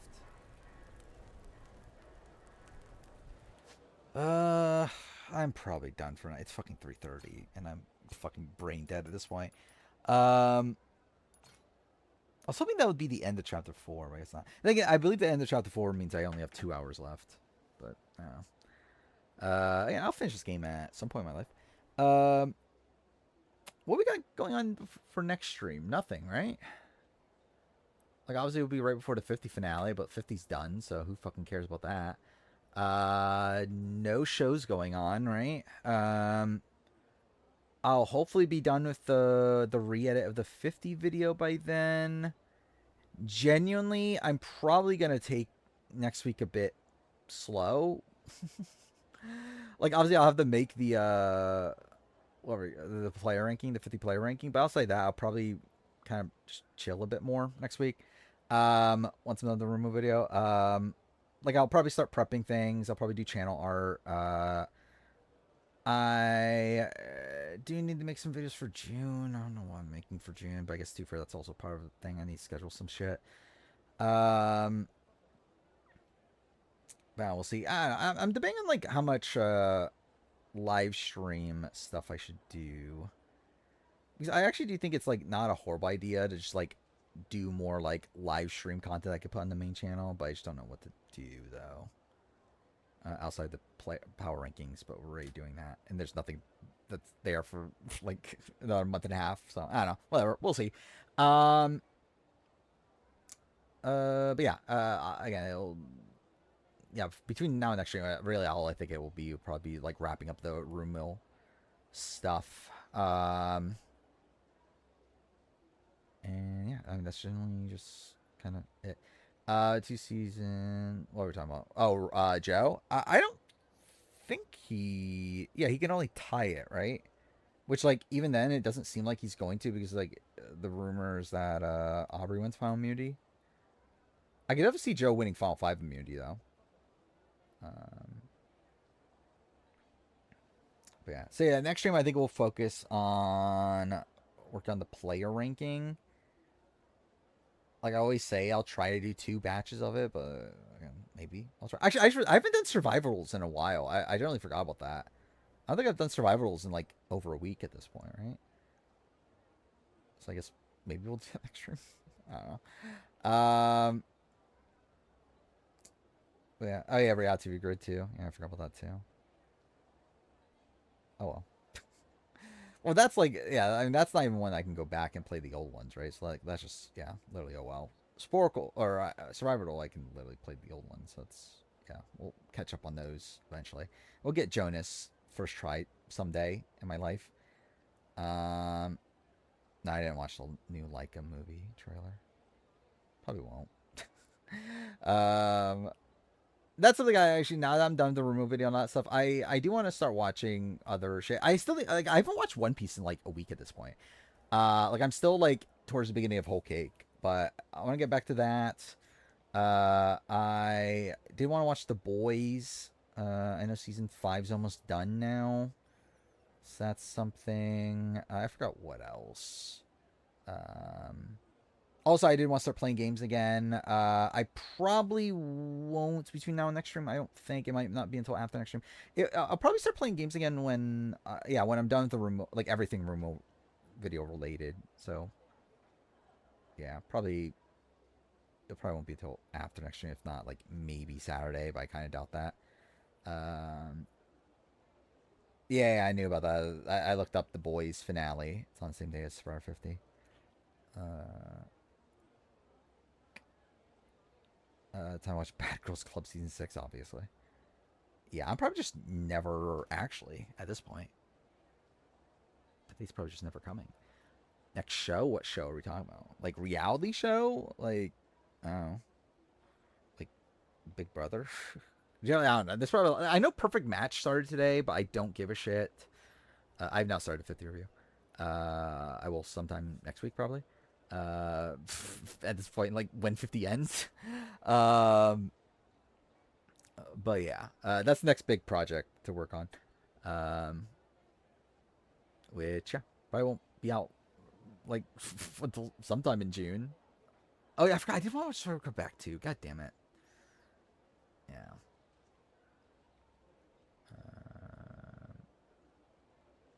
No use for anything ever again. I mean, I wouldn't be that opposed to that. We'll see. But yeah. Well, and there, I'll be back on fucking Sunday. Again, we'll probably do more play ranking shit. We'll see how that goes. But yeah. See you guys next time.